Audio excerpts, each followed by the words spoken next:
Welcome to Laojun Audiobook, now playing for you the Chinese werewolf novel, Married to a Vampire. This article has been finished. Chapter 51. Facts have proved that all uprisings that are not in line with the trend of the times will be suppressed. Before the dean could shed tears, Grandma Swatoi did a light backflip and the phone was back in the hands of the people. Baby, come to see Grandma Swatoi early. Grandma has prepared many delicious foods waiting for you at home. Delicious Grandma. Little Lucifer's eyes lit up, and his saliva flowed from the corners of his mouth to his belly band. Grandma, Baby, it's Grandma, not Aunt. Grandma Swasoi corrected him immediately. It was not easy to get promoted to a higher level in the seniority score. How could it be demoted back? Only Momo knew that her son meant eat. In order to avoid any bad early childhood education incidents, she had to pull the phone back from her son's hand, and quickly ran to sit on Nazawa's coffin. It was not that she loved this place, but only here did Lucifer ever fly up. Momo had tried to seduce him many times but failed, and was just waiting for Nazawa to come out and explain. Mom, the baby simply folded his wings and lay on the steps to show off, twisting his bare little butt. Yushin, I know, if Mom has meat to eat, there must be soup for the baby. Be good and go play over there. Momo rubbed her feet on the floor to send her son away and interrupt the chatter on the other end of the phone. The baby comes because of me, so if there is delicious food, it comes first. He has it because I'm his mother, right, Sister Swa? This child, why is he competing with his own child for food? Swatoi was amused by her. She was not annoyed by being interrupted, but just laughed. But in Sister Swatoi's eyes, they are all children, and they all have it. That's more like it. Momo proudly made a V sign to little Lucifer. You dare to compete with your mother for favors, you lose. What can you do with such a mother who doesn't eat soft or hard food, but only eats cheap things? Baby Lucifer pursed his lips, too lazy to even cry, flapped his snow-white wings, and flew back to his nest, with an apple in his left hand and a puff in his right hand. He took a bite of each, smeared his saliva on it, and took possession of it first. By the way, your seal has been released.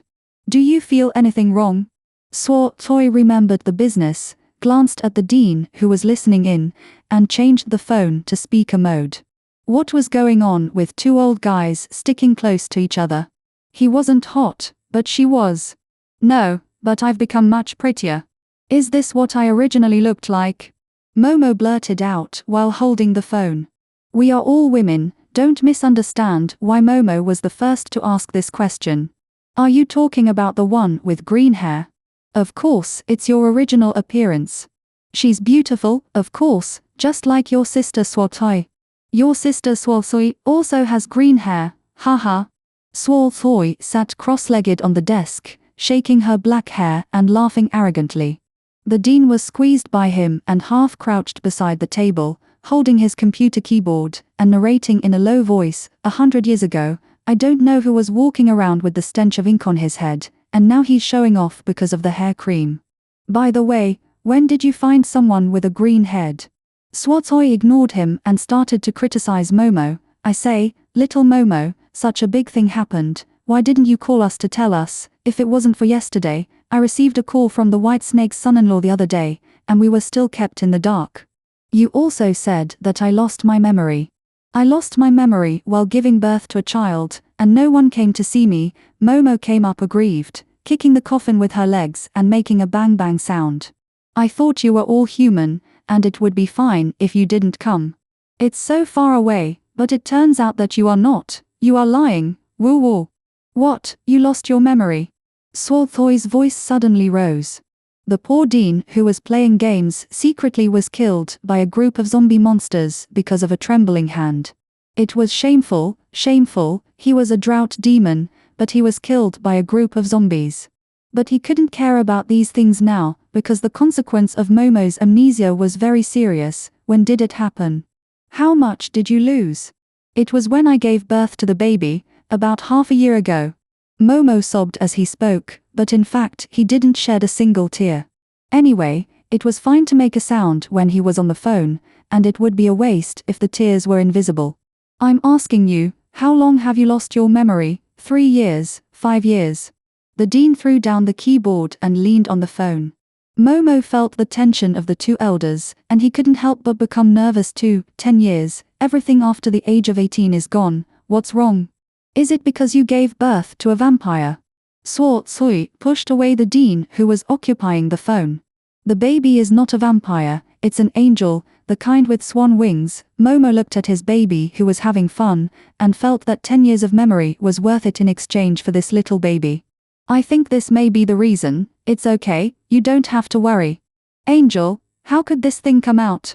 Compared to angels, Dean Hanbar felt that vampires were more approachable. What is that? The protective grandma, Swathoi, was angry. You stay away from me, you will have no share in the baby in the future. Momo, we'll talk about this when you come back. Come back as soon as possible. By the way, remember to pack up your son and husband and bring them here together. Don't forget. Okay, let's stop here today. The phone bill is very expensive. Let's not talk anymore. I'm hanging up. Ha. With a crisp sound, Momo sniffed innocently. People in the courtyard always think about the phone bill only when they get to the point. Alas. But what should she do now? It seems that the problem is a bit serious. The director of the orphanage is not a human being, and neither is she. Momo knocks her head and finds a new problem. Sister Swathoi seems to have never changed. There has never been an outsider in the orphanage, but there is nothing missing. Also, the new children are not known where the director brought them back from. Once people become suspicious, there will be problems everywhere. Momo is in this state now. The more she thinks about it, the more she finds that the orphanage is not simple. Could it be that the people inside are not actually human? It is very likely. Momo nodded to herself. In this case, she is really like what Austin said, not as she looks, only in her teens or 20s, maybe she is already several hundred years old. Oh my god, she twitched and hugged her shoulders. It turns out that she also had a share in the old cucumber's tender paint. In an instant, Momo felt that life was so dark, her heart was so desolate, her joys and sorrows were all fleeting, and the world was full of vicissitudes. What is Thang-san? A deep and charming voice, mixed with a smile. Grief-stricken Momo raised her mobile phone and shouted, I am the Thang-san who has experienced many changes. You are like this, and you are still Thang-san. A hand stretched out from the side and pinched her rosy face. Come, I will let you feel the life of Thang-san. After that, someone's dear husband hugged her waist from the coffin and pulled her in. Ah, ghost. Momo closed her eyes and screamed. Well, vampires are ghosts too, anyway, it meets someone's requirements. God nibbled on the puff that Lucifer had bitten, nodded, and let Naze heal his wounds before crawling out to scare people.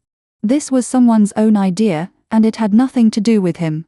The Jade Emperor is my witness. Oh, this puff is really good, Chapter 52. What does the young couple's affairs have to do with God, except for saying what they should say to the priest after getting married? Besides, when vampires get married, even a tough one like Momo knows that they shouldn't worship God, so, go wherever it's cool. So, the condemned god ran away to in the completely dark space. Only the breathing of two people could be heard. Momo stopped screaming because the embrace behind her was so familiar. Naze. Yes, it's me. Naze hugged her and pressed her close to him.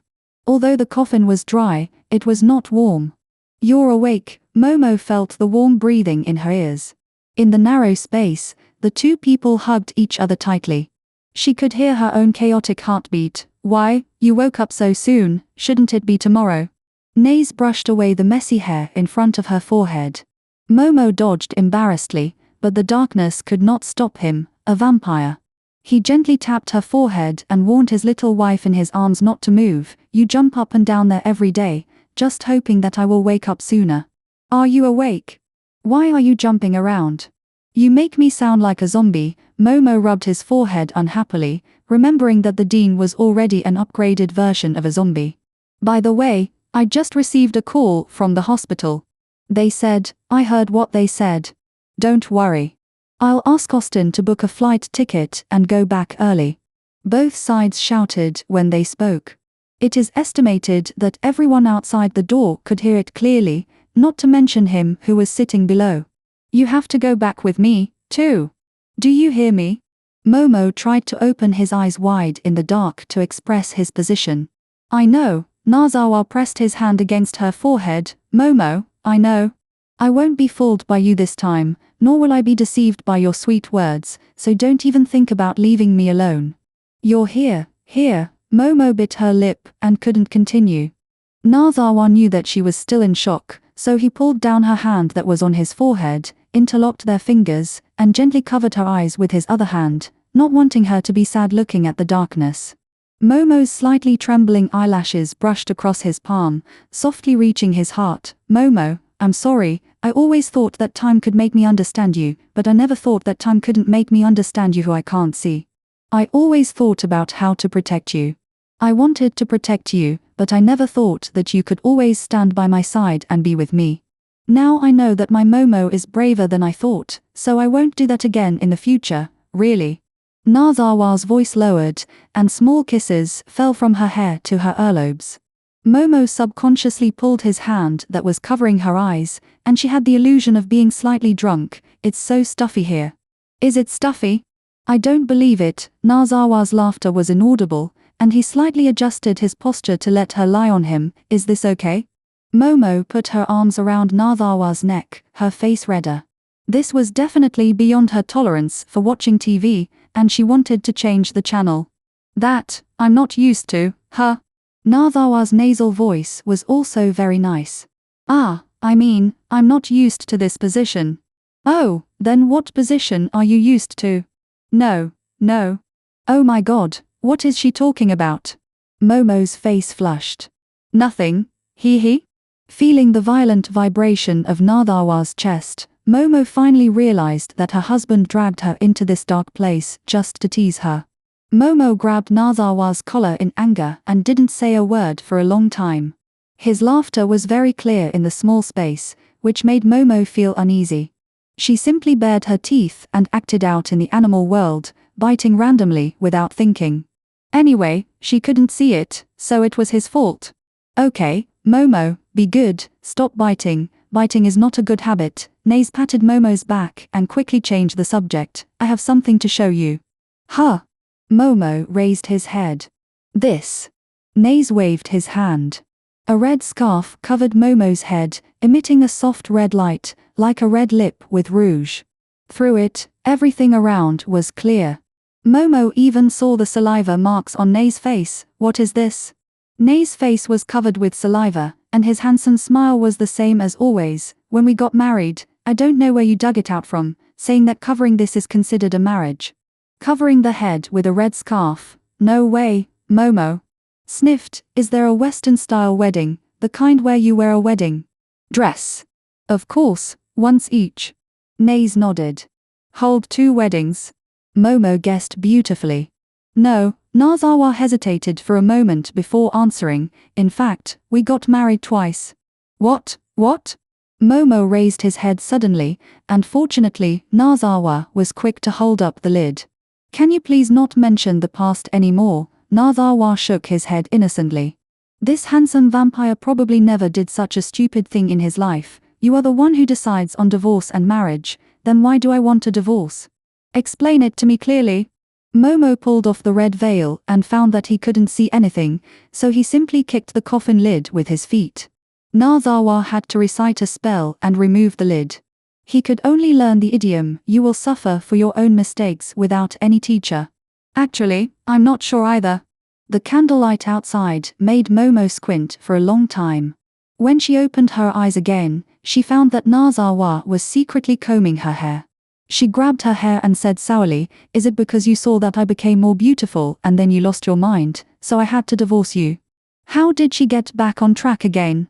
Nazawa smiled bitterly. His Momo has always been good at eating, but not jealous. How can he fight this time?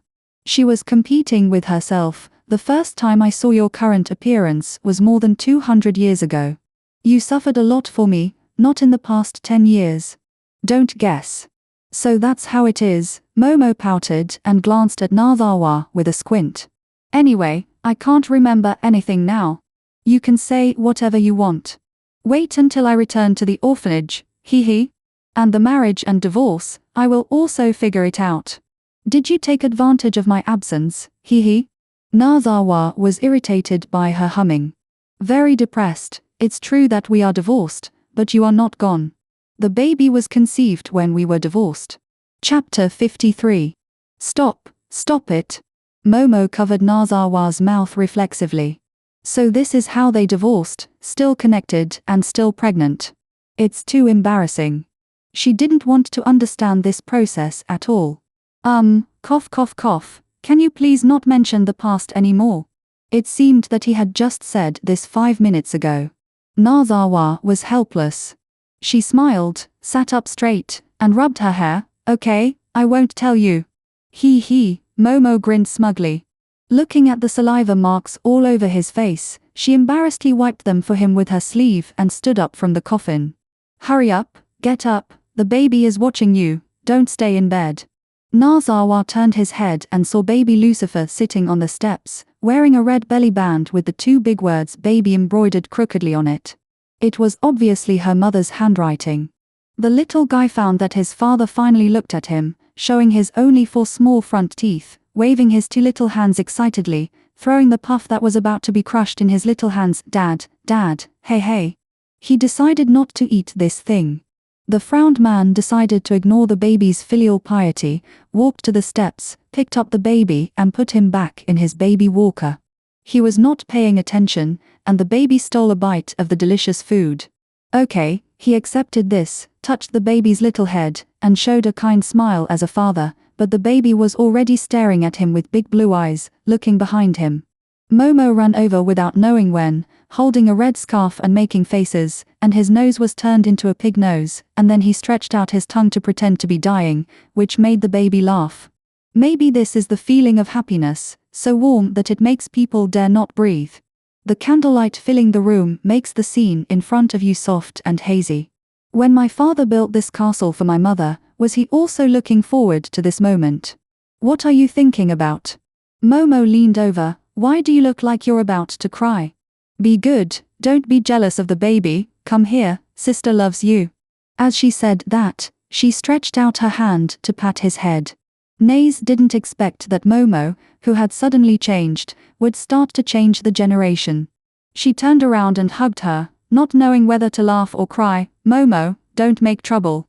Someone found a comfortable position in Naze's arms, then put one hand on his chin, thinking, I really want to know who is older and younger between us now.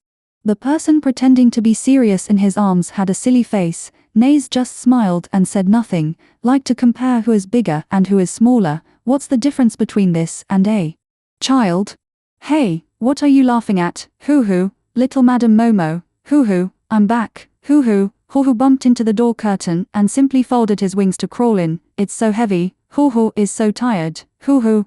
It turned out that she was dragging behind her an exaggeratedly large gift bag, as tall as an adult, wrapped in delicate lace chiffon, and the pink bow had been pulled crooked by Hoo-hoo, hanging down loosely, covering her whole body.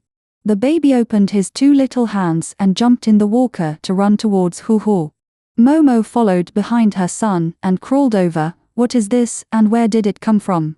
Hoo-hoo became smaller in the bow and flew out, spinning in circles before landing on the ground gorgeously. Lucifer immediately clapped her hands in support, making her proud again. Oh, lovely Hoo-hoo, arrah, my beautiful master, arrah, my handsome husband, arrah, given to me.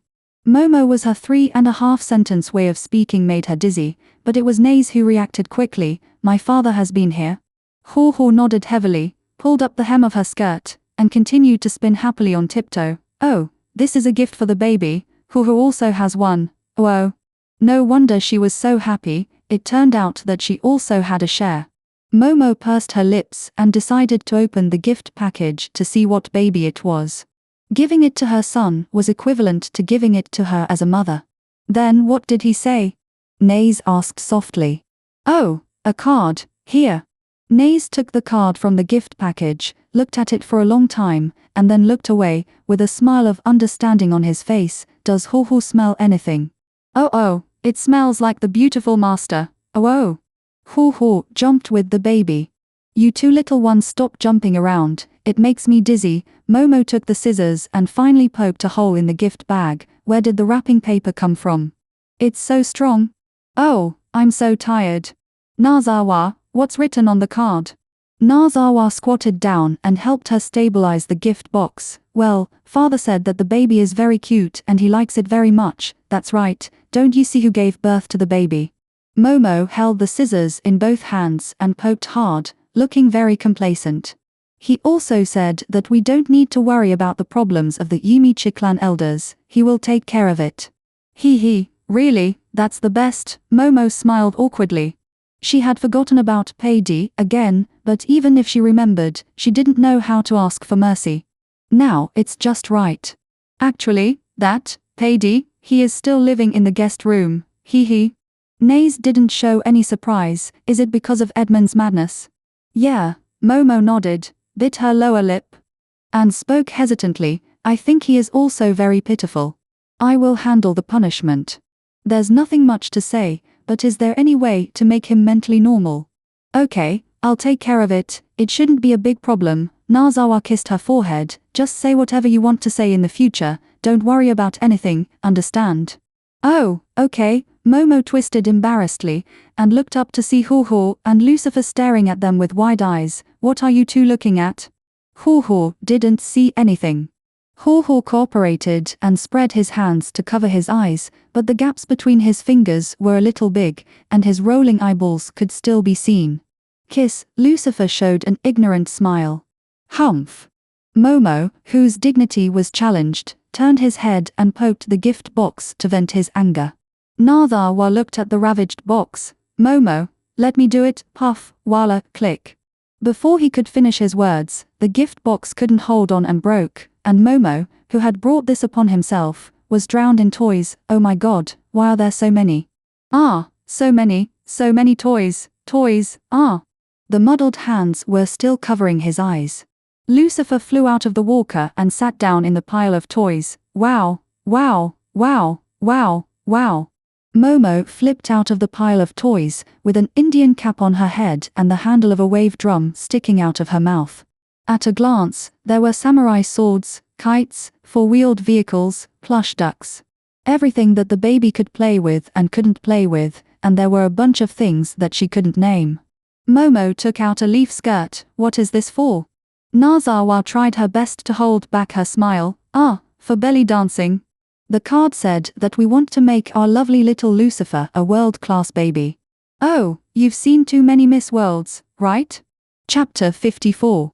So, our lovely baby Lucifer followed her parents on her first world tour to Shanghai, China.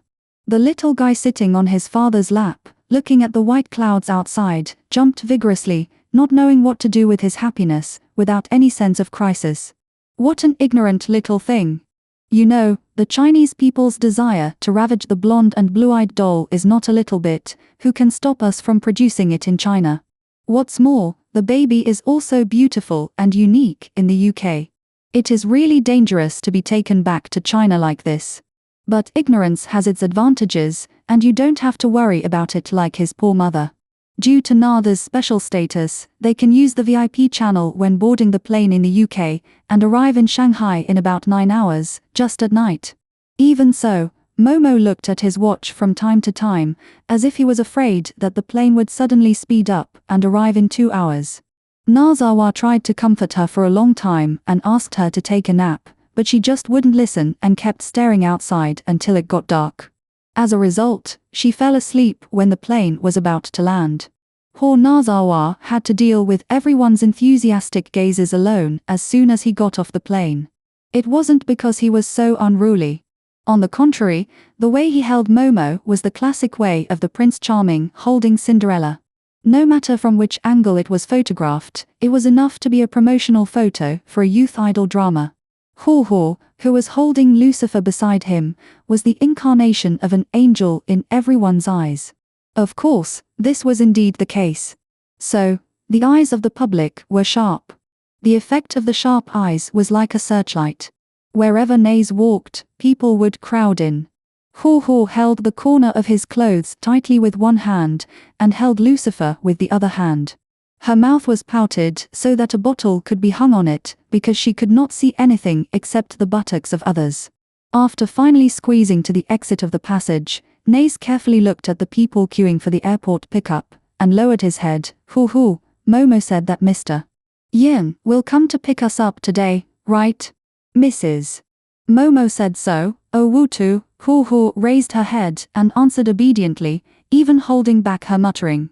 The eyes around her made her feel that she was about to be stared at with holes in her body. Just now, a little boy who was almost as tall as her ran over and pulled her hair. It was so scary. Naze glanced around again, but still didn't find any familiar figures, not even any familiar movements. Then let's sit aside and wait. Haw Haw nodded, half hiding behind him, walked to the lounge chair next to the entrance of the hall and sat down, burying his little face behind Lucifer's big head. Anyway, the little guy in his arms was very happy to be greeted and sent off.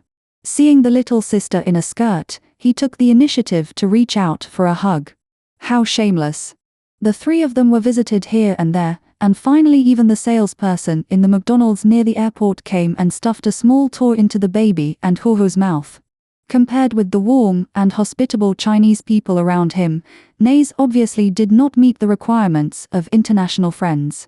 He held Momo with an expression of thinking about the origin of mankind. No matter which direction the wind blew, I remained unmoved. An hour later, his strategy of being quiet when the enemy is active and being in the open when the enemy is in the dark finally attracted the attention of relevant people. TSK, TSK, TSK, a woman in a white cheongsong walked slowly to the side of Naze, sat down gracefully, and said nothing, but slowly stretched out her hand to Momo in his arms. Naze watched her hand moving with his eyes wide open, obviously very slowly. When he reacted, Momo had been tapped 3 times in a row, not too light or too heavy, and sat up in shock. Ah, who tapped me? What happened? You are Momo. I am Lingao's mother. The clear and cold voice was very pleasant to hear. Momo turned her head and saw the woman in white who seemed to be in her early 30s. Although she didn't smile, her kind eyes made her look very friendly. Wow, you are Bai, Mrs. Bai. You shouldn't call me Mrs. Bai, you should call me Aunt Bai. Although it was a reprimand, when she said it, it sounded like the advice of a relative. Mrs.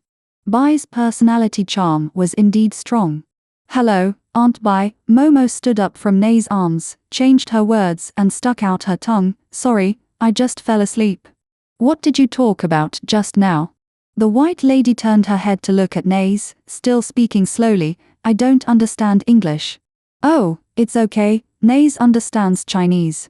Momo smiled mischievously, not noticing that from the moment she showed her face in Nae's arms, the men around her had never closed their mouths.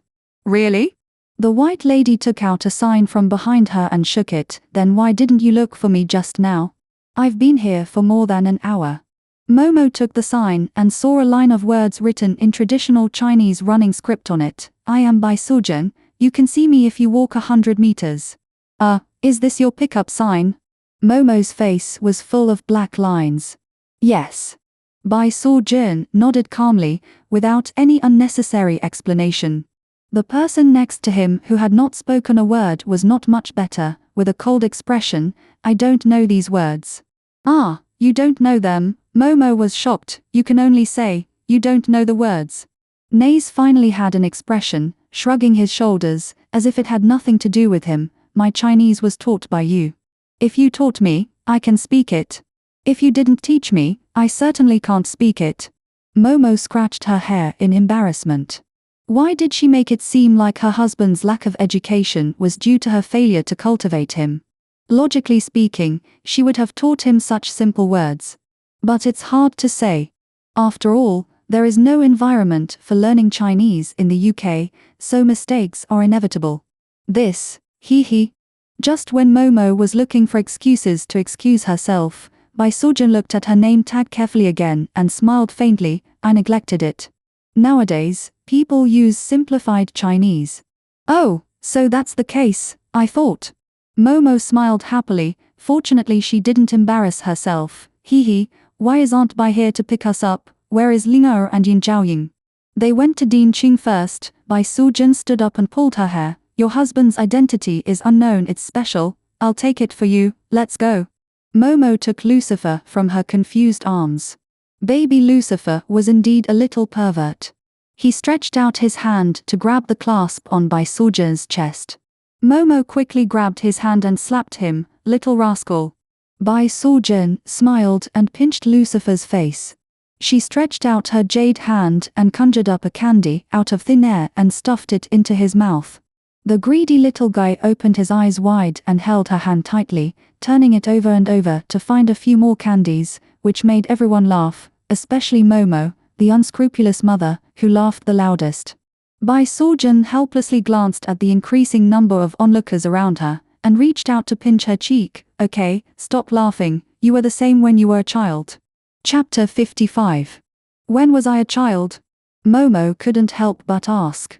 Poor girl, she really wanted to know how old she is now. Bai Sujun loosened her hand, lowered her head and tapped the baby's nose. Of course it was when I was about the same age as him.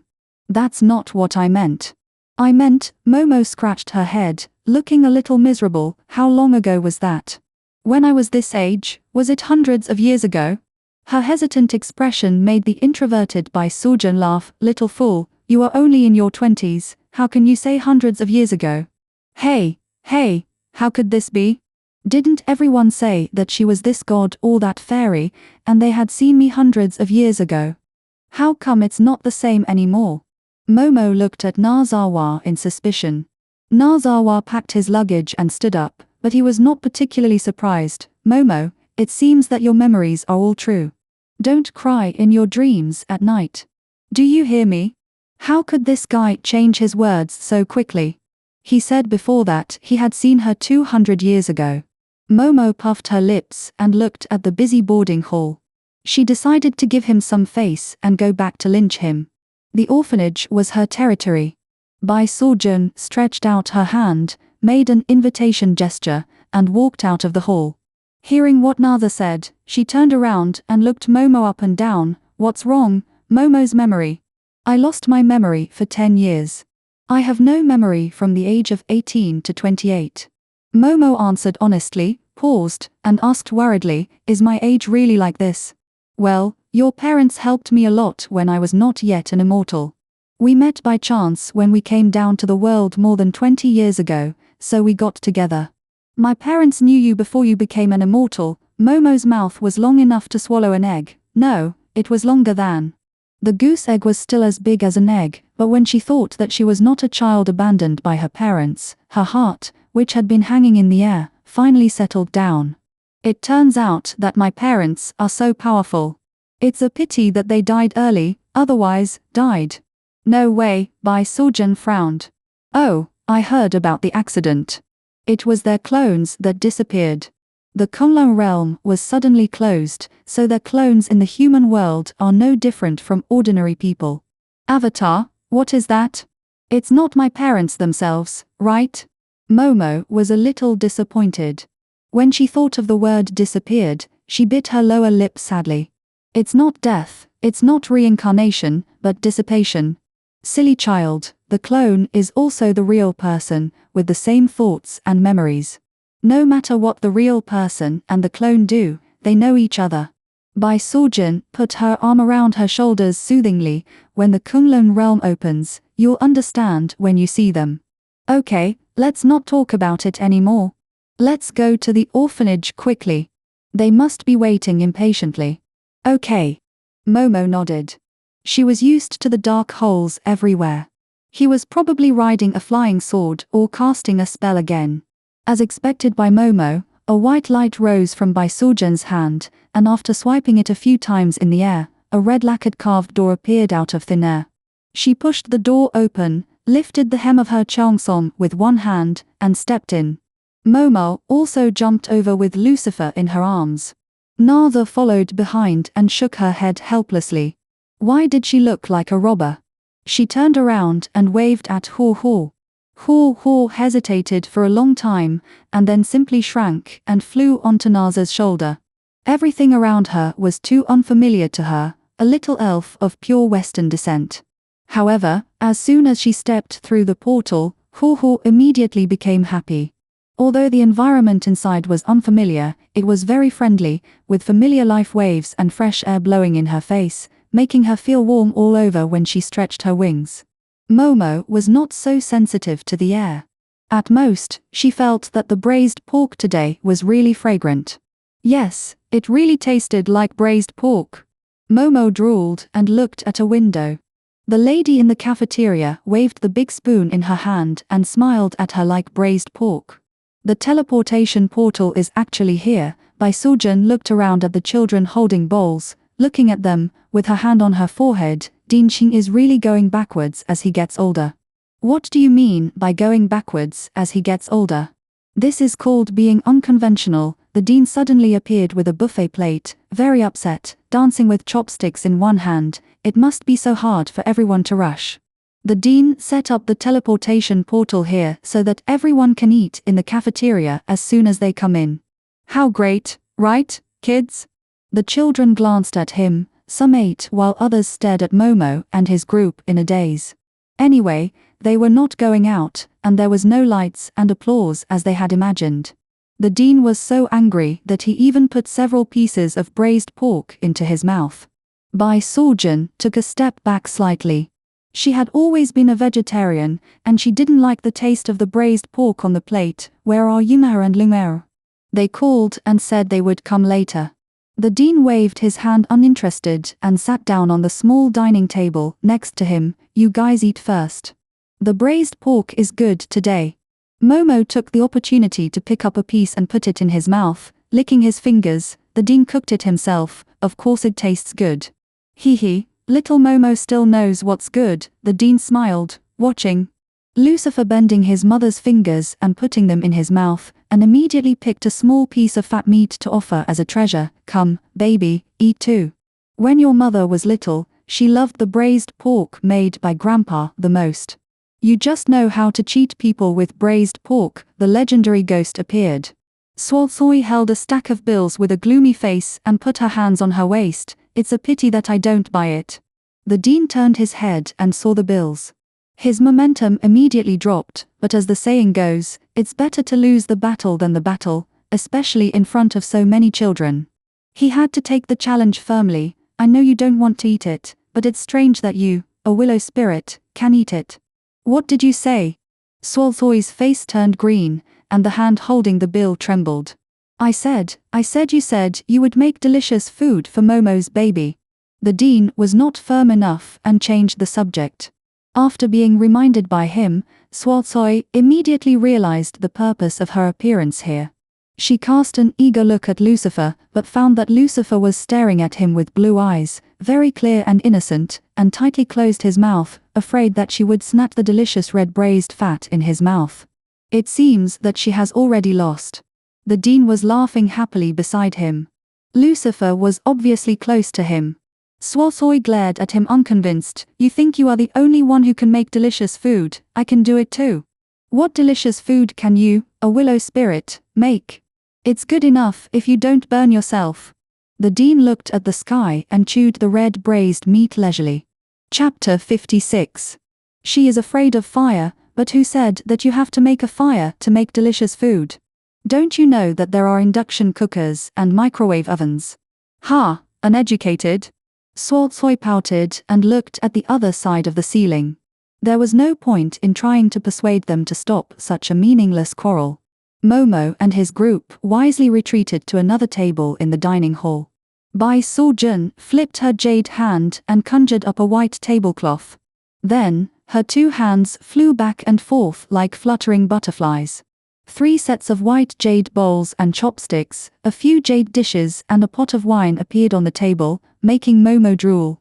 Naza glanced at the things on the table without any expression. He casually pointed at the air in front of him, and then took out a bottle of milk, fresh milk, puffs, and apples from the air, making the baby drool. After circling the delicious and beautiful table, Momo stuffed the baby into Nada's hands and happily ran to the dining hall window to get a large bowl of braised pork.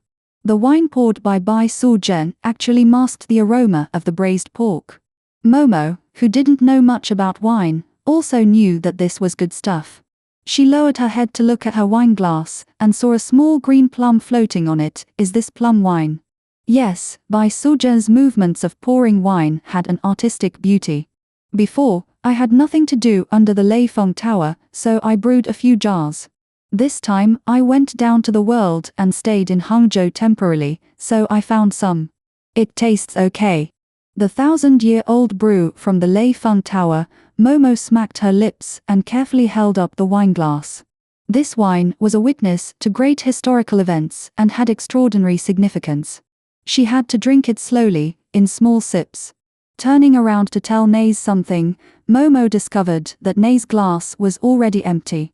Momo rolled her eyes at him, and Naze touched his nose. Ah, it tastes okay. TSK, uneducated. Momo poked at the braised pork on the plate and ignored him. Bai Sujin poured another glass and placed it in front of Naze. Momo thought she was going to give Naze another drink, and was about to stop her, but she said slowly, "Come on, baby, have a drink too." Momo and Naze looked at each other. Is it too early to give a 10-month-old baby wine? Nazawa pushed the wine glass away. Thank you, or, before he finished speaking, the wine glass had already flown into the air. Oh my, it's a 1,000-year-old wine. Let me taste it. Haha, good wine, good wine. Thinking back to the past, with a horse with 5 colors and a fur coat worth thousands of gold, I would call my son to go out and exchange it for good wine. Bang, the wine glass that the dean had just snatched away broke into pieces. Bai Sujin brushed her sleeves, stretched out her chopsticks and picked up a piece of emerald tofu. If you want to drink, just drink. Why are you talking so much nonsense? What are you singing? What, do you want to be an actor? No, no, haha, how could that be? The dean said obediently. Shut up, laughed dryly a few times, picked up the wine pot on her own initiative, picked up the empty wine glass and poured herself a glass. She was actually scolded. Wouldn't it be a shame not to drink? I said, Bai Niangzi, why did you come down to earth? I didn't believe it when I heard Ying Zhaoying say it. I plan to divorce my husband. Bai Sujin chewed a piece of tofu slowly, and then continued, but now it's not necessary. He is fickle and has fallen in love with someone else. Suo Thui also squeezed over. Who made the love story of these two people hyped for thousands of years? It's hard not to be curious. What a mess, Sister Suo Thui. Momo interrupted her unhappily. It's all played like this on TV. Suo Loi protested in a low voice. Bai Sujin's expression was still indifferent. If he dares to like someone else, I will not divorce him. I will drag him to reincarnation and start over again. Then why do you want to divorce him? Momo also became curious. This is totally unreasonable. Bai Sujin didn't quite understand Momo's question and raised his head slightly. Of course, let him be nervous. He is nice to me. What else can there be? Poor Uncle Xu. Momo mourned for him in his heart and expressed his incomparable noble thoughts. He is finished in this life. Others were also shocked by her answer. No one spoke for a while. Bai Sujin didn't feel restrained. She continued to drink her wine and eat her dishes. She also dipped some wine with chopsticks and stuffed it into the mouth of Lucifer, who was looking at her. The poor little baby tasted such a strange thing for the first time. His whole face wrinkled up. He stretched out his tongue and tried to grab the bottle on the table. A strange woman, leisurely, elegant, a little lazy, living in a world she recognized, obsessed with her own obsession. Such a woman would go against the world's way, and there was nothing to be surprised about. Maybe she didn't understand what those secular etiquettes had to do with her. She just liked to do it. The table of people finished their meal quietly. Momo just stood up, and Hu, who disappeared without a trace as soon as she entered the door, suddenly rushed in. 2 big red flowers were funny on her 2 little braids. She flew to Momo with grievances. Ah, Madam Momo, someone bullied Hu. Ah, how did they bully you? Momo asked this question very skillfully. Bullying between children is difficult to define. Only by asking the reason can we figure it out. This is her experience as a big sister for many years. They say Hu Hu is a flower fairy, a bad guy, but Hu Hu is obviously a fairy, R2, Hu Hu complained sadly. Suozoi grabbed her wings, dragged her in front of her, pinched her twice, and said, well, kind of. But elves practice spiritual cultivation, and we practice self-cultivation. There's nothing strange about the difference. I'm a willow elf, and you came out from some plant, right? Hearing Suozoi say this, Hu Hu ignored the tears on his face and laughed while hugging her arm. Ow ow, Hu Hu grew up on an elf tree, ow ow. An elf tree that grows elves. Momo's eyes lit up. It is said that there is one in the west of Kunlun realm. You can go and have a look when you go back. Bai Sujin flew her hands, cleaned up the dishes and stood up. Qinghanba, I have brought the people here. I am not interested in the affairs of Kunlun realm. If you have any secret method to send Momo back, I will leave first. I will not interfere in Yunares affairs. If we really have that ability, we will not wait in this passage. The dean shook his head with a wry smile. It has been blocked for so many years, and the spiritual power is not enough. The children's cultivation has stagnated. I have failed the realm master's trust. Momo turned around and looked at the little brains in the cafeteria. Cultivation, these little guys are also not human, but, what passage, what realm master? The orphanage is built in the passage between Kunlun realm and the human world. Suozoi interjected. What? Didn't you say that our orphanage is on the other side of the scenic area? How come we are out of the human world? Chapter 56. Suozoi, who already had little patience, was annoyed by Momo's repeated why and what. Thinking that this was something that she couldn't finish, she simply passed the buck and said, Momo, do you really not know, or are you pretending not to know? Sister Suozoi has been asking you since you were 10. I woke up at the age of 8, but I have never hidden anything from you. How come you forgot everything after giving birth to a child? You want me to say it again? Do you want to tire me to death? Okay, go ask those 2 little pets in your house, don't bother me. Poor Momo still didn't understand, and pulled the director's sleeve and asked in a low voice, what 2 little pets? Touch your jade pendant and shout twice, and they will come out. The director answered in a low voice. Momo opened her mouth to ask what the jade pendant was, but Nazawa spoke first. Is it a purple-silver pendant that is usually hung on the chest? Yes, the dean nodded, it's a great treasure. When Lucifer was born, it suddenly emitted a strong light, covering Momo, and then disappeared. Nazawa paused. Momo woke up 3 months later, and he lost his memory. Hearing him say this, not only Suozoi and Dean Qing showed surprise, but even Bai Sujin looked over. It should be impossible. Dean Qing was puzzled and waved at Suozoi. You send them to the guest room to rest, I'll be back soon. After that, he hurried out the door. Suozoi led everyone to the orphanage Qingyan. Along the way, Momo chattered excitedly. After all, they were home. Although it was night and she couldn't see anything, she could see everything clearly from the lake. She still introduced the surrounding scenery in detail. The orphanage is divided into 4 gardens: spring, summer, autumn, and winter. As the name suggests, spring has flowers, autumn has the moon, summer has cool breeze, and winter has snow. The 4 Seasons garden has different scenery for each season. The spring garden where they live is full of spring at this time, with blooming mountain flowers. Occasionally, there are a few newly cultivated little flower elves flying around with small lanterns. Some of them still have leaves on their heads. Seeing Hu Hu, they waved. Perhaps Hu Hu has been lonely for too long. Although he has just been bullied, he now flies over happily. Nazawa and Momo smiled at each other and did not stop them.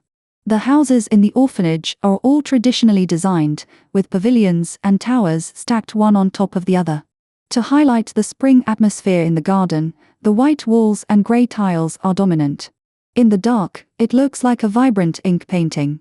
No wonder Momo always complains that the Western oil painting she learned is not freehand enough. If this scene is painted according to the standards of oil painting, it really can't show anything except the deep and shallow black. Suozoi opened the doors of the 2 guest rooms. Bai Sujin originally wanted to rest alone, but little Lu Shifei wouldn't let her go. As long as she turned around, he would burst into tears. After trying several times, Bai Sojun was too lazy to move. Anyway, she got along well with this little guy, so she followed his wishes, hugged him, conjured up a 9-link puzzle, and taught him how to play it. It seems that she is a true supporter of education that should start from childhood. Momo wanted to laugh secretly, but she didn't expect that the baby saw her take it apart once, and actually grabbed it with both hands.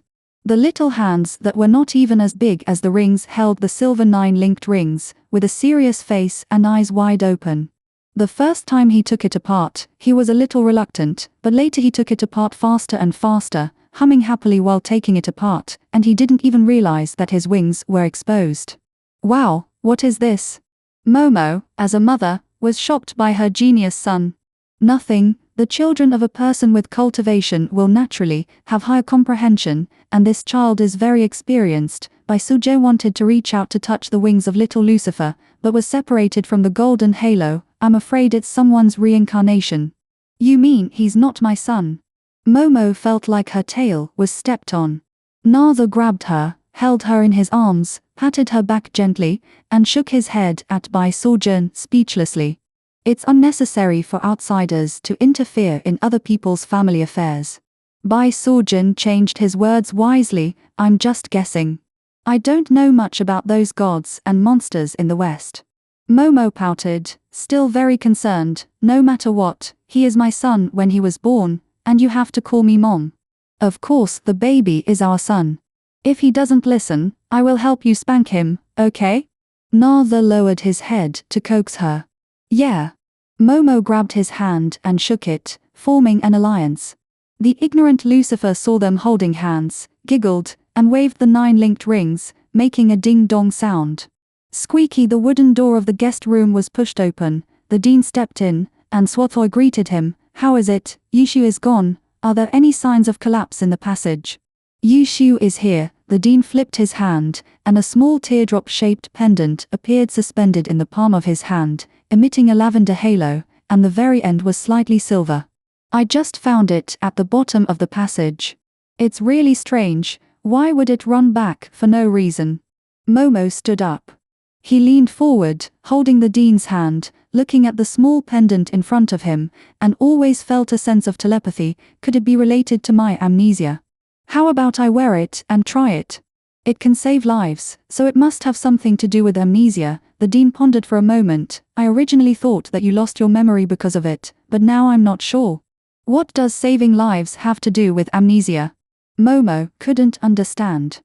Could it be that, like taking medicine, there are side effects?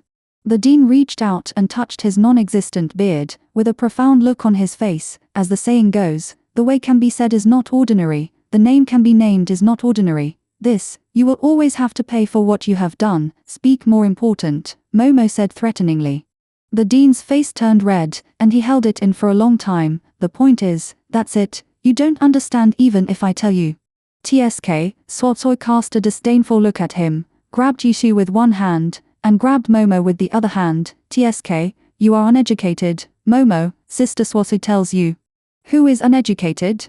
When I was studying, you were still a blockhead. You haven't understood it, you can only show off your knowledge. If you are not uneducated, then what is it? Swatsoy retorted, you think you are uneducated just because you have never been to school. There is nothing I can do about it. Momo knew that not having been to school was Sister Swatsoy's Achilles heel, but Ko-chan liked to say that people were uneducated. Really? She turned over. She rolled her eyes and quickly changed the subject. Good sister, please tell me quickly what's going on. I'm so anxious. No hurry, no hurry, Sister Swatsoy will tell you. Swatsoy took her hand and sat down next to the tea table. How do you calculate how many years a person has lived? Apart from the first few years after birth, which others remember for him, the rest are remembered by himself, such as the year he got married, the year he had children, and then he lived his whole life. Sister Swatsoy said this. Do you understand? Chapter 57. I understand. Momo nodded. Sister Swatsoy always spoke in a rough but reasonable way, just like a storyteller. So, on the other hand, if you lose a few years of memory, does that mean you have lived in vain these years? If you only look at it from the spiritual world, this is not wrong, and Momo continued to nod. It's good that you understand. Although Yushi is a treasure, it also pays attention to the balance of yin and yang. It can save people, but it will also make people lose a few years of memory to fill the gap. This is relative to the people of Kunlun realm. For mortals, if you gain a few years of yang life, you will lose a few years of memory, so it's useless to use it. After Swasoi finished speaking, she patted Momo's shoulder again. That's about it. In addition, Yushu has other uses. For example, this passage is supported by it. Keep the things well and don't throw them away again. As he spoke, he handed over the pendant in his hand. Momo reached out to take it, but it happily circled around Momo, then flew to Momo's brow, emitting a charming purple light, and then disappeared. Momo hurried to the mirror to look, and sure enough, the originally white-red spider lily had a slight silver-purple flow, which made her originally dusty face even more charming. To quote the current popular phrase, it was pure temptation. But Momo was very unhappy. Why do you keep putting everything into my head? Will I become stupid one day because there are too many things in my head? Bai Sojun smiled slightly. Yushi is a tool that recognizes its master. No, but the origin of your red spider lily, I heard from Yumara that it is from the blood clan. Yes, they call this white one mandragora, and the red one is called licorice radiata. They also say that I am the goddess of mandragora, but I don't quite understand. Momo looked in the mirror and squeezed back into Naza's arms to sit down. Naze, Naza, you should know, right? Naza hugged her without hesitation, thought for a while, and explained, Mandragora is a creature of the blood clan. It is said to come from a mysterious area that is not controlled by God. Therefore, it can resist God's curse on the blood clan. Although the eyes of the newborn blood clan cannot see the sunlight after being illuminated by it, other lights, such as candlelight, can be accepted, so that they don't have to live in real darkness forever. It is said that in the early days of the blood clan, the endless darkness made many people crazy. With it, the blood clan began to adapt to the life at night. It's really different from us here. Xing Hanba compared them with each other. We started with unconscious zombies, and after 700 or 800 years of cultivation, we became Hanba and could see the light, but there are too few who can cultivate it, unlike you who can do it in a family style. But now it grows on my forehead. What if the blood clan wants to use it? Momo touched his forehead. Nazawa rubbed her hair. This is a bouquet of its original body. There are transplanted plants in the elders of each clan. As long as the original body is not damaged, it will be fine. However, now that I think about it, the possibility that you are the goddess of Mandragora is really small, but the possibility of reincarnation is not small. You said something vaguely before, but you kept silent because you were afraid that it would change things in the future. By the way, when you mentioned it, I remembered it. Momo patted his forehead, turned around and asked Swatoi, Sister Swatoi. You said when did you awaken at the age of 18? Was it after I was struck by lightning? Yes, and you knew everything you should know. You knew a lot of things without us telling you. The dean and I calculated the 5 elements and 8 trigrams, but we couldn't come up with a result. Later, you said you could predict it, so we didn't worry too much. We thought it might be because your calculation ability was better than ours. But I have forgotten everything now. Momo buried her head in Nei's arms, and the more she thought about it, the sadder she became. She had forgotten such a glorious time. Why should you be sad? I'm the one who should be sad. Nazawa flicked her head unhappily. Besides knowing that you can predict some things, well, as you said, your 6th sense is stronger, but you are kept in the dark about everything. It's really unworthy to be a husband like me. Didn't I explain to you that I was afraid of changing future developments? Momo raised her head and retorted in a low voice. After thinking about it, she felt that this reason didn't seem to hold water. Nazawa's face had turned half black. She immediately blushed and pulled his hand to please. Look, I won't tell you everything now. Let the past be the past. Let's look forward. Nazawa raised her. He put his hand on her cheek and said, as long as you don't do anything and just say you want to divorce me, I'll be satisfied. Cough cough cough, the dean coughed twice. It was really sad that you were teasing me in front of an old man like him. I say, Momo, why don't you call out your two little pets and ask them? Maybe they know something. Oh, okay. Momo touched his forehead and looked at the dean. What to call? The dean thought for a moment and shook his head. One of your two pets is a red leopard and the other is a civet cat. As for how to chant the spell, I don't know. I don't know how to chant any spell.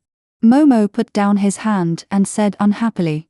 Nei's mind moved, and he asked, if you let Momo cast this spell yourself, what would you say? Momo wrinkled her nose. What else can I say? Call them by their names. For example, the red leopard comes out. Before Momo finished speaking, a red light suddenly flashed from her brows, like a burning torch in the sun, flashing the light of life, frightening Momo so much that she reflexively pushed Nei's away, fearing that she would hurt him. When the strong light faded, the torch gradually condensed into a four-legged beast, about the same size as a baby, with a red body and snow-white hooves, and fluttering fur with golden flames, like beautiful golden stripes, and golden eyes. At this time, it was staring at Momo, clearly expressing a mixture of joy and anger.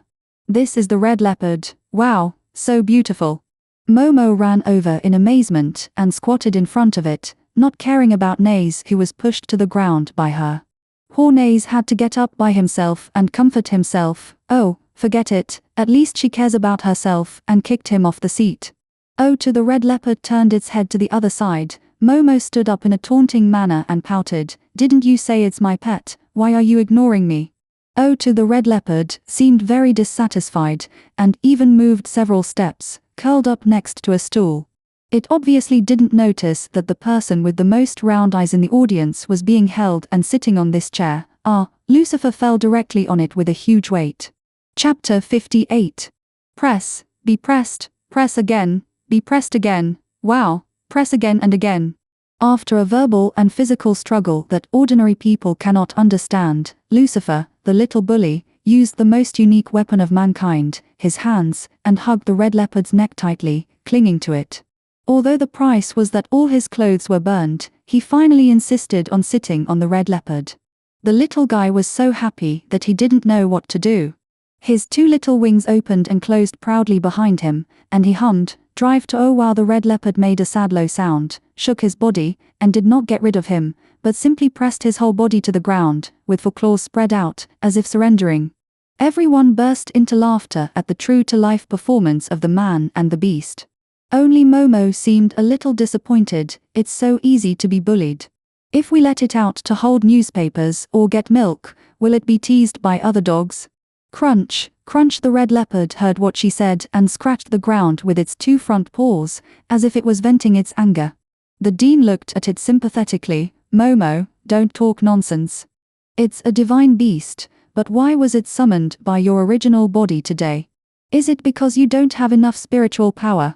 I don't know. Momo blinked innocently, shook his head for a while, and still felt very excited. Oh, never mind, didn't we say there was another one? Let's summon the other one and see. I think it's very interesting. Welly, I wonder if it looks like Yin Zhaoying's raccoon cat. Who looks like Master? Ling Ares' voice came from outside the door, and the next moment the whole person was holding Momo's hand affectionately. You suddenly appeared. Do you want to scare me to death? Momo patted his chest to suppress his surprise. Ling, do you miss your sister? Ling giggled shyly, then turned her head and stuck out her tongue at Bai Sujun. Mom too, yeah. Bai Sujun nodded lightly. Squeak, the door was pushed open, and the person who came in was indeed Yin Zhaoying, who was inseparable from Ling. However, her image at this time was a bit strange. She wore a khaki coat, khaki boots, and a yellow jade hairpin on her head like the ancients. Momo laughed. Hey, Yin Zhaoying, which costume drama shooting site are you from? Zhaoying used to be the land god of Kunlun within 100 miles of the human world.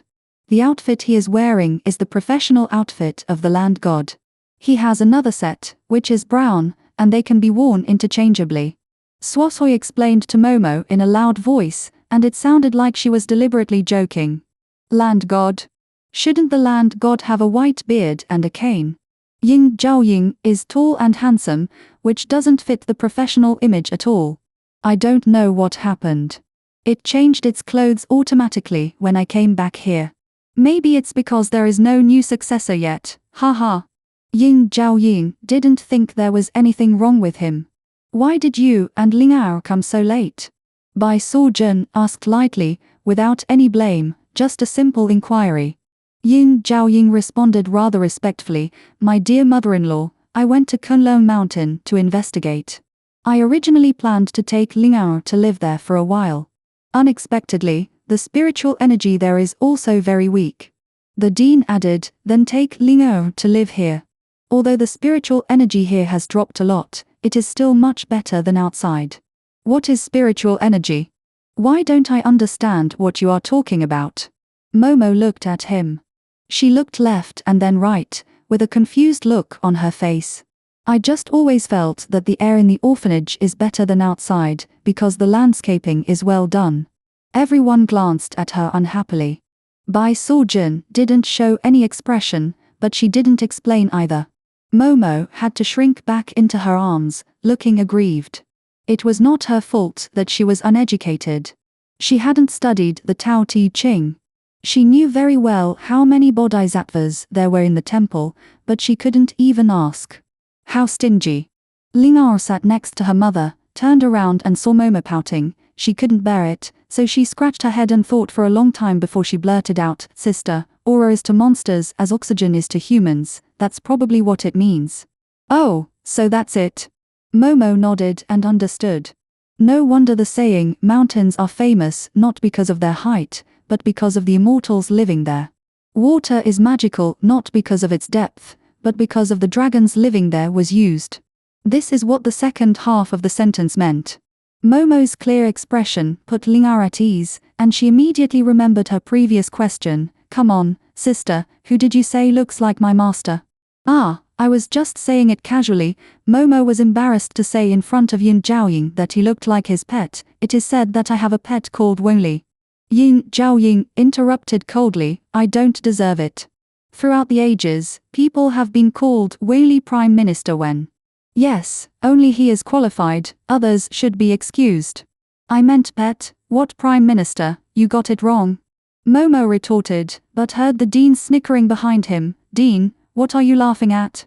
Cough cough cough, the dean's face immediately turned red, shaking shoulders. Ah, what, laughing? Oh, you laugh because you feel itchy, my back is so itchy, No way, even a lunatic can't shake as badly as him.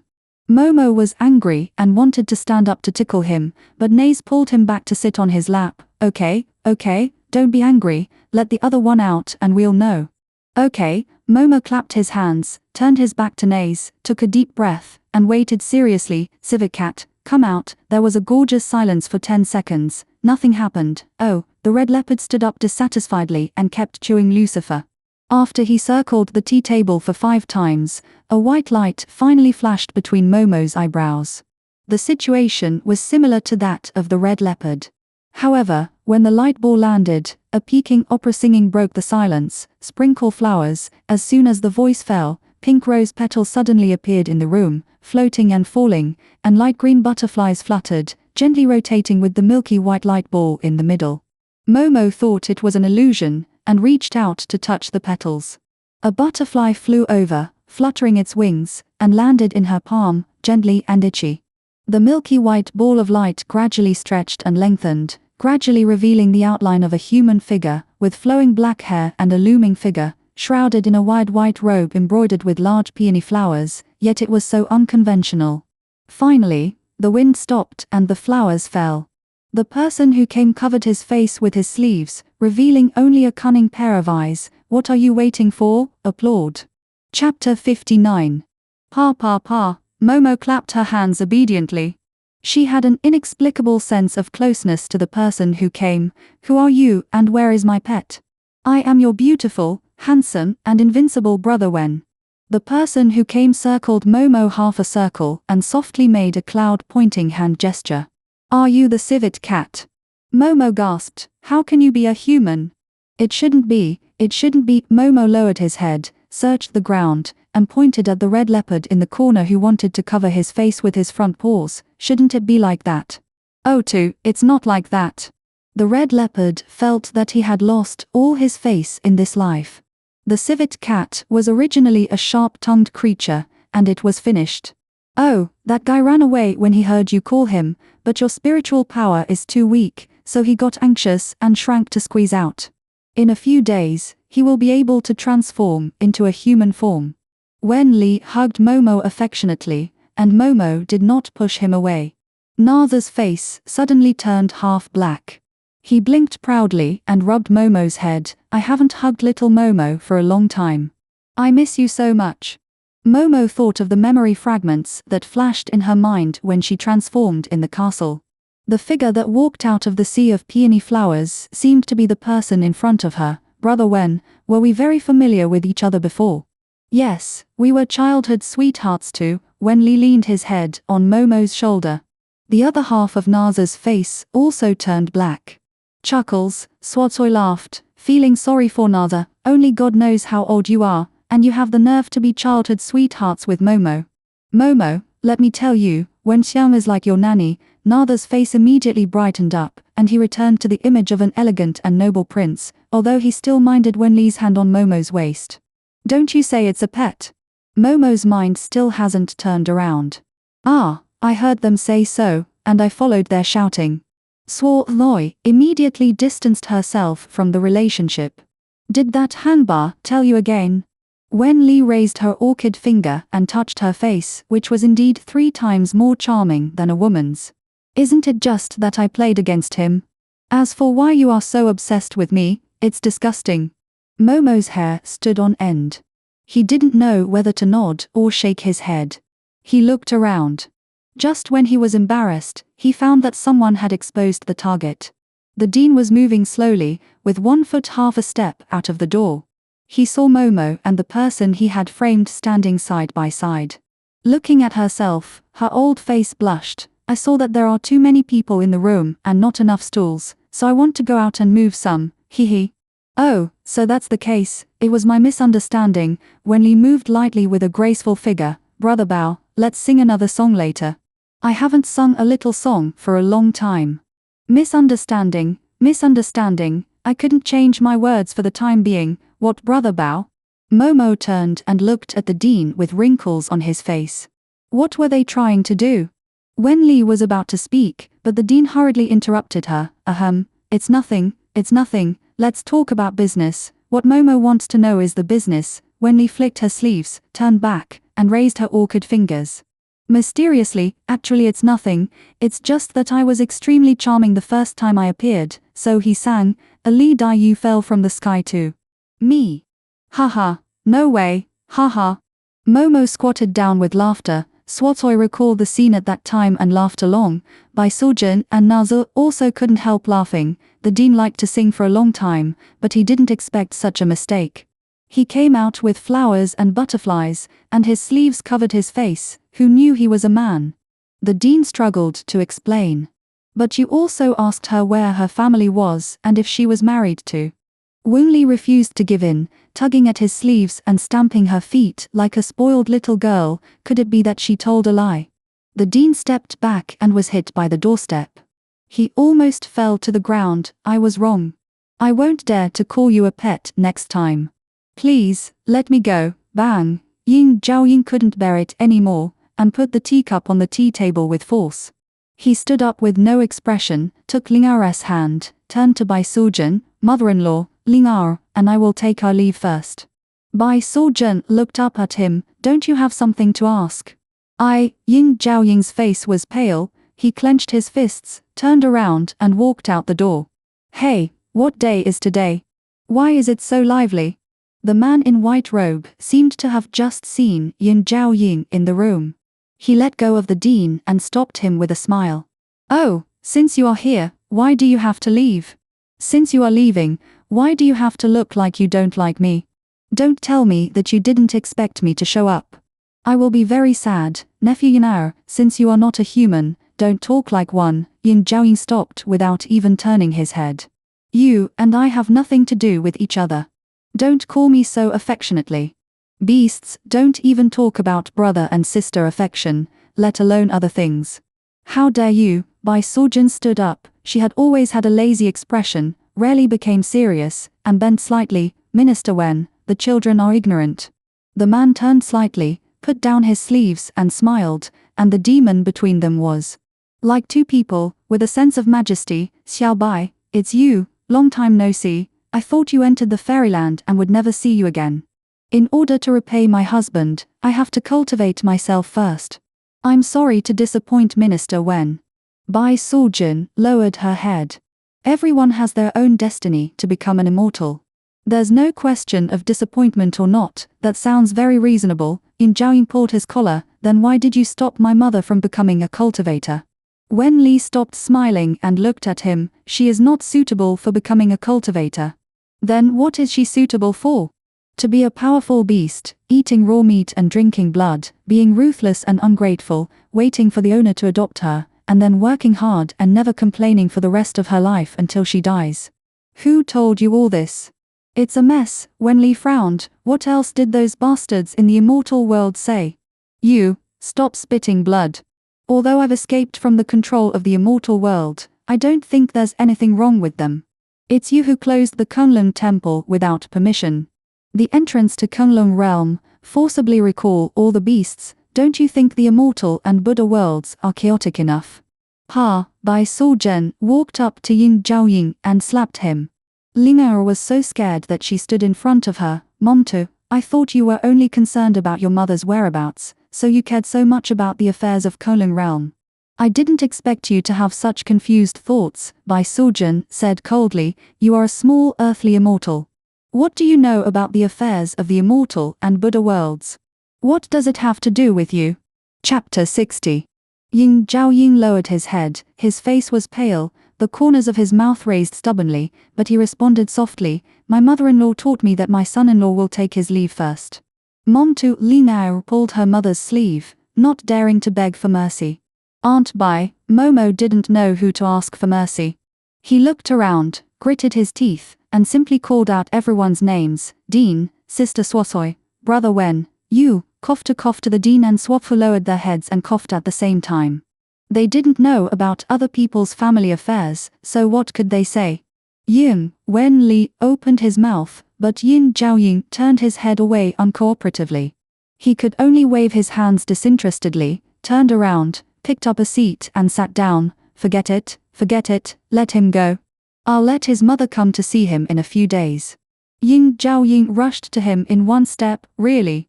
Wen Li habitually teased, you don't take it seriously. As soon as the words came out of his mouth, he found that his nephew with a hot temper was about to explode as if he had taken medicine, and frightened Wen Li repeatedly changed his words. Seriously, not seriously, punish your uncle. Remove hair every day, and specially remove hair on the forehead. Okay? Ling'er covered her mouth. She didn't expect that although this bad guy bullied the master, he could let the master meet his mother. She stepped forward and hugged Yin Zhaoying's arm, trying to comfort him. Master, if you lose the hair on your head and become a human, you will lose your hair, which is quite serious. He shouldn't lie to us. Besides, we can follow him every day, and we will definitely meet Master's mother. Okay, then I'll believe you once. Yin Zhaoying's expression eased a lot. If it comes true, our past grudges will be wiped out. Come on, I'll take you and Ling'er to your room. Swati hurried to smooth things over. Now that all the grudges in the martial arts world have been brought up, if no one tries to persuade them, it is estimated that no one will be able to sleep tonight. It's next door, we can get there in a short time. Thank you. Yin Zhaoying nodded slightly to Swati, but her eyes looked at Bai Suljin, and Ling'er also looked at her pitifully. Bai Suljin raised her hand, with no expression of joy or anger. Go. Ling'er felt as if she had been pardoned, and quickly dragged Yin Zhaoying out the door, fearing that her mother would go back on her word. Her mother had been very strict with her master since she was a child, but had completely let herself go, even too lazy to teach her magic, and directly kicked her to the master as an apprentice. Therefore, her master was closer to her mother. But today, my mother actually hit the master. The master must be so sad. As soon as Ling'er walked out of the door, she reached out to touch his face. Master, does it hurt? It's okay. Yin Zhaoying grabbed her hand. looked at Lingao's panic, and rubbed her face. Silly Lingao, I said it's okay. Do you think I will be angry with my mother-in-law? No, no. Lingao shook her head embarrassedly. Lingao didn't, really. Lingao, master, actually Lingao, hey, can you two go into the house to talk? We're only 2 steps away. Swakui stood at the door of the next room, opened the door, leaned on the door frame, with an expression of incomprehension on her face. You are getting married almost soon. It's been 1,000 years. Is it necessary to be so clingy as if we haven't seen each other for 2,000 years? What marriage? We haven't. Lingao immediately puffed out her chest to defend her unmarriedism. We are master and apprentice for 1,000 years. Well, if they insist on keeping the teacher-student relationship forever, she has no objection. Anyway, she is a willow fairy, not a peach fairy. Swathoy shrugged and patted the door. I've opened the room. You go in and continue. There are many immature little fairies outside. Don't lead them astray. After saying that, she left neatly, and the mess was mixed up. Most of the night had passed, and she hadn't asked about Kunlun Realm and Momo, and now it seems to be getting more and more complicated. Alas! She sighed and pushed open the door, and was greeted by silence in the room. Those who were standing were looking at the ground, those who were sitting were looking at the sky, and the red leopard lying on the ground was staring at the bright moon outside the window.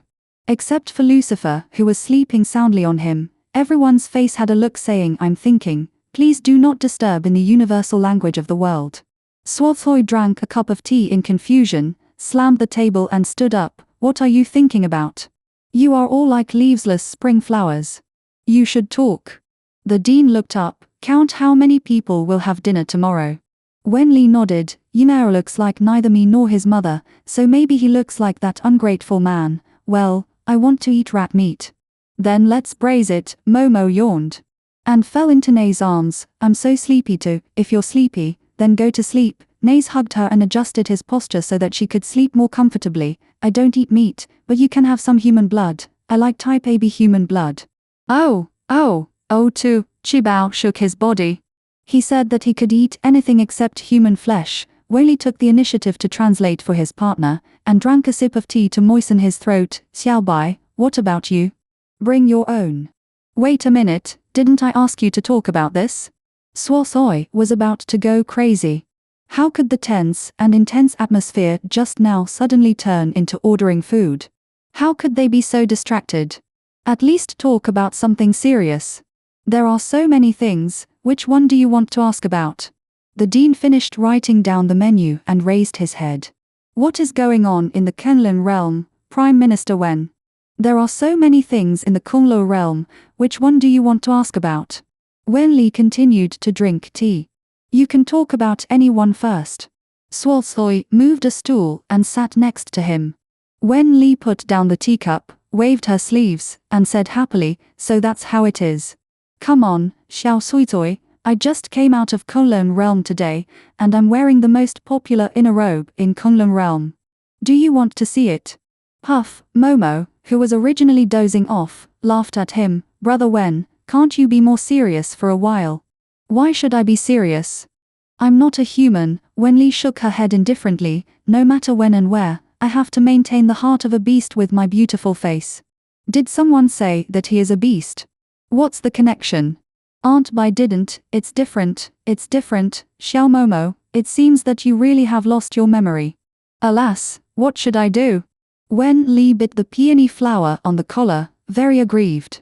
That's another question. Momo was wetted by his words, remembering that Yin Jiaoyin seemed to have fallen out with him because of this, so he was not willing to let her go. Let's talk about this first. How are they different? Xiaobai and Yunao first cultivated themselves to be human beings, and then cultivated themselves to be immortals. They relied on the practice of skills, so they had to be thoroughly familiar with the secular etiquette and rules. And Wen Li rolled up his sleeves and pointed at the red leopard, and both of us rely directly on our nature to practice and attain enlightenment. We emphasize the natural way of the great way. Do you understand? Chapter 61. I don't understand. Momo looked innocent, blinking his eyes. Wen Li was so annoyed by her self-righteous manner. What's so hard to understand about this? They cultivate to become humans first, and then become immortals. When they are done, they become immortals. We are beasts. We just cultivate and cultivate. When we are done, we become immortal beasts. Some don't even need to cultivate, such as the phoenix, unicorn, gluttony, etc. They are born as beasts and have nothing to do with humans from beginning to end. Do you understand what I mean? If you put it that way, I understand. Why should you have said it earlier? Why bother to beat around the bush? Momo wrinkled her nose. What does Yin Zhaoying's mother have to do with this? To cultivate to become a human or an immortal, one must suppress one's animal nature, accumulate virtue and do good deeds, and achieve perfect merit.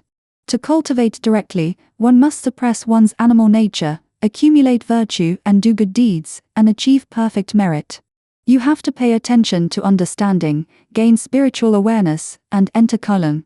Yina's mother has a high level of understanding, but she doesn't understand humans well enough, so she would, so. Wen Li repeated for a long time before finally finding a suitable word to describe it. That's why she was fooled by that person. Well, as for the details, you'll understand when she comes. Oh, okay, I won't say it. Anyway, it's her own decision. What does it have to do with me? How can Yumo blame everything on his poor uncle? Don't make yourself sound so pitiful. I don't believe you are innocent. Momo stared at him with a sinister look. You can tell at a glance that this man is definitely not a good citizen. How can you say that about me?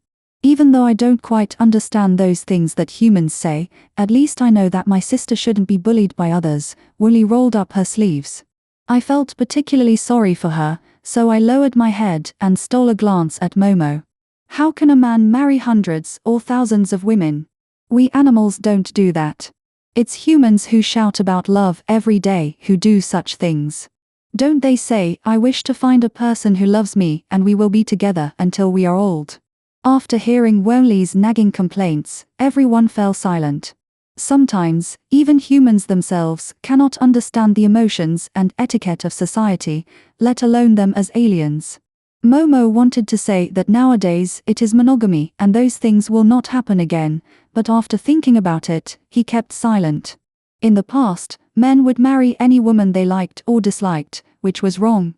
Now men and women are cautious about marriage. If they are still hesitant from the age of teen to the age of 30, how good is it to have one person in their heart and another in their belly? The emperor only liked the appearance. I became a woman to test him, but he still flirted with me and ignored my sister who was inconvenienced by pregnancy. Unlike Naza, no matter how I tested him, he ignored me. Hey, why did they talk about Naza? Momo immediately caught the point with vigilance. You tested Naza, what do you mean? No, it doesn't mean anything. Wenli covered her mouth with her hand. What a bunch of nonsense. Little Momo, brother Wen loves you the most since you were little. How could he do something to hurt you? Right, he didn't do anything to hurt you, but besides seducing me with various types of beauties, he also turned into your appearance to seduce other men in front of me. Naze added in a flat voice. This guy just demonstrated intimacy with Momo in front of him, and he had endured it for a long time. You damn Wenli, Momo was furious. It's true that he turned into a stunning woman to seduce Naze, but he never turned into Momo to seduce other men. He wouldn't dare to do such a thing even if he had 10 guts. How could I? You still refuse to admit it? Momo bared his teeth and claws, and jumped over like a shaman. Wenli had no words to complain about it. Naze behind her looked relaxed. This was the difference between a good reputation and a bad reputation. Who made Wenli have so many criminal records? Naze made up a story and he could only admit it. I was wrong. Is it okay if I was wrong? Oh my god, what was this? In a short while, he had been blamed for 2 crimes. It turned out that not only humans, but even animals could not commit too many sins. Wenli hugged the teapot and said flatteringly, I won't dare to do it next time. Little Momo, you must be tired of jumping. Have a cup of tea and take a break. You are so powerful. How dare I drink the tea you serve? Forget it. Momo waved her hand unhappily and turned around to jump towards Naze. There was no way. She ran too fast just now and only wore one shoe. Bai Suojin saw that the scene was finally quiet, and then he spoke softly, Minister Wen, I didn't want to ask too much about the affairs of the Kunlun realm, but it seems to be of great importance. Is it because of the dispute with the Immortal and Buddha realms? Wen Li shook his sleeves and restored his appearance as a good minister and general. He turned the teapot in his hand half a circle, raised his hand and poured it into his mouth, and said in a very elegant manner, although it's not right, it's not far off. Momo looked at Wen Li, who suddenly became arrogant, and his eyes almost fell out. This man had a miserable look just now, why did he change in the blink of an eye? She looked at Sister Xiaoso in confusion for an answer, and Swatu rolled her eyes in annoyance. What can you expect from a cat? Remember that it can only seduce female cats, not men. Or do you expect it to know that it has done something wrong and to keep its tail between its legs? Wen Li swallowed the tea in her mouth, looked behind her, and blinked, my tail is between my legs. Momo was completely impressed. So that's the case. This person should be treated as a cat, not a person. It seems that next time she can give him a ball of wool. Momo laughed when she thought about it. Naze flicked her forehead. Momo seemed to be too indifferent to her life experience and kept avoiding it. This made him very worried. Maybe this is the feeling of being homesick. Leaning down, he whispered in Momo's ear, okay, be good and don't interrupt. Listen to what Minister Wen has to say.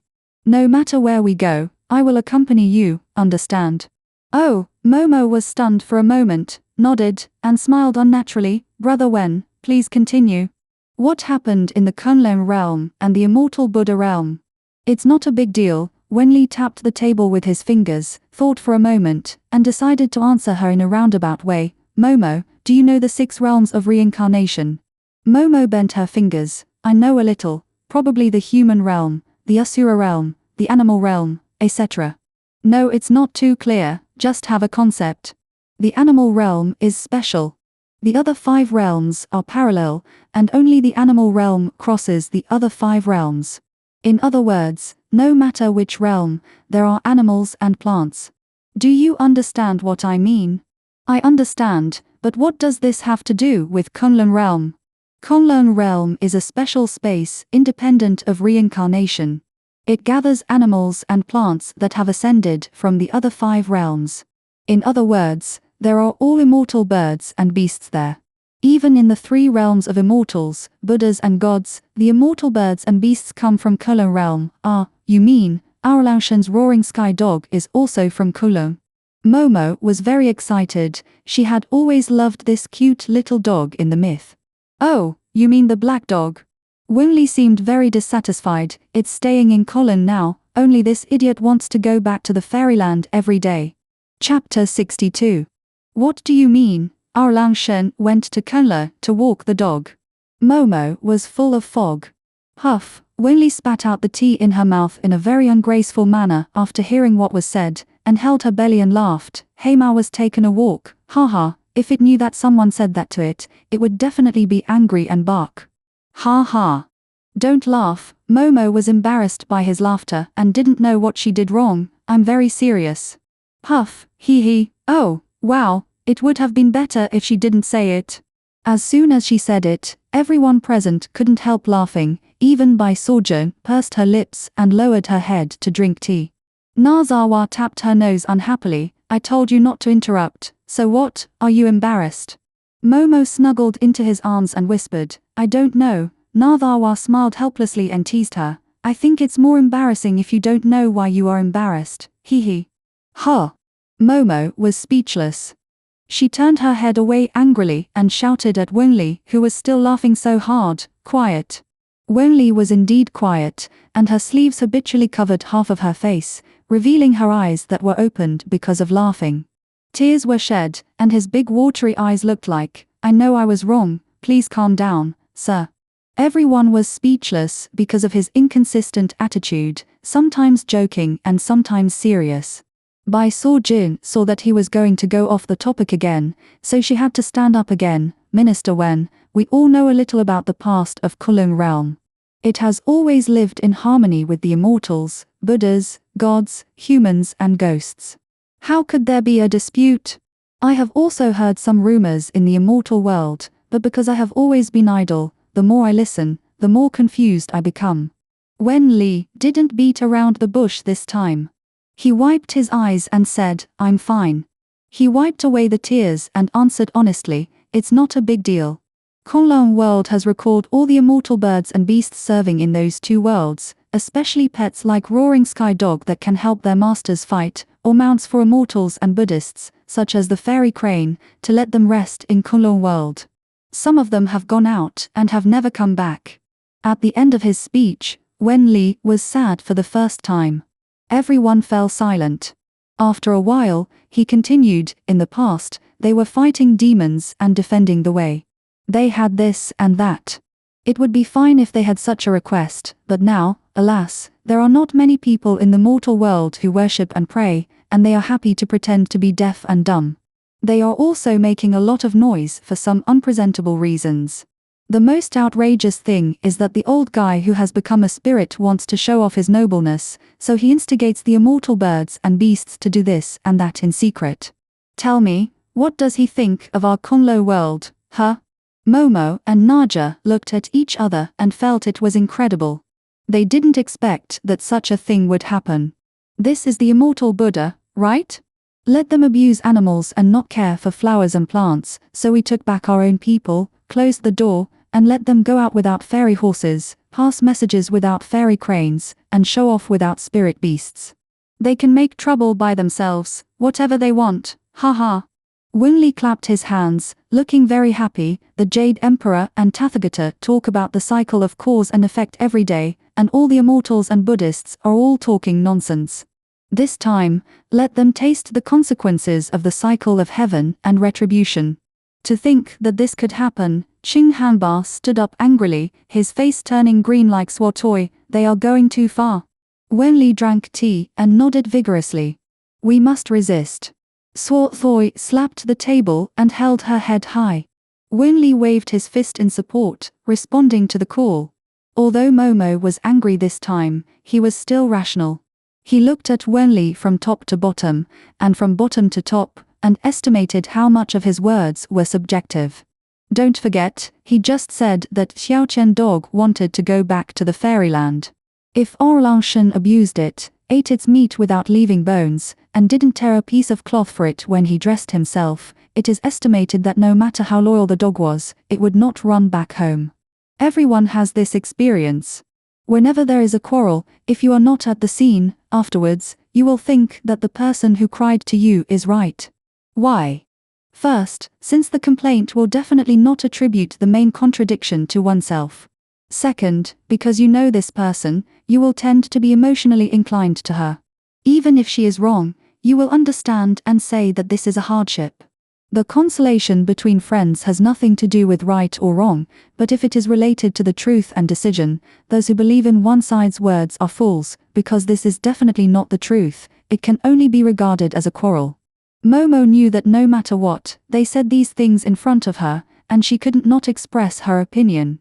This is why she didn't want to listen, think, or even care, because she hadn't thought about it yet. She hadn't thought about it yet, whether she should be a human, a fairy, or a beast. However, when everything began to unfold, when there was no escape, Momo knew that she could no longer be a coward. She had to make a clear-headed choice, a choice based on the balance between reality and emotion, whether she needed to go to Kunle, and how to position herself.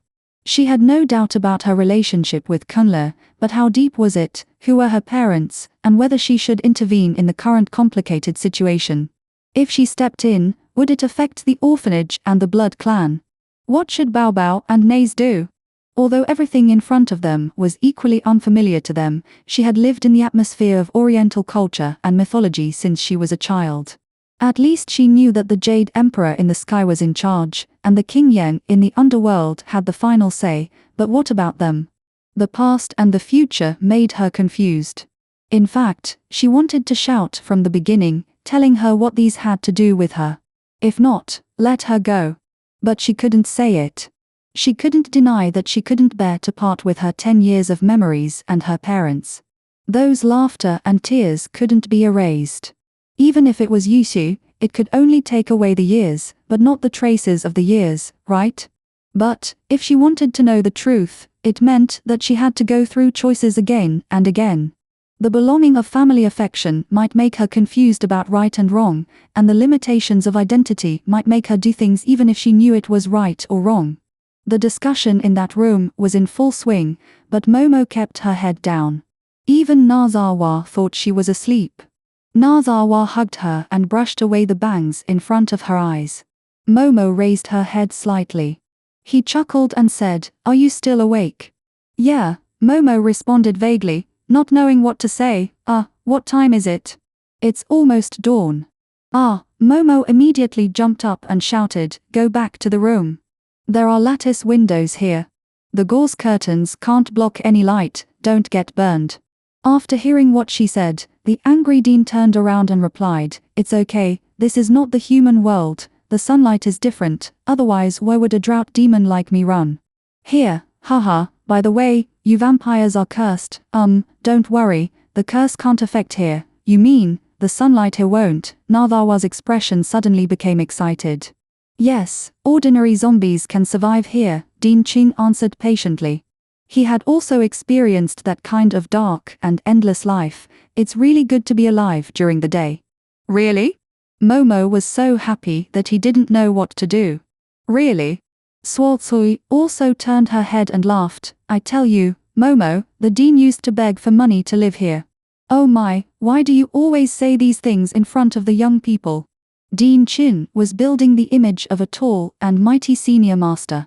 When he heard it, he immediately retorted, "What about you, a crooked willow tree?" Momo looked at the old man who was still bickering, turned around, shrugged at Naza, made a gesture of covering her ears, and stuck out her tongue, which made Naza laugh, and reached out to pull her hands. Momo dodged, covered his ears, and laughed. Naza looked at her in confusion, but found that she tried to open her mouth and make lip shapes. In an instant, he felt a shock of happiness. Maybe the darkness of the eternal night was worth it in exchange for these words. Her beautiful little wife said, "My dearest husband, let's go watch the sunrise." Chapter 63. The sky was still dark. Ximing Xing blinked his eyes, and the wind blew on his body with a hint of coolness. Momo and Naze sat on the eaves and hugged each other quietly, lying on a wide green straw mat. Lucifer, who was still sleeping, curled up on the other foot of the straw mat. The little guy pulled the red leopard's ear with one hand and nibbled it with his other hand. The red leopard, whose ear was pulled, lay beside him in a good temper, and his tail became disproportionately larger, like a furry blanket covering him. Looking at the two little guys leaning against each other, it seemed that everything was warm. Momo half closed his eyes lazily. It turned out that there is a kind of waiting called happiness. She sighed with satisfaction and raised her head. Nazawa was looking down at her. "What are you thinking about?" "Thinking," Momo blinked and pinched his face mischievously. "I didn't expect that I could watch the sunrise with you, hee hee." Nazawa kissed her forehead. "I didn't expect it either, Momo, thank you." "Thank you for what?" "If I had known earlier, I would have brought you here a long time ago." "Well, you can't settle the old scores with me. I really don't remember why I hid it from you before." Nazawa lifted her chin to prevent her head from nodding lower and lower. "No, maybe at that time, Momo just felt that it was not the right time. Some things, it is better to know them just right than to know them earlier. If they happen, you will be surprised, and if they don't happen, you will not be disappointed, right?" "Well, that's right." Momo became proud again, smiling so that her eyes narrowed into crescents. "My Natha is so gentle and considerate, virtuous. Don't worry, I will treat you well." Natha smiled. But he glared at her. "Thank you so much." "Hee hee, you're welcome, you're welcome." Momo smiled sarcastically and wisely changed the subject. "Well, I've always wanted to know. You used to go to work and go out at night." "Wow, this is so fun." Momo opened his eyes wide in surprise. "There's something even more fun. Not only are the day and night fixed in the same place, but also the areas where it rains and the sky is clear with rainbows are fixed. There's no need for a weather forecast." Wenli unconsciously rubbed over again, trying to get closer to Momo, but this time he was pulled back by Qibao. What's so fun about this? Ling Er was finally freed from the dizziness after being injected with true energy by Bai Nianzhe. Without saying a word, she rushed over to join in the fun. If there's no change, isn't it boring? I've never seen someone so unintelligent. Suo Cui shook off the dust on her body and said slowly, living in one place is boring, but traveling is different. The scenery in each place is different, and we can walk along the line of night and day, Momo said excitedly. In that case, if you want to spend the day, and want to sleep at night, you can just step over with one foot and sleep. When you have slept enough, you can crawl back here and continue walking. Ah, so interesting. Since my parents are not at home and we are not in a hurry, let's not fly around for the time being, let's walk and see, okay? Okay. Ling Er responded and nodded repeatedly. Since these two people wanted to play so much, the others nodded in agreement. The only one who didn't point was Michael, because he had no right to speak. Momo looked around and remembered, wait a minute, the dean and the nine-tailed fox are still there. Should we go ask them what they think? Also, does Brother Wes nine-tailed fox still need to be punished? Wen Li thought about it and smiled. She doesn't have to be punished for the time being. Let's talk about it after we meet your parents. Let them go with us. The dean does not belong to Kunlun realm and cannot act alone. Ah, the dean does not belong to Kunlun realm, so how can he be in the orphanage? It is to atone for the sins of the nine-tailed fox and voluntarily pay for Kunlun realm. Suothui looked at the familiar figure in the distance with admiration in her eyes. Momo must be wondering why we are building an orphanage in Kunlun Road, right? Yeah. She actually wanted to ask. Suothui smiled and said, Kunlun realm is the gathering place of immortal birds and beasts. It is the most suitable place for origin cultivation. However, there are exceptions to everything. A very small number of descendants of immortal birds and beasts are more suitable for cultivation due to the influence of their parents or masters. For example, Bai Su Zhen is actually such an example. She grew up in Kunlun realm since she was a child, but she is kind-hearted and has a high understanding of classics, so she chose to cultivate immortals. Before her, Kunlun realm did not consider this point. Since she left Kunlun 2,000 years ago to cultivate immortals, Kunlun realm began to let everyone choose the way to practice without restrictions. That's why there are Kunlun Passage and Orphanage. So that's how the orphanage came about. Momo suddenly realized, then what does this have to do with the dean? It has a lot to do with him. Without him, we would know nothing about the world and would have difficulty moving forward. The children wouldn't be able to read, know manners, or even walk. The dean taught them all these little by little. To cultivate immortality, one must first cultivate oneself as a human being. The children in the orphanage have cultivated themselves as human beings, learned to read and write, and it's all thanks to the dean. It's a pity that he has been cursed for all eternity because of this. Cursed for all eternity? Momo tilted his head in confusion. Yes, Dean Qing. Suosui paused, her voice a little harsh. Does Momo know about the burning of books and burying of scholars? I know. Momo nodded subconsciously, was stunned for a moment, and then asked tentatively, Sister Suotso means that Dean Qing was actually Qing Shihuang in his previous life? Chapter 90. Yeah. Suotso nodded lightly, looking at the man who was slowly walking towards her. 2,000 years passed in the blink of an eye.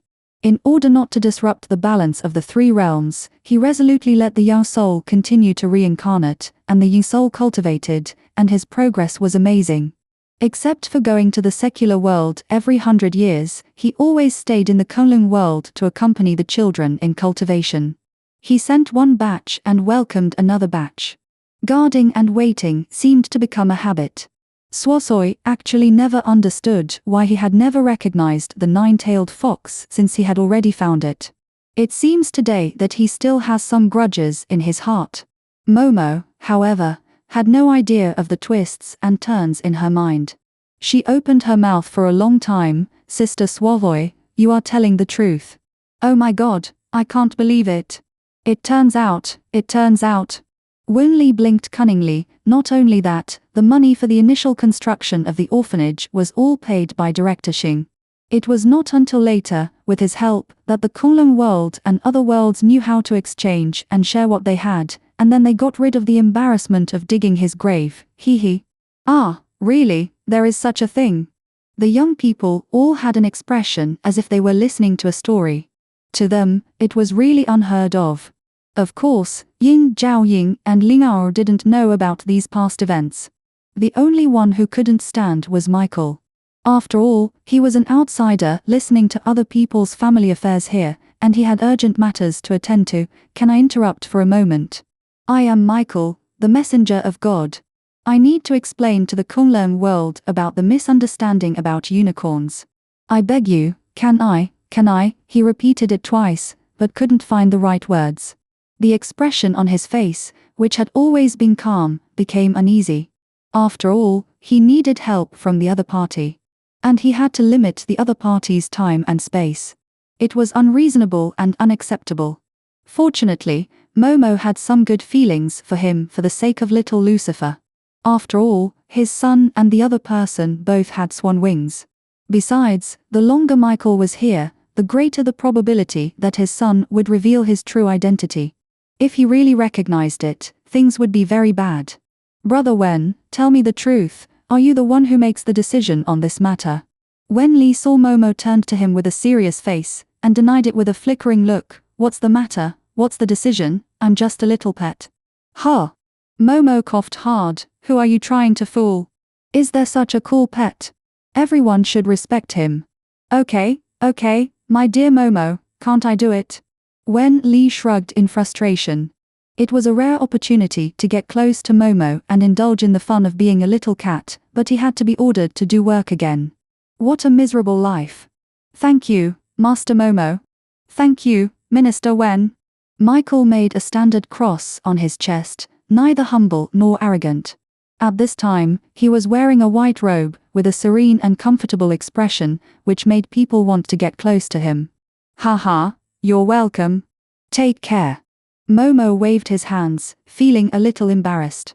He had given someone a hard time, but in the end he got a thank you. He felt unworthy. Minister Wen, you know the way well, so send him off quickly. The sooner you go, the sooner you can come back. There's a red leopard leading the way here. You two also have ways to contact each other. You will definitely not get lost, so go with peace of mind. Go. Oh, Minister Wen and Michael flew into the air, and while flying, they kept turning their heads and sleeves, but it was a pity that it was harder than crying. The smile on his face ruined the beauty. Remember to miss me, everyone, remember to miss me, I'll be back soon. Unfortunately, no one responded to his affectionate words. Everyone turned around and looked at the devastated Dean, who was walking towards them step by step. He walked very slowly, and his body couldn't help but tremble. He was holding Hu Shuro in his arms, or to be more precise, it should be the nine-tailed fox that had not transformed. The white fox curled up in the Dean's arms, half closed her eyes, and a trace of tears hung in the corners of her eyes. What happened? Momo was speechless. The Dean raised his head and said in a light tone, it's nothing. The spiritual power will be restored to its original state with little loss, and it is easy to recover. Don't worry. Oh. Momo nodded, looked at the Dean, and then looked at Sister Swatoi. She also had a helpless expression on her face. Ever since Momo mentioned the nine-tailed fox on the phone, the Dean seemed to have become a different person, much more serious and profound. Alas, as expected, everyone is sad when the word love is a disaster. Fortunately, she is just a willow spirit and doesn't understand these things. Don't worry about me. Wherever you are going now, I will follow you. Dean Qing saw that no one was talking, so he said to himself, then hugged the nine-tailed fox and walked aside to meditate and rest. Wait a moment, the silent white snake stopped him, smiled, and with her jade hands flying, a magic spell was cast, and a sedan chair appeared on the ground. It was of elegant light green color, embroidered with small white jasmine, and seemed to emit a faint fragrance. We are just preparing to take a walk and relax. It is inconvenient for you to bring people with you, so you should take a sedan chair. Momo had already run to the sedan chair and touched it all over. Wow, what a beautiful sedan chair. I want to sit in it. I want to sit in it too. Me too. I still don't want to sit in it. Lingao said. It was rare that she didn't follow suit. I've been sitting in it for hundreds of years. Momo pouted when others didn't like what she loved. It's not because I'm craving it. I'm doing it because, well, I want to hold my son, so of course I need to sit in a sedan chair. Oh, so that's the case. Lingao stuck out her tongue with a smile, a little embarrassed. Nazawa knew his wife best.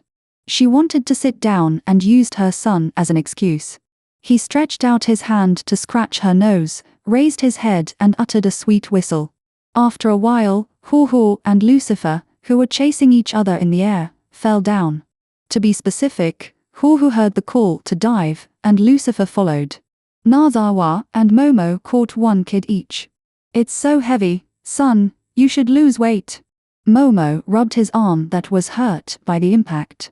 How can a baby lose weight? Swalloy heard her words, with a look of reproach on her face. Did we take care of you like this back then? Hee, how would I remember? Momo raised her chin mischievously, and then slipped behind Naza. Anyway, she had her husband to protect her. Hoo-Hoo, was it fun in the sky? Fun.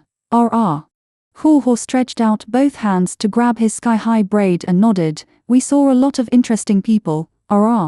What do you mean, a lot of interesting people? Hoo-Hoo counted on his fingers and answered Momo seriously. A lot means a lot. People with tails, people with horns, people with feathers, people with petals. Are these also considered people? Momo swallowed. Chibao used a magic spell to teleport to Momo's side, and said with a smile, actually not, they are immortal birds and beasts that have not been able to completely transform into humans. Haha, because whether they can transform into humans is a sign of their adulthood, so many little guys like to show off their strength by comparing how much they can transform. In this case, it is probably a market next to them. Chapter 91. Really? What are we waiting for? Let's go. Momo shouted, carrying Lucifer and climbing onto the sedan chair first. Naturally, the group had no objection. After all, they had been struggling for most of the night. Under the guidance of Chibao, they ran towards the legendary market that was very close. Looking closely, it was better to say that they were floating on the ground than walking. White Snake also used a magic spell to control the sedan chair to float up, moving softly and swayingly close to the ground. Momo held her son in her arms and sat in the sedan chair, rocking back and forth with great pride. If she hadn't been concerned about the injuries on the nine-tailed fox, she would have thought of doing somersaults in it. Little Lucifer was very interested at first, and he used his little hands to touch here and there, and made sounds from his mouth. However, the little guy soon found that these things that smelled good were not delicious when he put them in his mouth and licked them, so he pouted his mouth in grievance, climbed into Momo's arms, and deliberately disturbed his mother to look at the colorful flowers and plants. Unfortunately, he was too small and had no status, so he was completely ignored. In comparison, little Hoo-Hoo was the happiest. He flew around the sedan, greeted beautiful flowers whenever he saw them, and sang a slightly off-tune song in his little lolly voice, making Momo laugh. When the cute Hoo-Hoo heard her laughter, he grabbed the hem of his skirt and stopped dancing in the middle of a circle dance. He covered his face in embarrassment, flew back and landed on Nazawa's shoulder to pull her hair. Hoo-Hoo, don't be embarrassed, keep going. Momo saw Nazawa's helpless look and tried to hold back her smile. Hoo-Hoo sings very cutely. Oh, no. Hoo-Hoo, who was in a bad mood, was not so easy to fool today. Huff. Little Lucifer finally got the chance and tried to crawl out, wanting to be held by Hoo-Moo. Huff, hold me. Hoo-Moo heard little Lucifer's call, pulled her hair and turned to look at Nazawa. She was the one who signed the master-servant contract with Nazawa. Naturally, she would ask for his opinion. Nazawa patted Hoo-Moo on the shoulder and found that his son's face was twisted into a ball. What's wrong with the little guy? I don't know. Momo lowered her head. Sure enough, the little guy was looking at her pitifully. The mother who didn't know the situation made little Lucifer feel how unworthy his patience was. In an instant, his big blue eyes blinked and tears filled his eyes, but this baby's trick would not work in front of the unscrupulous mother, so he could only pout and straighten his waist. Two little hands with 5 fingers spread out, hugging the little belly. "Baby, I'm hungry." Hungry? Usually this time is the second half of the night, the little guy is sleeping soundly, now he is awake. It's strange that he is not hungry. Momo calculated the time, and comforted her son with guilt. "Mommy forgot. Baby, I'm sorry. Mommy. The baby was moved to tears. Mommy can be so gentle sometimes.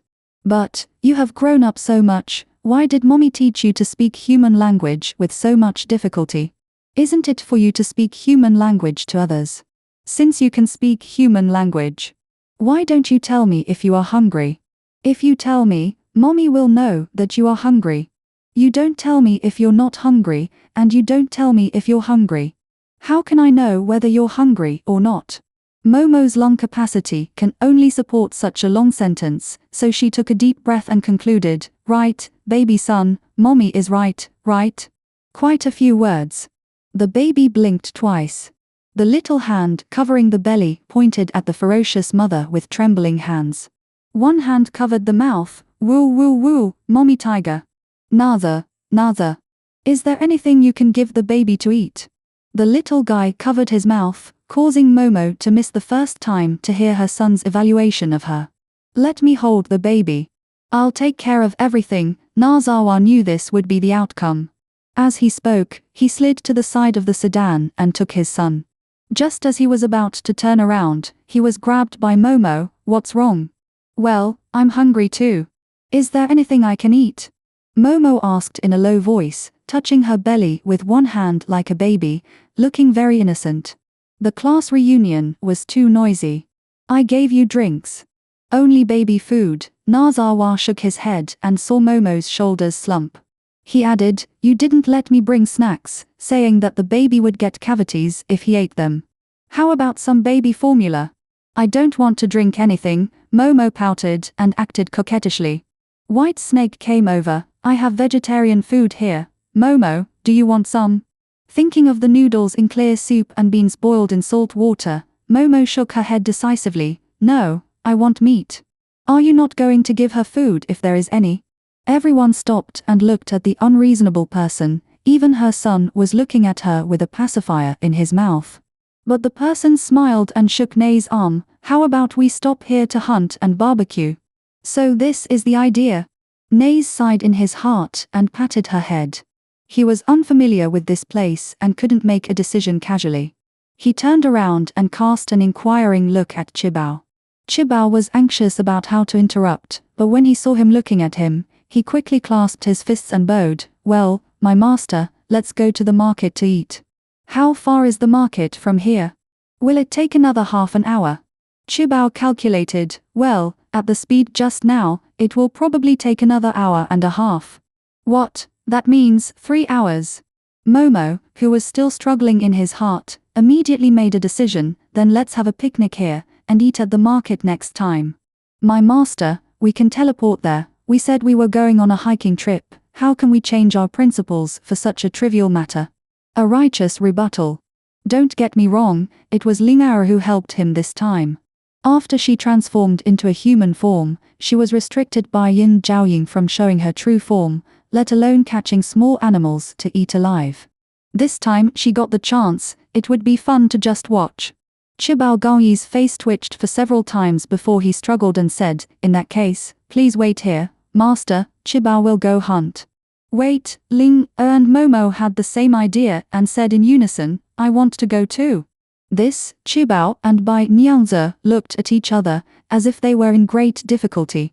Naza saw the clue and smiled at the two of them. "Is there anything inconvenient? Is it that the Kunlun realm prohibits capture?" "It's not prohibited. After all, the Kunlun realm does not restrict the bestial instincts of animals.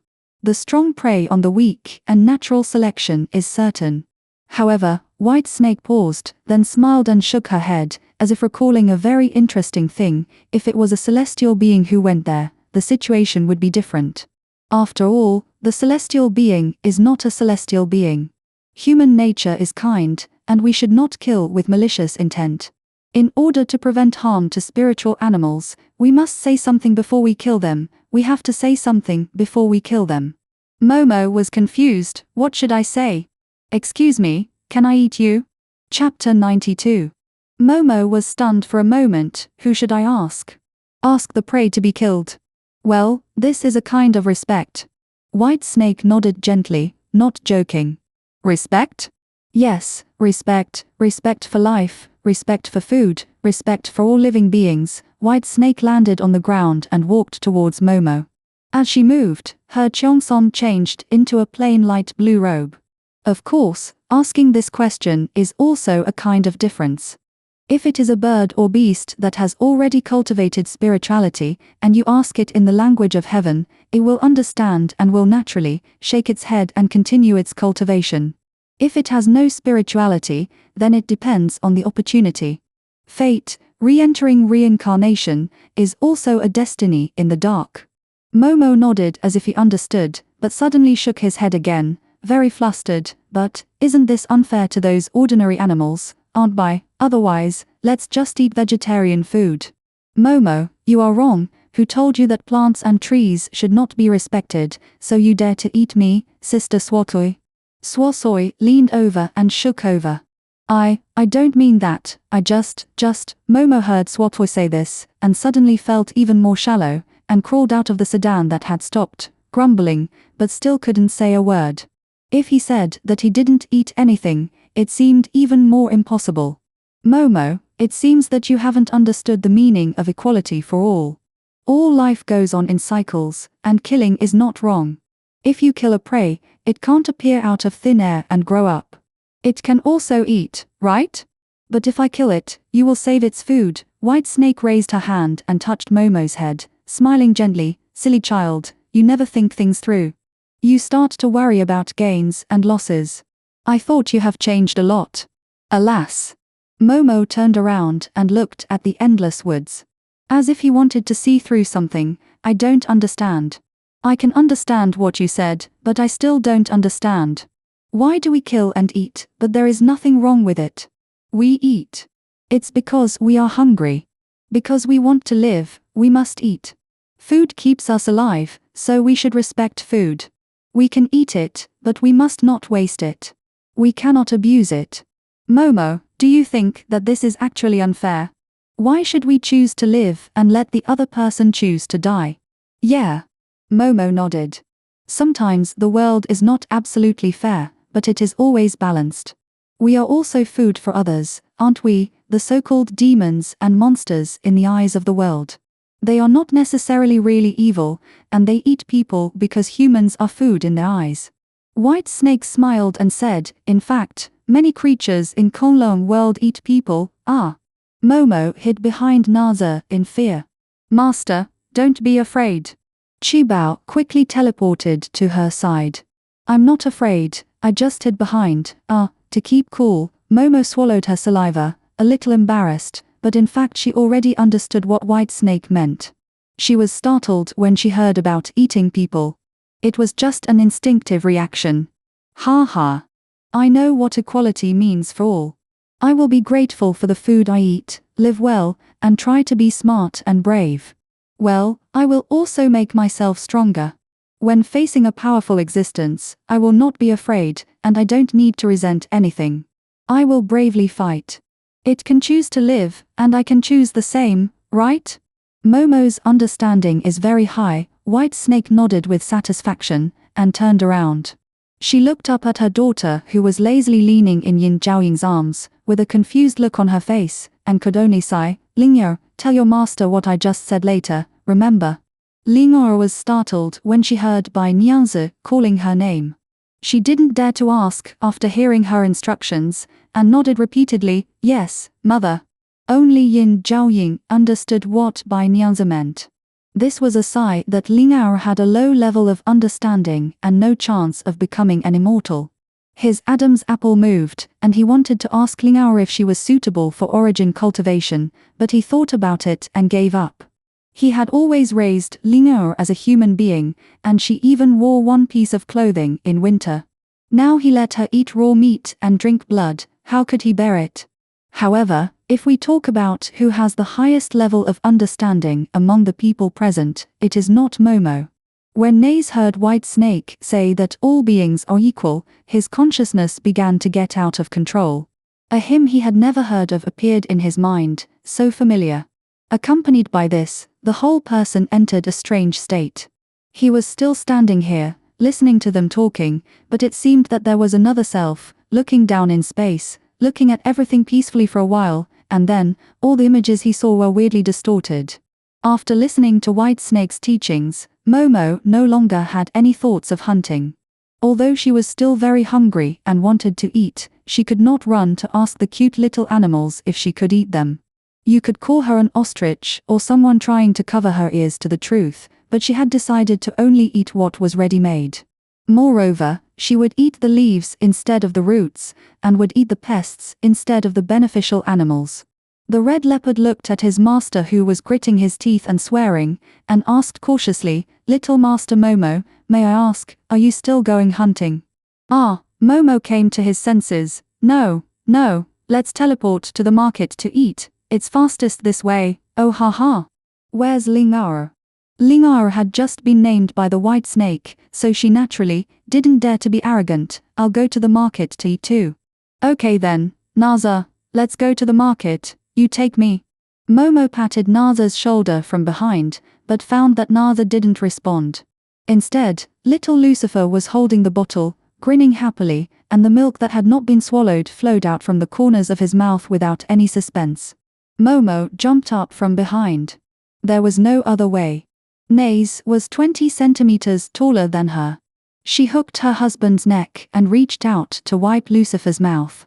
At this time, Naze seemed to wake up, took out a handkerchief from his pocket, wiped the little guy's clothes, and turned around to wipe Momo's hands. Momo stretched out her hand obediently, but muttered, "What were you doing earlier? I called you just now, but you ignored me."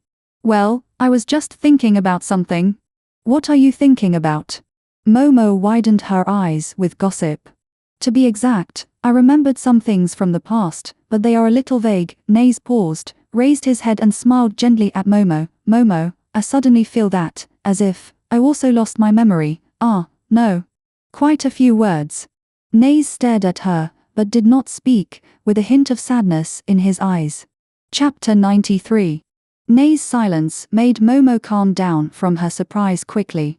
No one was more familiar with Naze's pair of purple eyes than her. Light purple was aloof elegance, bright purple was a gentle gaze, and dark purple was the silence of pain. She raised her head and looked him in the eyes, then stretched out her hand and touched Naze's cheek, trying to wipe away the sadness in his eyes. "Don't worry, it's not a serious matter. I have also lost my memory, right? Memories are precious, but as long as we are together, memories that can create happiness are more precious, right?" Naze put his palm on hers and smiled. Just as he was about to speak, a small slap was placed on Naze's hand. The two looked at the little guy in Naze's arms. Little Lucifer blinked and innocently raised the bottle and put it to his father's mouth. "Dad, eat. Dad, eat. Daddy is not hungry, baby, eat by yourself." Momo lowered his head and kissed the little guy hard on the face, then raised his head, smiling. "Look, how filial our son is." Nazawa lowered his head and kissed her forehead, then closed his eyes, feeling the warmth from his hands. The palms were warm, the backs of his hands were warm, and when they reached his heart, the gloomy memories were less painful, leaving only gratitude for the current happiness, and gratitude that the dark past did not make him lose the courage to pursue happiness. Momo, Momo buried her head in his shoulder. "My memory is very confused now. I'll tell you when I've sorted it out, okay?" Momo took a step forward, put her arms around his neck, and nodded. "Okay, actually I have had some images popping up in my mind recently. When we are free one day, let's sit down and talk about it slowly." Nazawa's voice gradually became lower. "Momo, please believe me." Halfway through his words, Nazawa found that the face in front of him turned into a baby. Momo was blocked behind and had to let go of his hand helplessly. There was no way. Who made it so that the person being held by the tall Nazawa was not her? "Ah my." The twisting little guy in his arms changed from half sitting on his arms to standing upright, with a blush on his little face that seemed to be due to lack of oxygen. No matter how small the baby is, it still has a size. How can mom and dad get so close? The baby is not flat, huh? Ha! The little guy's bottle turned into a weapon and hit the father Nazawa on the head without hesitation. If the baby doesn't show his power, do you think he is a meat bun? Yo, the little guy is much more powerful than Momo when he was a child. Swol Loi looked very happy. The disciple surpasses the master. Who would praise a child like this? Momo patted his forehead and said, Sister Swatoi, it's rare that you appreciate me so much. Otherwise, I will help you with the children in the orphanage. It was a threat, definitely a threat, but it was very effective. Swazoi taunted and changed the subject. Momo, you know that your sister Swazoi had no conditions to study when she was young, she had no culture, and she used idioms incorrectly. You should be understanding and considerate of her. I raised you from childhood to adulthood. Even if I have no credit, I have worked hard. Right. There are a lot of words. Let's not talk about other things. Just take you as an example.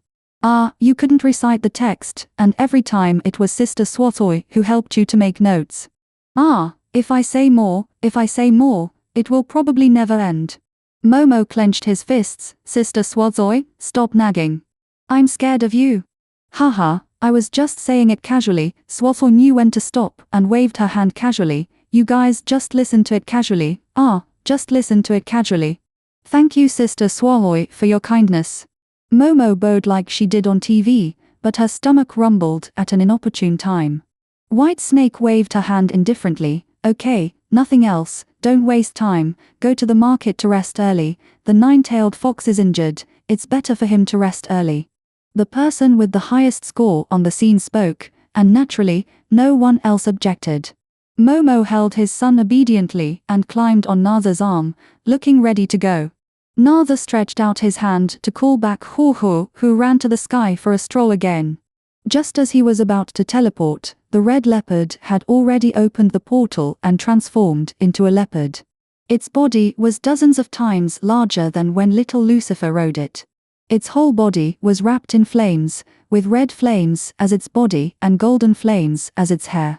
It roared to the sky, and the portal seemed to have life, gradually expanding and wrapping everyone in. When she stepped back onto the ground, before she opened her eyes, Momo could already hear the noise around her.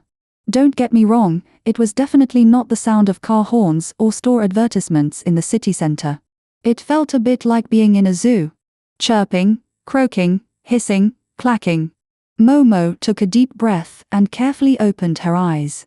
She originally thought she would see strange houses and beautiful little animals, but the market she saw now was a bit like a country market on Earth. On the colorful grass, there was a straight, sunken white mud road. On both sides of the road were stalls lined up in order, and many people walked around picking things. As for the stalls, I'm sorry, some of them just spread a piece of cloth on the ground and placed a few things, and some were just left empty. It seems that the sellers cast a spell like freeze. It's good that way, and there's no need for shelves. It feels quite like human society, but why do they all speak animal language? Momo scratched his hair, wondering, Chibao, what are they saying? I can't understand anything. Could it be that they are not human? To answer the master, some of them are human, and some are fairy birds and beasts, but those who can come here to exchange things are all highly skilled. You don't have to be afraid. In the market, no one is allowed to attack others, and exchanges must be civilized. Chibao replied respectfully. Momo breathed a sigh of relief. Oh, so that's the case, but didn't you say there was a place to eat? White Snake brushed her hair and smiled at Momo. This is the central area of the market. According to custom, the teleportation array is usually set up here. Don't underestimate this exchange place. Many treasures are exchanged here. It's simple only because the mobility of buyers and sellers here is very large. How many treasures can a person have? Many people leave after selling or buying things. As for the places for normal strolls, they are built around it. Momo, what do you want to eat? I'll take you there. Momo didn't dare to say that he wanted to eat this or that now. White Snake gave him so many reasons. It was a blessing to be able to eat. Anything is fine, as long as it fills my stomach. Qibao was delighted when he heard her words. He took a step forward and bowed, saying, "In that case, please follow me, little Master Momo. I'm familiar with this place. There's an inn with good food and a great environment." Chapter 94. It's really convenient to have a tour guide, and he's one of our own. Momo nodded in satisfaction. Okay. Then Qibao, you lead the way, and we'll follow." Qibao made a gesture of invitation. "The journey isn't very far. Please follow me and teleport across." "Go, wait," Lingar shouted to Qibao, and immediately rubbed against Momo with a smile. "Sister, it's not very far anyway, can we walk over? Lingar wants to see those fun people." "Okay then." Momo was also curious when she heard her say, "Qibao, can we see it if we walk over?" "Well, can, then let's go." Bai Nyangzi smiled slightly, took a light step, and walked in front. It has been a long time since she walked on the white mud road. The special stickiness, wearing cloth shoes will always sink into the mud. It is better to slide with the tail. Haha, using the tail to slide, how long ago was that? She can't remember clearly, maybe thousands of years. A lot of words. White Snake showed an inadvertent smile on her lips, and looked at the passers-by while walking, thinking back to when she was a child. She also often ran to the market, even if she was still dragging her tail behind her and walking crookedly. She was very proud, just to return to the depths of the forest and show off to her sisters who had not yet completed their cultivation. The market is on the central axis where day and night alternate. They are now in the exchange area, which is on the day side. The inn is for eating and sleeping, and of course it is built on the night side. Seeing that she was walking out familiarly, Qibao did not insist on leading the way. After all, the place is so small that they can get there by going around. Momo and Lingar followed behind, looking around, and the two pointed curiously. Even a small road sign on the side of the road must be studied, and people's clothes have become their main target of research. "Look, the thing that person is selling is blood jade, right? It's so beautiful. Wow, the clothes they are wearing are so exquisite. Yeah. They must be very expensive." Everyone likes to hear good words, even if the praise from these two little girls is a bit weird.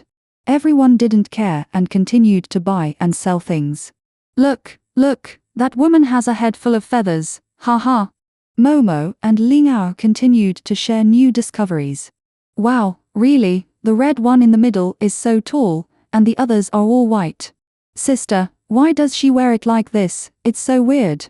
How should I know? It's just a personal preference. But, shh, keep your voice down, don't let others hear. Everyone frowned at the loud noise. Even people who haven't practiced can hear it, okay? Quite a lot of words. The woman who was known as having a head full of feathers was really depressed. What, red hair or white hair? She was a Bai Wen. Everyone in the Konglen world knew her ethnic symbol, but she was actually laughed at by two women of unknown origin. If it weren't for the red leopard next to her who kept waving his hands, she really wanted to laugh at their hair. With such short hair, they must have had their feathers cut before they transformed. They must have been poultry. Humph. Frogs in the well, they are surprised by what they have never seen. They don't even look at themselves. Momo and Lingao were watching happily, just looking forward, and didn't care about the dissatisfied eyes cast from behind them.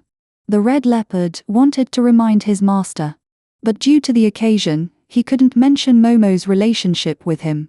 He was so anxious. Dean Qing followed everyone with a nine-tailed fox in his arms, expressionless, like a walking corpse.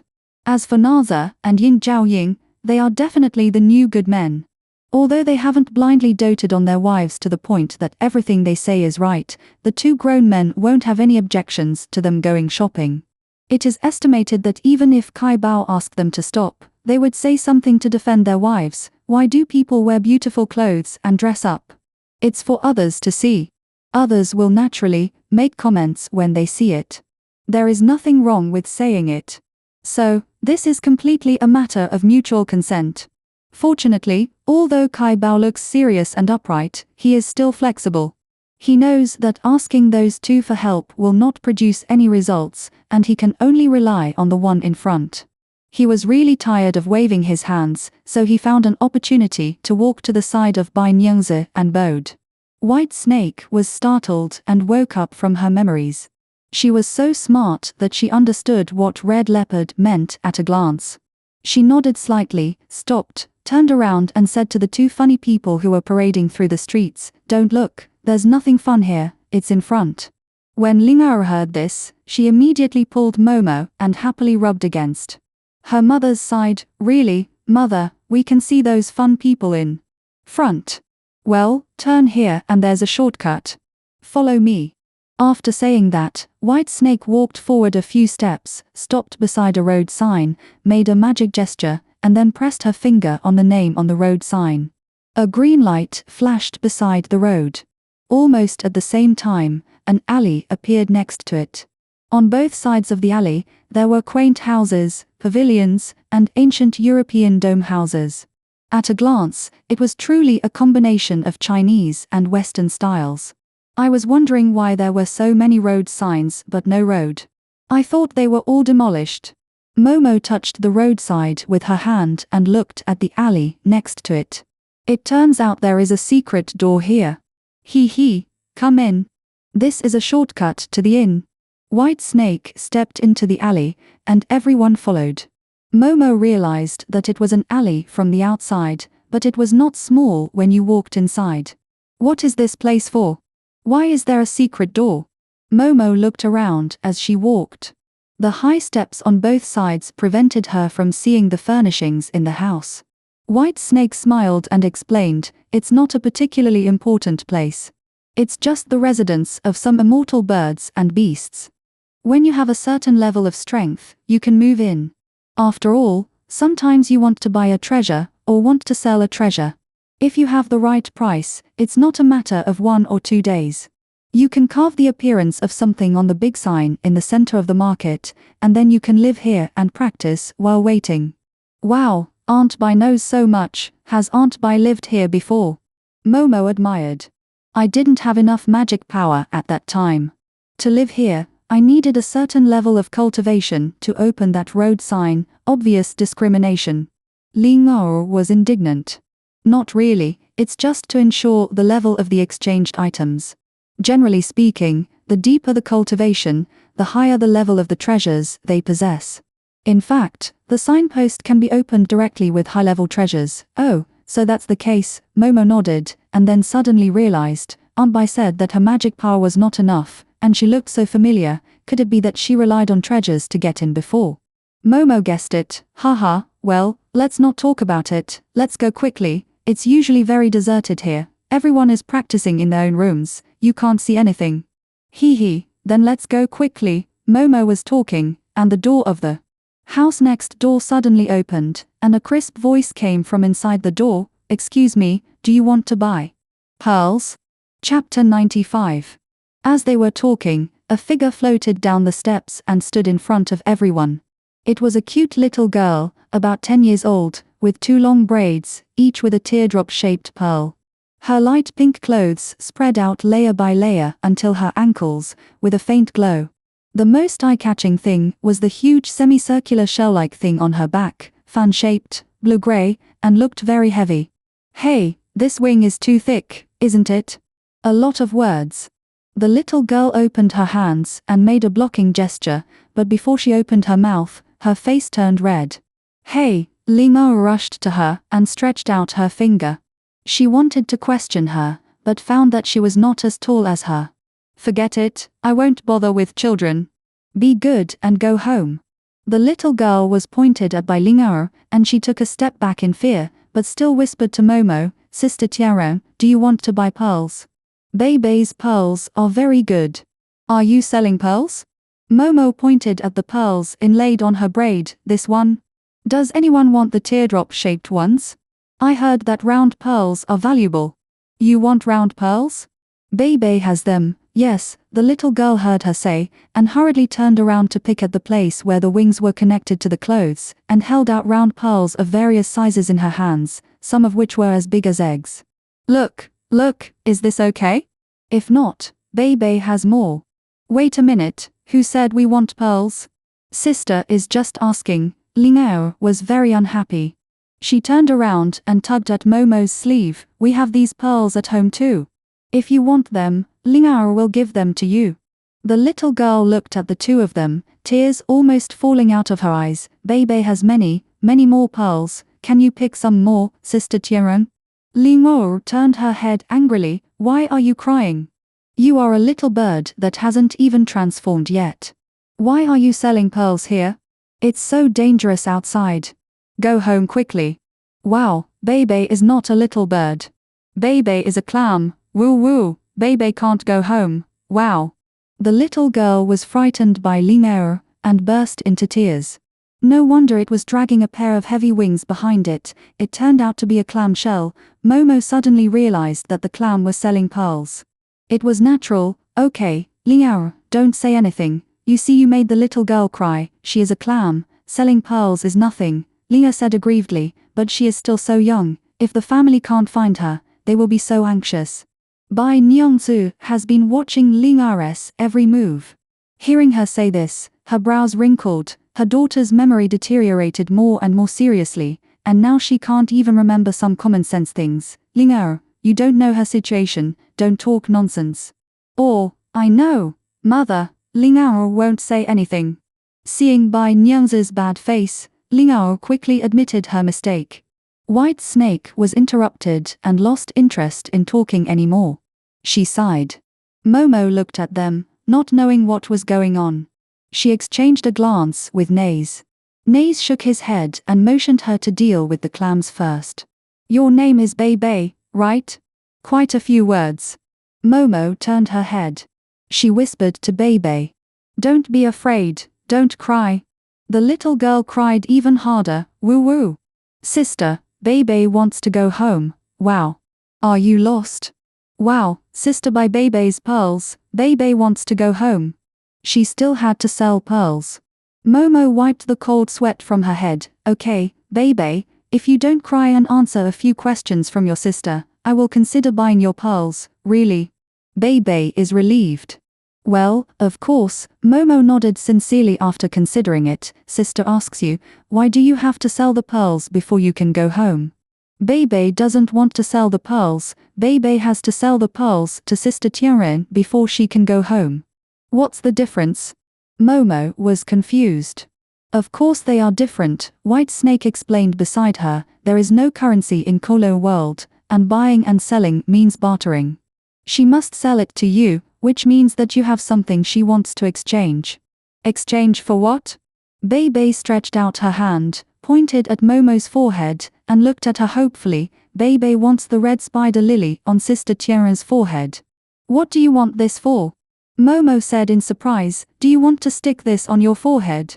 No, Bebe's mother is sick, the little girl said, her eyes red again. She was ruined by a strange conch.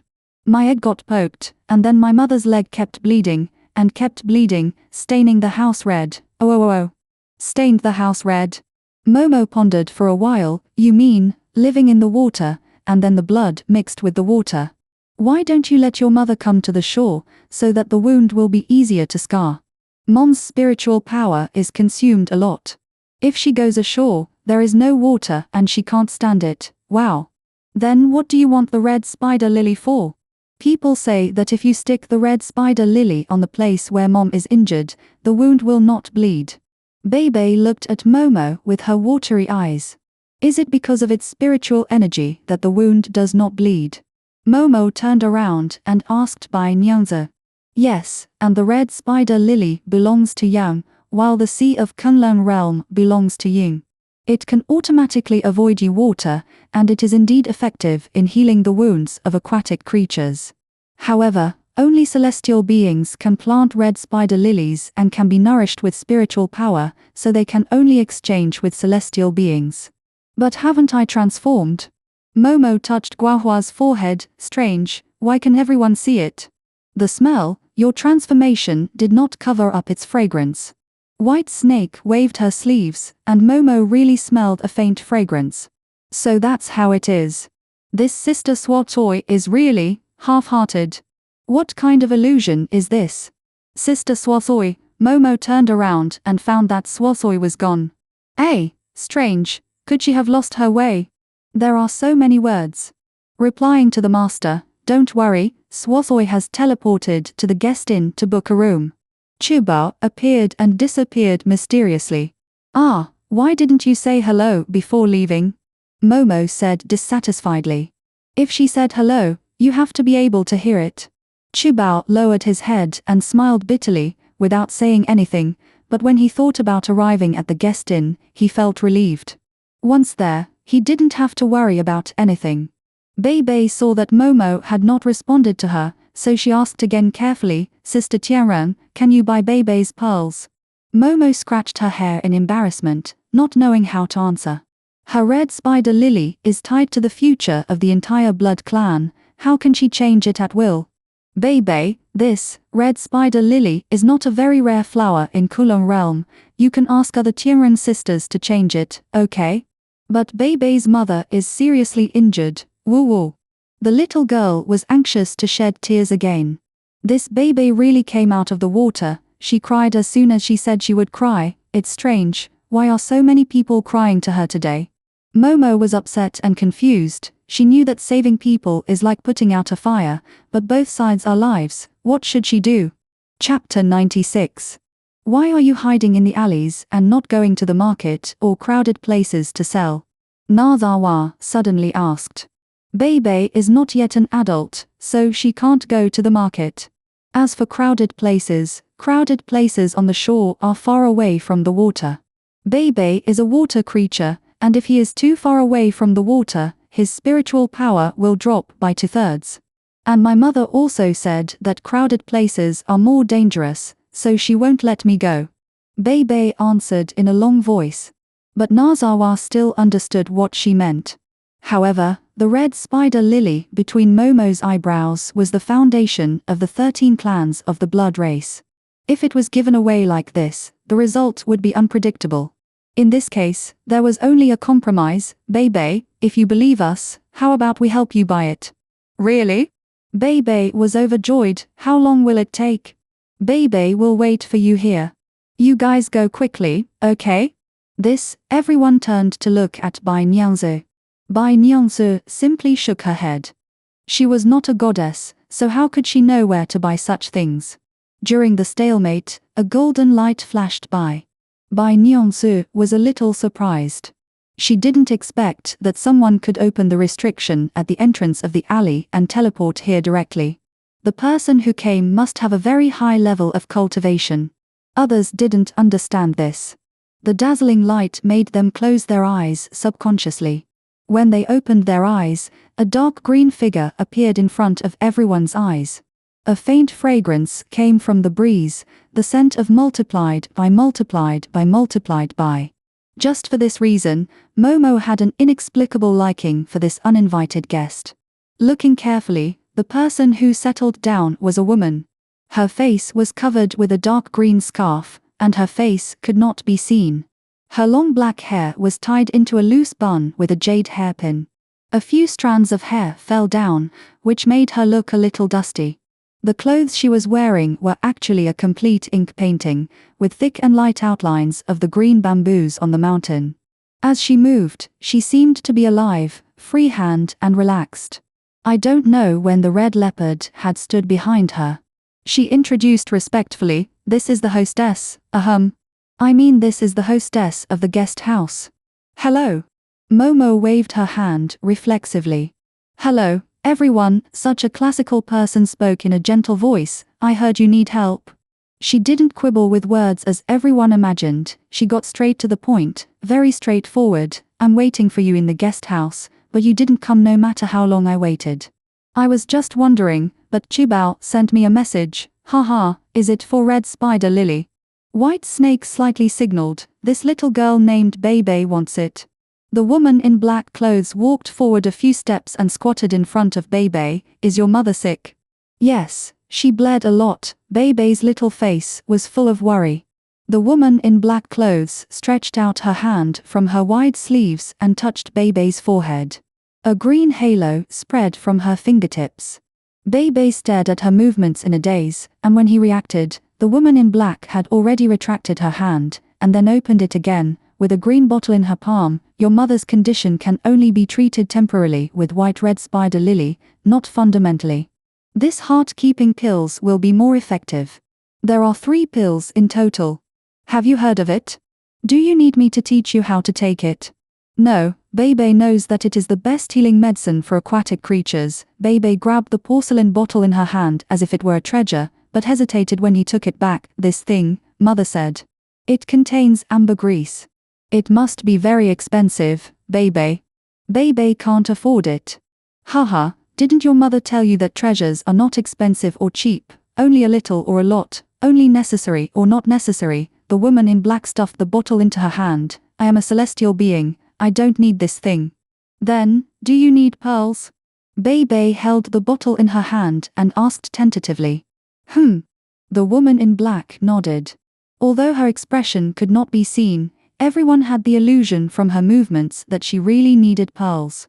Beibei happily picked the pocket where her shell and skirt were connected and took out a large handful of pearls. Hee, all for you. These are all bred by Beibei herself. Beibei holds them in her arms every day. The quality is very good. The woman in black did not take them, but stretched out her hand to pick up 3 pearls, then touched Beibei's head. 1 for 1, I picked the most beautiful ones. Hee, thank you Beibei. But Beibei didn't know what to say. Okay, don't waste time. Your mother is waiting for you to take care of her at home. Go back quickly. The woman in black clothes didn't wait for Beibei to speak this time. She stretched out her finger and drew a circle on Beibei's forehead.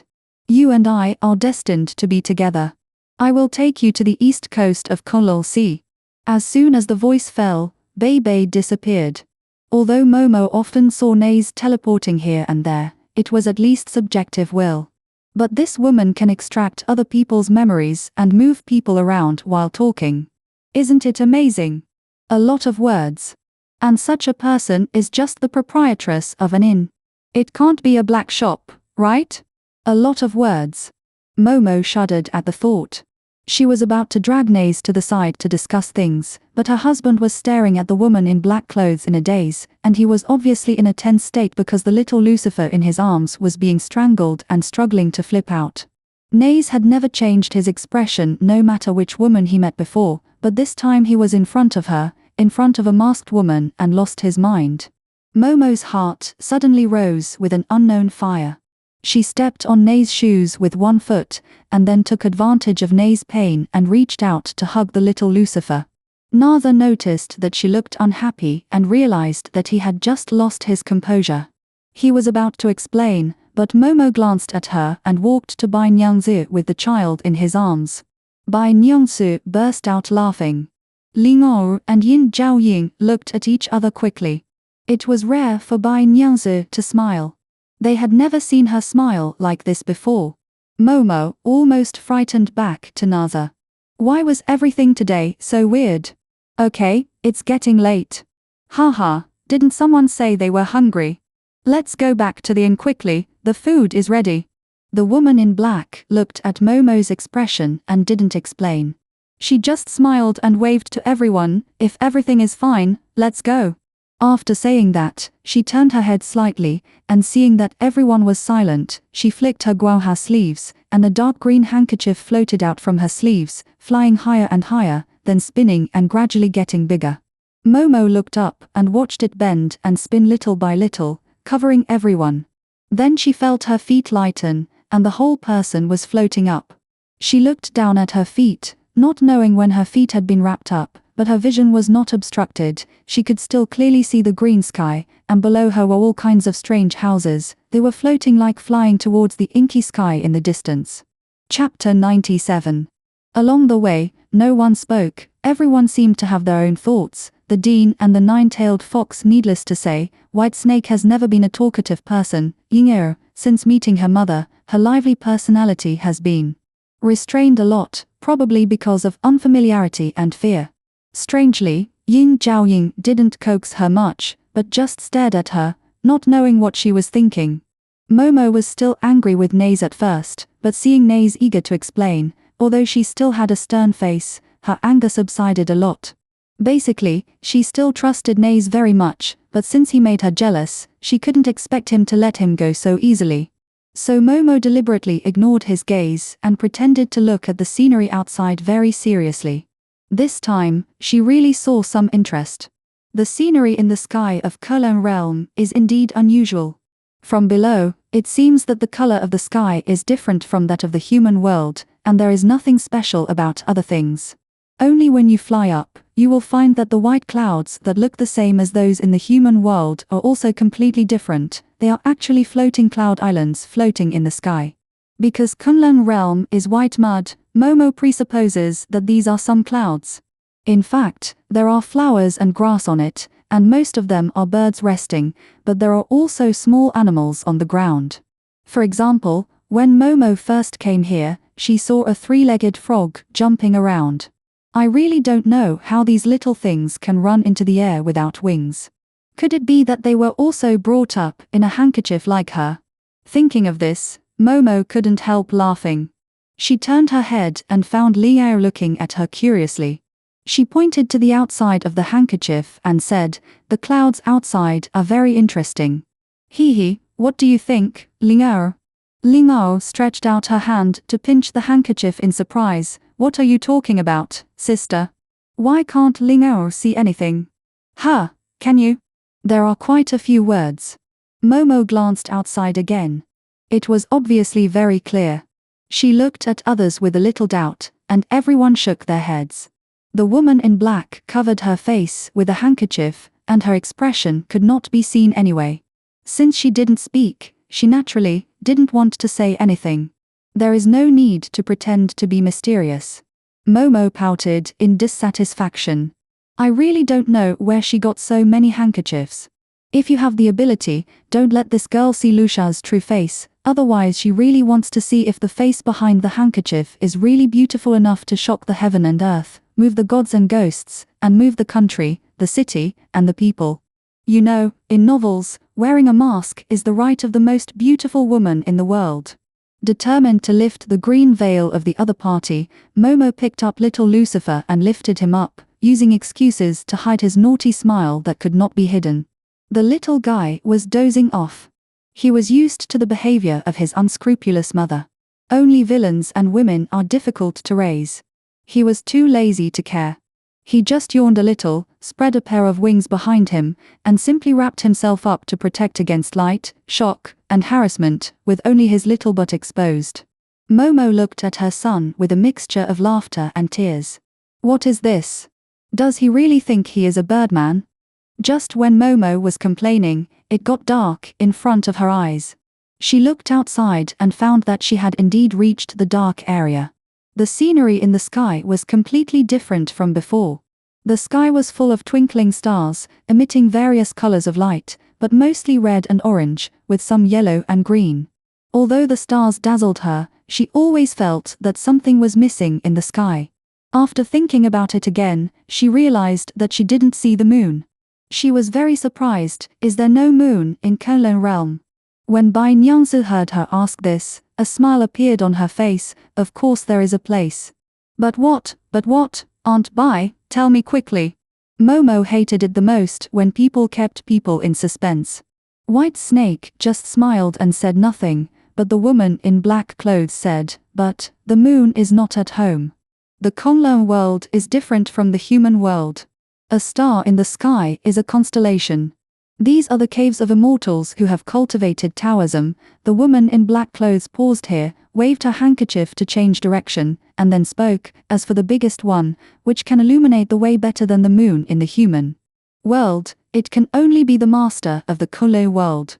Now that he has gone to the fairyland, doesn't it mean that the moon is not at home?"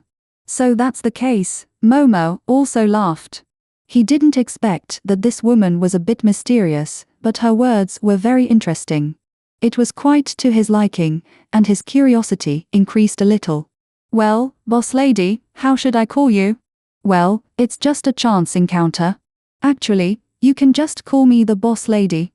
However, the woman in black paused. Young lady, if you really have the heart, you can call me something else, that's fine. My husband's surname is Ni, so you might as well call me Ni Nyang. Momo has the mind of a child. Just now, she was jealous of Naza for looking at Ren Jian a few times. Now that she heard that she was married, the only jealousy left was gone. Hello, Ni Nyang, hee, thank you Ni Nyang. Naza was the person who understood Momo's thoughts best. Seeing her smiling face, he knew that she was no longer angry.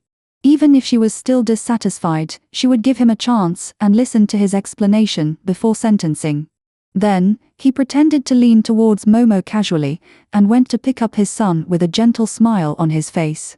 Momo didn't say yes or no, with a smile on his face, just looking at him with a sidelong glance.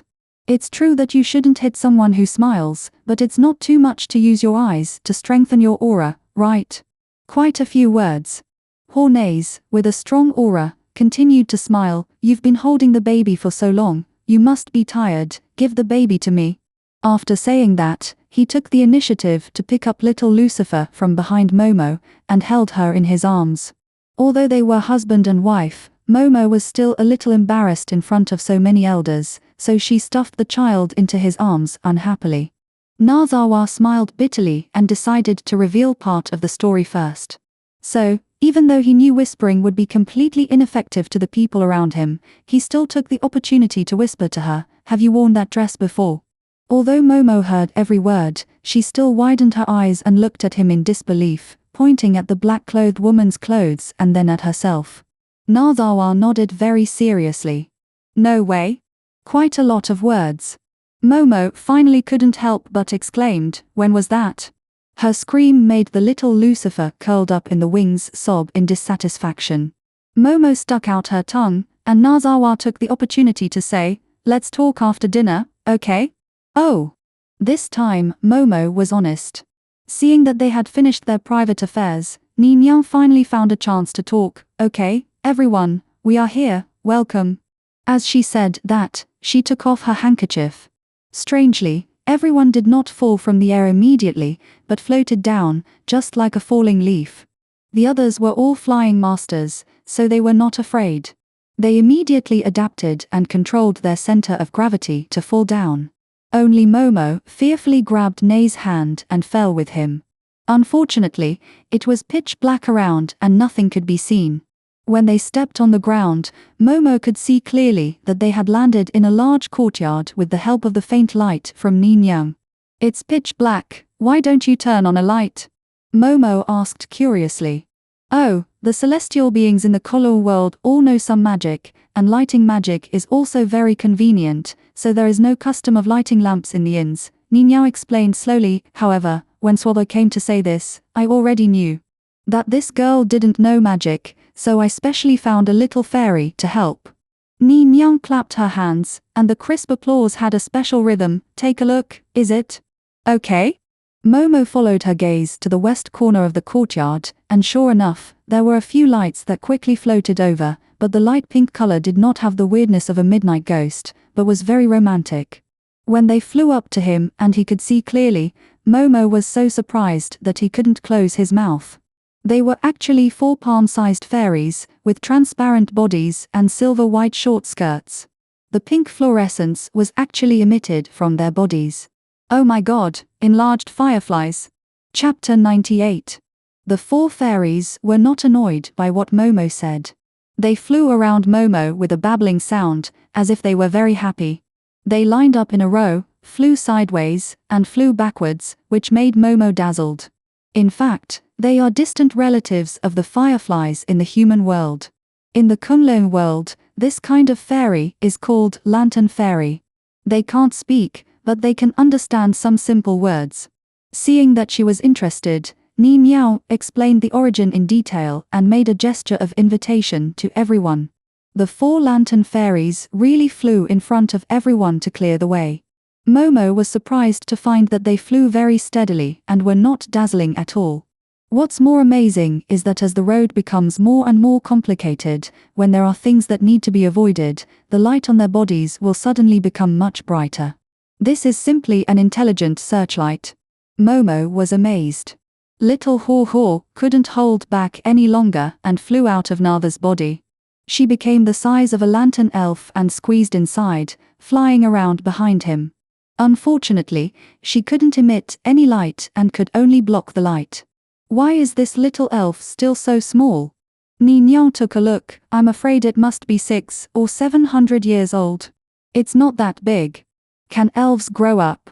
This was the first time Momo heard of it. For elves, there are also upgrades. If the spiritual energy is abundant, the spells can be used more. Nyan explained patiently, and then reminded, we're here, be careful of your feet, there is a threshold. As she spoke, with a creak, the door was pushed open by Nyan, and the room was brightly lit. Momo blinked before he could adjust. After taking a closer look, he was completely attracted by the furnishings inside. If he had not been sure, he would have opened the door. Momo thought he was in a wild scenic area.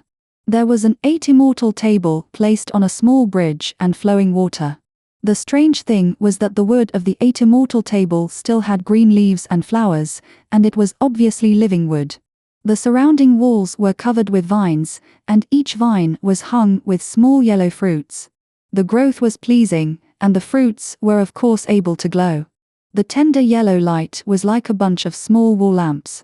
Are these plants real? Is this really in the house? Momo touched the leaves on the vines. It's incredible, so magical. Of course, these plants don't like light, so it's not a problem for them to grow in the house, and the table is made of warm wood. It can keep the food warm, Nyan said with a smile. Look, the dishes are on the table, go eat. Oh, Momo followed the crowd and walked a few steps, then turned around and found Nyan was still under the bridge. Nyan, aren't you going to eat? Haha, no, I've already eaten, and I have to help you clean up the room. The Chinese New Year is in 2 days, and the waiters have all gone back. It's just the 2 of us left, so if there's anything we haven't done well, just tell me.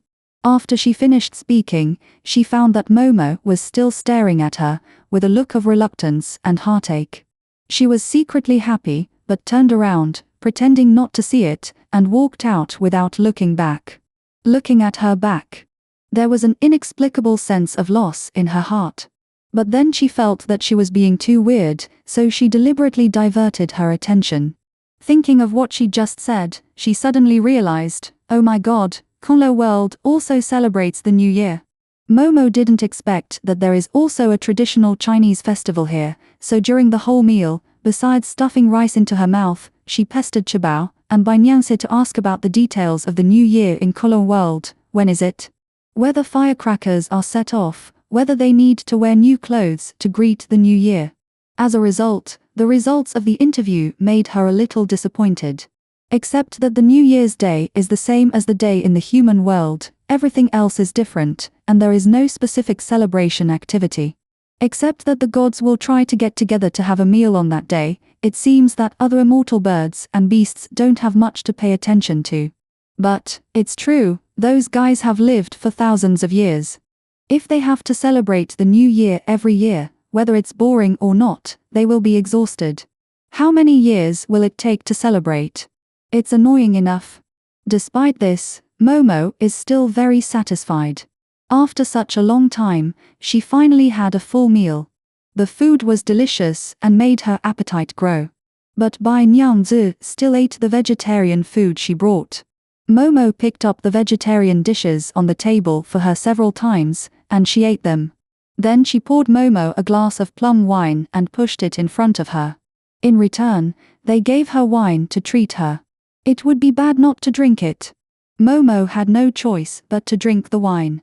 At first, she was a little cautious, afraid of getting drunk, but after a few glasses, she didn't have any reaction at all. Moreover, the plum wine was sweet and a little spicy. Momo drank it with the red braised pork on the table, and she felt it. As a result, when Naza finished feeding Lucifer and noticed her, her face was already red and she was drunk without knowing it. Nartha saw the drunken Momo, and then looked at the white lady who was still eating the food, and could only smile helplessly. Just when he wanted to reach out to call Haw back, he was stopped by Swathoi. I like that little elf very much. Let her play for a while. I'll take care of the child. Don't worry. I also took care of Momo when she was little. You help her go down to the back, the second room from the left. After taking the child, he threw a key to Nartha. Okay, thank you. Nartha picked up Momo, who was still chewing the chicken leg, shook his head and sighed, nodded to everyone, and then carried Momo to where they lived. On the way here, Ni Miao had roughly told him the direction, and in the dark, Nartha's vision would only be better, so he found the room easily. As soon as he entered the room, Naze understood what Swathoi and the others were planning. There were red candles, red double happiness, red curtains, and a faint white mist rising in the room. Naze opened the curtain of the warm room, and inside was actually a natural hot spring. Clean clothes had already been laid out, and some red petals were sprinkled on the hot spring. But I don't know if they didn't find roses, or they knew Momo's story, but roses were sprinkled, which made Naze's depression in his heart lessened a lot. Besides, the person who should be most depressed is not him, but the one in his arms. It seems that Momo's elders are not used to their respectful couple, so they created an opportunity for him. Narzawa laughed. He couldn't say that he was not tempted, but it seemed a bit strange to take advantage of his wife's drunkenness to achieve his goal. Moreover, he knew Momo's temper very well. If he really did something, he would probably never see the moon again. Shaking his head resignedly, Narzawa hugged Momo and wanted to put her on the bed to rest, but the person in his arms moved, opened her eyes in confusion, carefully identified the person in front of her, turned her head and looked at the house, and then said, "Where is this?" "It's the guest room." Narzawa kissed her forehead, thinking that she had sobered up. "Do you have a headache?" "It doesn't hurt." Momo shook her head, lowered her head, and found the hot spring. "I'm thirsty.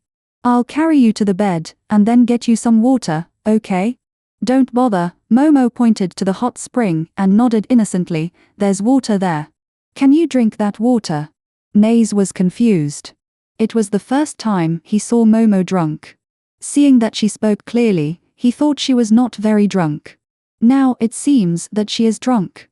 She can still speak so clearly when she is drunk. Naze couldn't help but laugh.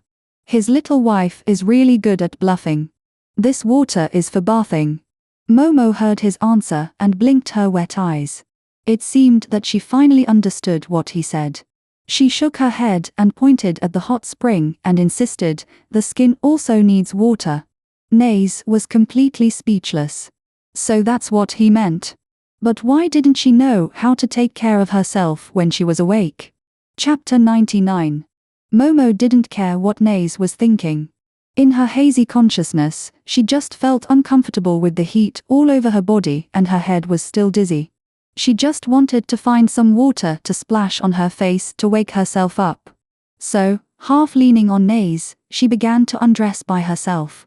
She had taken off her down jacket when she had dinner, and now she was wearing an open-fronted wool sweater.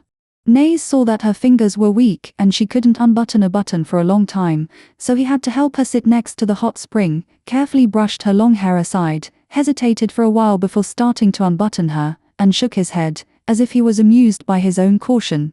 The couple had been married for 8 years and had children, so why was he nervous here? Although Momo had lost his memory, he believed that after spending more than half a year together, their love for each other had returned. Now, they were just waiting for the right opportunity, or waiting for a day when everything would come naturally. In terms of feelings, he would never be impatient, and would never be reluctant to wait for that little bit of time, because he knew that they would be together for a long, long time. With this in mind, Naze calmly began to help Momo untie her clothes one by one, as if treating her most precious treasure. Under the candlelight, Momo's warm eyes stared at him, making Naze have an illusion that she was tacitly approving something. If he hadn't accidentally touched her armpit, she would have giggled. With complete trust and innocence, Naze might have thrown his self-control out of his mind.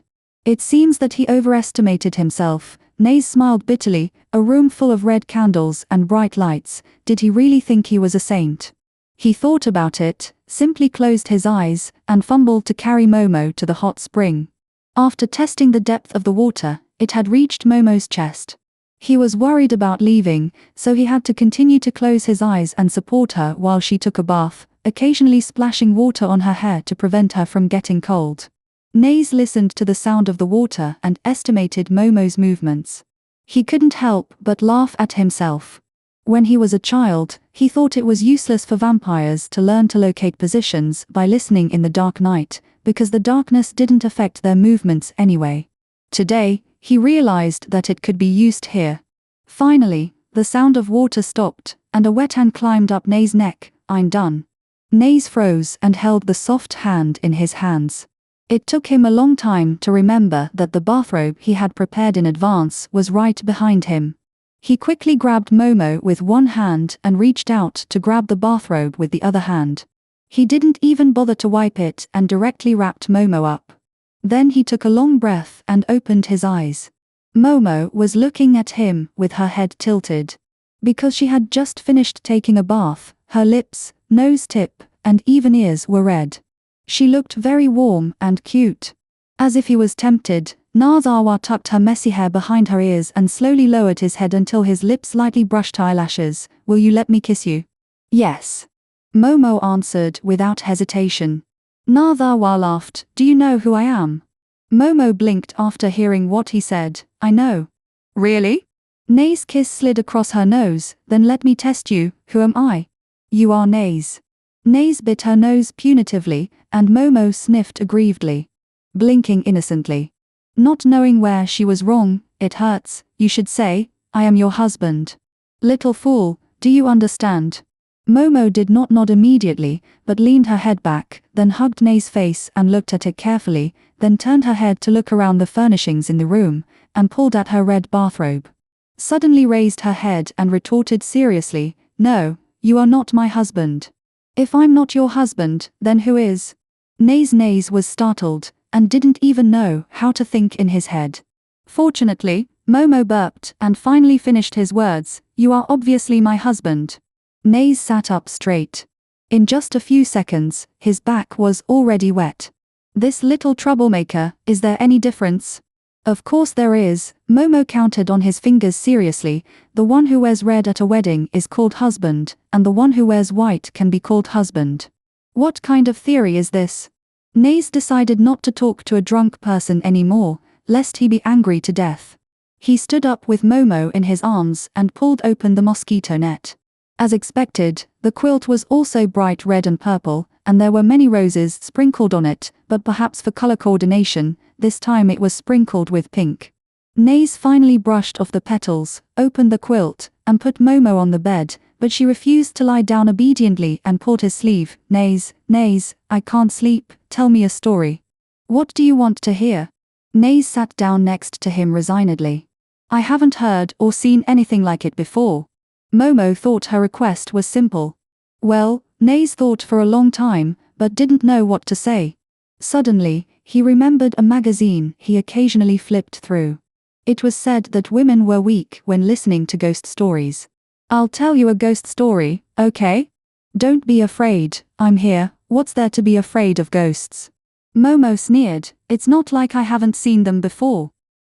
Naze was speechless. "Then I'll tell you the history of the Blood Clan." Momo rolled her eyes and thought for a while, but still shook her head. "Don't worry about that, wait until I'm sober before telling you. I'm drunk now, my mind is not clear, I can't remember." She knew this very well. Naze had never seen someone so drunk before, and he even began to wonder if he was drunk too, otherwise how could he be confused and sober? Momo saw that he hadn't said anything for a long time, and his eyes had been blinking for a long time, narrowing more and more, and he yawned. He couldn't hold it anymore, so he pushed him and said, "Forget it, don't talk anymore, I'm sleepy, you should go take a shower too. When you are away from home, you should eat well and sleep well, otherwise it's easy to get acclimatized, understand?" Momo's words were so earnest that Naze held it in for a long time before replying, "Okay, I understand." After that, Naze stood up stiffly, and Momo rubbed the pillow, put it in place, lay down, and covered herself with the quilt, and even blew out the candle on her side of the bed. Nazawa said nothing this time. His face twitched a few times. He staggered to the hot spring, took off his clothes, took a bath, and soaked in a daze for 10 minutes before he came to his senses. He had seen drunk people making trouble, but he had never seen anyone more careful than usual when drunk. His wife really didn't play by the rules. She was not an ordinary person, not an ordinary person. Click. There was a sound of something falling in the bedroom, followed by someone rummaging around for something. Nazawa had planned to close his eyes and rest in the hot spring for a while, but when he heard the noise outside, he quickly put on his bathrobe and walked into the bedroom. Momo was barefoot, lying on the ground, looking for something. Her wet hair was draped over her shoulders, her back was wet, and her bright red silk bathrobe stuck to her body, naturally, showing her beautiful figure. It was his negligence. Naze picked her up with some heartache. "What are you looking for? Are you wet all over, and are you uncomfortable sleeping?" Momo hugged his neck reflexively, squinting her eyes. "Yeah, my head is wet, I want to find a comb to comb it." "Little silly, what's the use of looking for a comb with wet hair?" Naze turned around and walked to the hot spring, cast a spell, let the towel be placed on Momo's head, and carried her back to the bed. "Come, I'll help you wipe it." Momo pulled the bright red towel with both hands, dodging left and right, not letting Naze take it. Naza finally held her down, patted her head, and said lovingly, "Be good, give it to me quickly, or you'll catch a cold if you keep making trouble." Hee. No, I'm the bride. Chapter 100. She's been married for 8 years, and she still has the nerve to be a bride. Naza shook his head amusedly and simply covered her head and started rubbing it. Momo shook left and right and refused to cooperate. No, you should say to me, "My wife, I'm coming," and then use the bamboo pole to lift up my red veil. "As you say, but wait until I dry your hair, okay?" For a drunk person, you should try to coax him or her. Sure enough, Momo stopped struggling after hearing that. Nazawa didn't expect that a drunk Momo would be so fun. Thinking of the 2 times he married her, she was always happy. He asked casually, "Do girls like getting married?" Momo frowned, with messy hair, holding her chin with her left hand. "Yes, girls really like to marry the person they like." Oh, she said the truth after drinking. Could he understand that Momo had fallen in love with him again? Before he could finish being happy, Momo continued, "If you want to keep liking someone, you have to wear all kinds of beautiful wedding dresses, eat a lot of delicious food, and go to different places for your honeymoon." "What do you mean?" Nazawa was confused.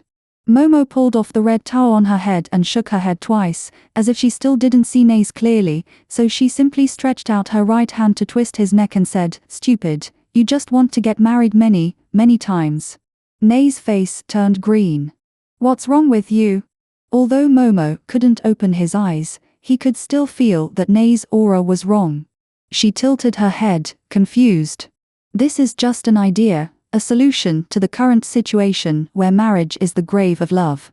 I'm not talking about us again, so you don't have to be so nervous. I know divorce and marriage are troublesome, hee. And what? And I heard that divorce and marriage are very expensive in the UK. We have to save money, we must save, as if we are going to live a long time. If we don't save money, what will we do if the money is spent?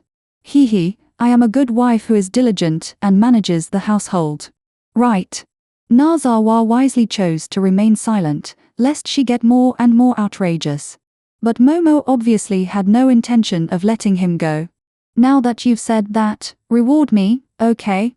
I'll put the red veil back on, and you go get something to choose from.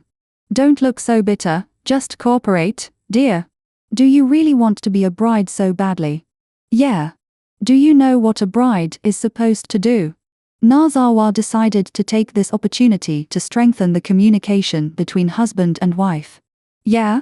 Momo raised her head, bit her fingers, and counted softly. "I know, you need to eat dates, longans, peanuts, and have a son soon.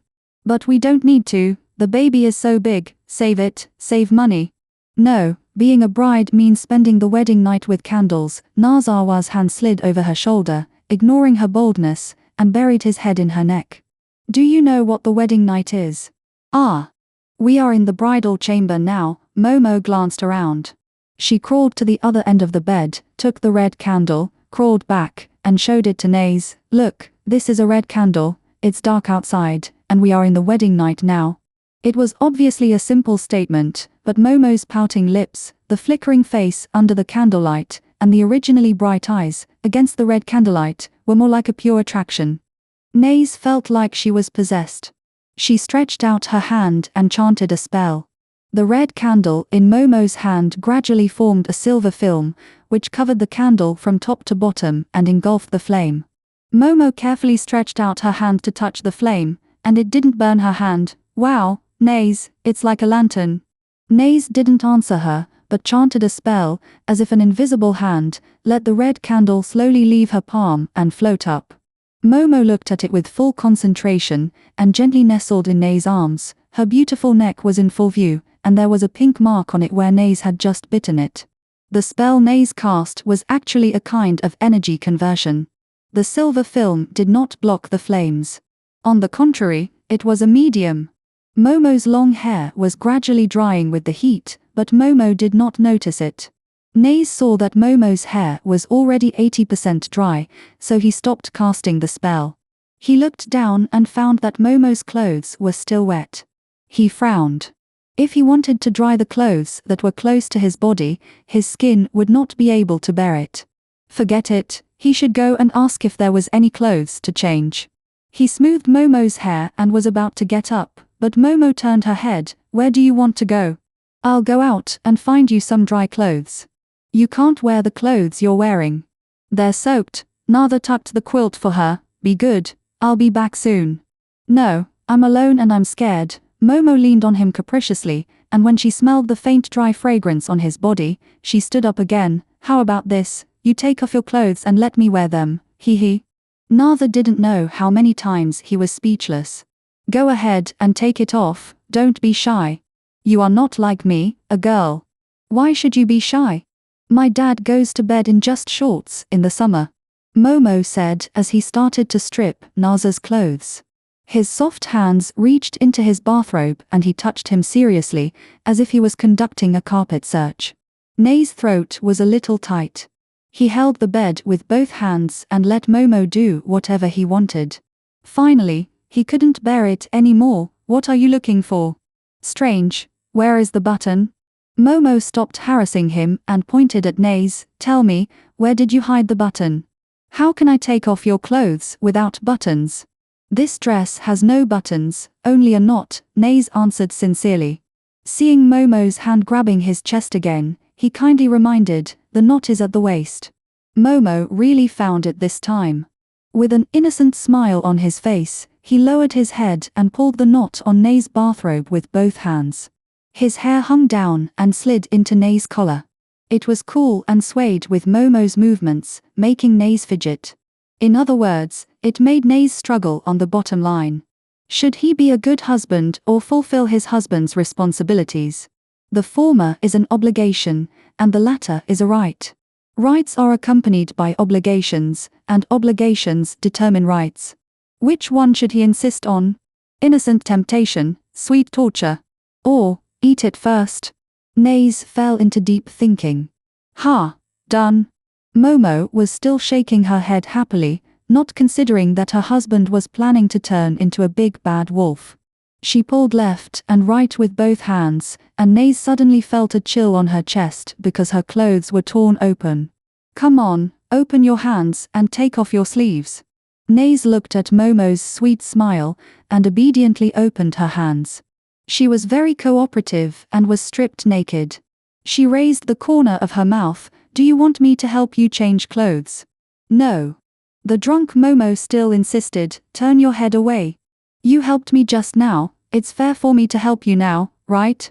Naze leaned over to her ear, and Momo felt her ears itchy. She couldn't help but shrink her head. Nazawa's smile deepened. I'll blow out the candles first, then close my eyes and help you, okay? Momo always felt something was weird, but she couldn't figure out what was wrong.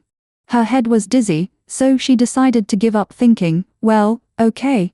Nazawa showed a gentle smile, and his purple eyes contained lust that Momo couldn't understand. Momo, tell me, who am I to you? Momo raised her head, squinted her eyes and laughed. Hee, you are my husband, the father of my baby, or the person I like, the person I love. I didn't answer correctly this time, right? Quite a few words really. Yeah. Momo nodded heavily. Okay.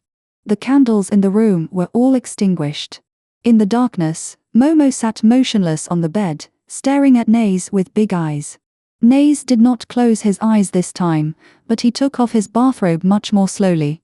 His fingers slid across Momo's slightly damp skin inch by inch. Are you cold? No, but where are your clothes? Why don't you help me put them on?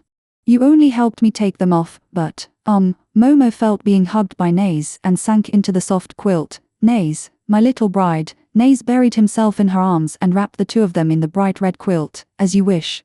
Hush, be good, be quiet, it's the wedding night.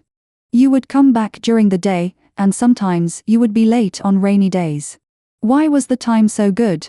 You had never been late and caught in the sun. Did you bring an alarm? Alarm clock, you can even make such a guess. Nazawa was made to laugh and cry by her. If they have to rely on that kind of thing, the vampires will be in such a pity. What if they forget to change the battery? They will be doomed. That's right, vampires can't use solar energy. What are you saying? You're getting more and more ridiculous. Nazawa slapped her head in annoyance. The blood flow in the vampires' bodies is like the tide. It will automatically calculate the time, and when the sun is about to rise, it will have a strong sense and will naturally avoid it. If you don't have this ability, what are you doing? It's already been sunburned to death. I know, let's talk nicely. Why hit someone? I'm just guessing. Momo touched her forehead aggrievedly. Come on, handsome, save your image, you are a noble. You are His Royal Highness the Prince. How can you say the word muddle? Be careful or you will be criticized by the Senate when you go back. Humph. Unexpectedly, she would bring up the Senate at this time. Naze surrendered completely and wisely kept his mouth shut to avoid being caught by her. Seeing that he didn't answer, Momo curled up in his arms, thinking about something and mumbling to herself. After a while, she suddenly pulled his collar excitedly. Naze, go back and talk to the Council of Elders to let all the vampires move here. In this way, all the vampires will not be afraid of the sun and will live happily forever. How wonderful it would be, don't you think? Naze didn't expect her to have such an idea. He was surprised at first, then shook his head slowly. Seeing his reaction, Momo was very surprised. Why not? It would be so great. Don't the vampires want to get rid of the darkness and live in the sun? Nazawa stroked her cheek. Momo, I know you mean well, but you can't impose your ideas on everyone and then make decisions. This is a taboo for those in power. Let me ask you, have you ever thought about why they became vampires, subverted their own human lives, and survived in the dark? Momo shook her head blankly. No, why? You should ask. Why? Nazawa rubbed her hair. Silly, there are as many reasons for people to live as there are for people to live as there are for people to live as vampires. Some people choose to become vampires because they are sick and cannot be cured, some because they are chosen by the vampires as elites, and some in order to enjoy wealth and youth forever. Everyone has different ideas, how can you? It's just a simple sentence, and they moved right away, not to mention what? If we really want to summarize the common points, it's that their attachment to the human world makes them willing to endure the changes and become vampires living in a place they are familiar with. I understand, I'm too stupid, haha, Momo blushed for her self-assertion. I didn't think so much, I just think it's good that the vampires here are not afraid of the sun. It seems that asking them to leave their familiar places and move here is really too much. Nazawa looked at her for a long while, and suddenly sighed. Momo, if I say that the Vansio clan has never wanted to change the current situation where vampires cannot see the sun, do you believe it? Ah, why? Isn't it said that all vampires are eager for the sun? The balance will be broken. Momo blinked. Nazawa held her hand and laughed. You're silly. Okay, let's not talk about this. Anyway, you have to remember 2 points. First, even if the Blood Clan can develop a drug in the future that allows them to see the sunlight in the world, there is only one possibility, that drug is to turn them into humans. What about the second one? If they want something new and want to come and have a look, that's fine. We can organize a sunshine tour and collect a lot of money. We can empty the wealth of that noble clan and let them make money. Nazawa showed his white teeth. It's a good idea, right? TSK. Momo rolled his eyes in annoyance. What kind of blood clan prince is this? He only thinks about making money all day long. It really makes sense that people compare misers to vampires. Nazawa's whole body suddenly shook, his lips trembling slightly. Oh my god, the sun is about to come out. Momo raised her head. The light of the morning star had been gradually covered by the morning glow and the large red clouds on the horizon made everything red, as if it was painted with rouge. Momo grabbed Nazawa's hand, placed it on her chest, and said softly, "The sunrise is very beautiful. The moment the sun shines on the earth, it is the touch of life. You must feel it is magical." Nazawa looked into the distance. Smile, I know. Also, unlike the yellow color of the moon, which is like lemon, the sun is also yellow, but it is more like a kumquat, and it is also a little bigger. Momo, Naza finally couldn't help interrupting his nagging wife. Although he knew how unromantic his words were, although I haven't seen a real sunrise, I have watched it on TV. There is a picture of the sun on TV every day, everyone has seen it. Right. A lot of words. Chapter 64. Well, she was nosy. Momo pinched Naza's waist hard, turned her face away angrily. Naza turned her head away with a smile, but was bitten. It's rare for me to be poetic, and you don't even support me. What TV? I'm broadcasting live.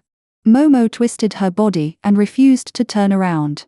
Okay, stop making trouble and watch the sunrise with me, okay? No matter what, it's really the first time to see it with your own eyes. Nazawa coaxed her in a low voice. Momo thought about it and felt embarrassed to act like a child at this time. She turned around awkwardly and was held in Nazawa's arms. The two of them looked up at the same time. The sky began to really get bright, and an orange-yellow arc appeared in the deep blue sky. Momo, who was hungry, could only think of salted duck eggs. She turned her head to look at Naze. Sure enough, he was looking at the sky without blinking. His black hair was shining with a faint golden color under the morning glow, making him look very gentle. The sun finally penetrated the morning clouds and came out. The slanting light climbed up the white wall and climbed to the eaves.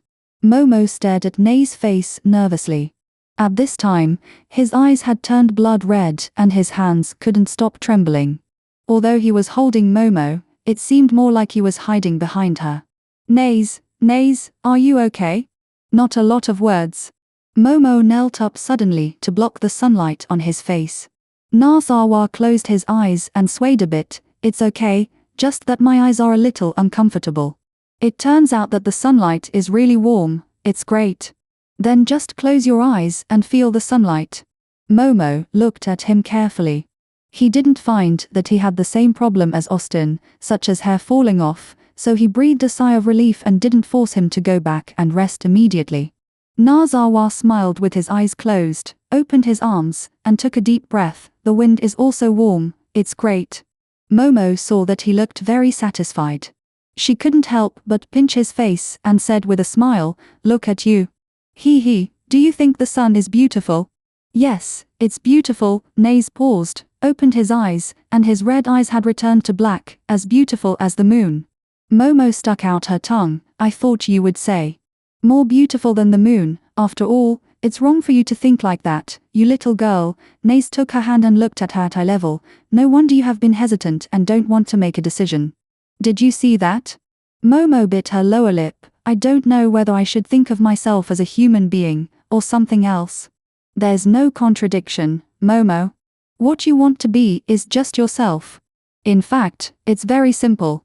Naze stared at her, stretched out his hand, and tried to wipe away the sadness between her brows. "I'm afraid, it seems that you still don't understand what I just said to you." Nazawa sighed. "I thought your little head had become smart." Momo raised her head in confusion. Nazawa kissed her forehead gently and comforted her patiently. The sun is beautiful, and the moon is also beautiful, even though one is very close to me and the other was once very far away from me, but I still say that no one is more beautiful than the other. Because the moon has been with me for many years. I have longed for the sun for many years, I say this. Do you understand? In fact, the facts have always been like this, and have not changed, and your life experience is also like this. Really? Momo's voice was still full of uncertainty and a little hoarse. Listen to me, Momo, don't let yourself bear too much. You alone will not change the world, nor can you change the world, so you don't have to weigh whether your choice can satisfy or disappoint everyone. Also, one thing can't change a person's life. Momo is still Momo, unless you always hint to yourself how important it is, how difficult it is, then it will really change you. I believe that smart Momo will not do that. Naze held her forehead. Besides, Momo is living well without those memories. Having those memories makes you more complete, so it will only make you live better, right? Yeah, Momo snuggled gently in his arms. Well, now, what should I do? It's rare that Momo, who has her own opinions on everything, would ask me what to do. Nazawa chuckled, hugged her to stand up, and then carefully supported her, letting her stand on the slightly tilted eaves. You didn't tell me anything, how could I do you know what to do? Looking at Momo, who was eager to explain. Nazawa smiled more deeply and pressed her lips. What I don't know, there are many people who know. Let go of those excessive worries, believe in the people you already believe in, and then do what you want to do. Also, don't be afraid, no matter where Momo is or what she is doing, I am here, in front of her, beside her, behind her, well, where you can see her in a blink of an eye, okay? Okay? Okay? Momo finally smiled sweetly, and Naze breathed a sigh of relief. Ever since she said she was going back to the orphanage, Momo had shown unusual concern for the little things around her, and she seemed to believe in details determine success or failure. At first, he thought Momo had become more careful because she became a mother, but later he found out that she was very resistant to her life experience, and was always looking for irrelevant things to distract herself. Now, Momo was willing to face it, and he felt relieved. He let out a heavy breath, and felt that his shoulder was obviously heavier than before. Naze didn't need to look down to know that Momo had fallen asleep on his shoulder. He shook his head helplessly. His lovely wife must have made a decision, so she fell asleep without saying a word. Naze picked up Momo skillfully, and the red leopard under his feet skillfully used its tail to throw Lucifer onto his shoulders. This night, he had already taken the little guy to several places, and the little guy didn't make any noise. Occasionally, he opened his eyes and found that he had changed places. He would pout at most, and then find a comfortable position to continue sleeping. 2 people, 1 adult and 1 child, plus a beast, floated down the roof, and no one collected the green grass mat. There was no way, he really couldn't do anything. Just when Naze lowered his head and thought about remembering to come over to collect things when he got to the room, a figure suddenly appeared in front of him without warning. Naze bypassed the person, but the person teleported in front of him again. Sir, please wait a moment. The person spoke London English. Nather looked up in surprise. The person in front of him was elegant, with blue hair and golden eyes. He didn't expect that a Westerner would appear here. The person raised his hand slightly, and a layer of milky white light appeared in his palm, shining it towards Lucifer. The little guy immediately showed his milky white wings, and even the small wings that had just appeared below were clearly visible. Excuse me for being so rude, but what is the relationship between this intermediate archangel and you, and why is he here? Chapter 65. Nala stared at the person who came. He was wearing an ordinary white suit. There was nothing special about him. He seemed to blend into the surrounding environment, just like the warm morning breeze at this time. Nather had never seen such an existence before. Even his beautiful mother was just full of the magnificence of life, but the existence in front of him was like the magnificent life itself. Nather knew that this day would come eventually, but he didn't expect it to come so soon.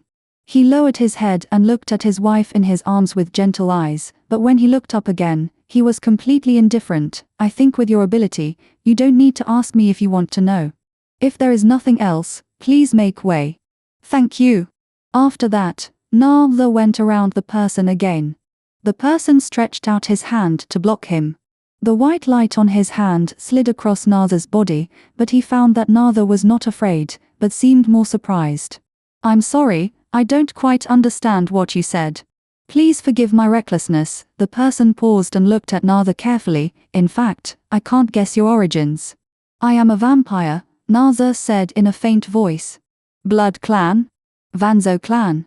Narzawa twitched his lips but did not smile. "Since you know that I am from the Vanzo clan, you must also know my origins. In this case, I don't think I need to explain anything.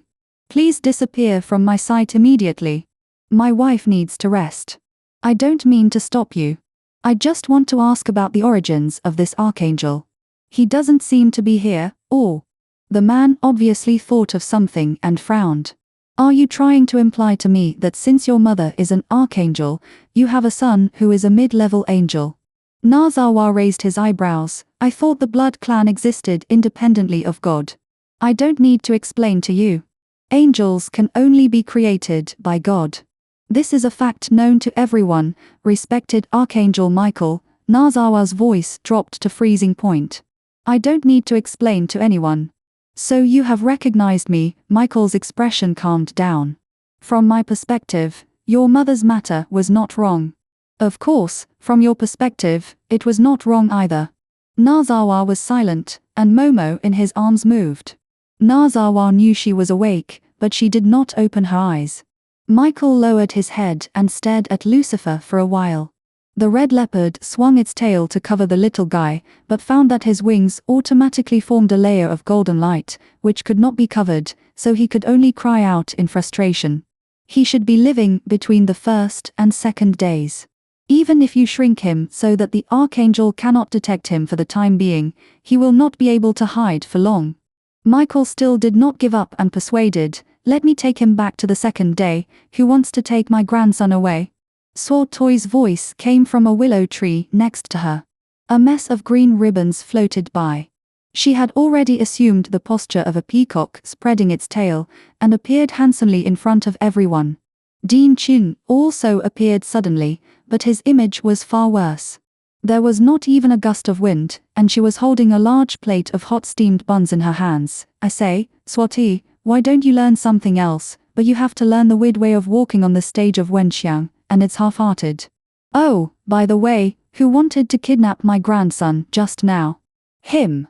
Momo spoke clearly. His movements were smooth. He stretched out the little fingers of both hands from his arms and pointed them at Michael. "It's you." The dean obviously knew Michael. "What are you doing here?" The tone of the dean was not friendly, but Michael was not angry. He nodded slightly. "I saw the angel light here, so I came to take a look. I didn't expect to see a super angel. This matter is related to the divine world, so, what super angel?" Momo suddenly jumped out of her arms. "Where did the super angel come from?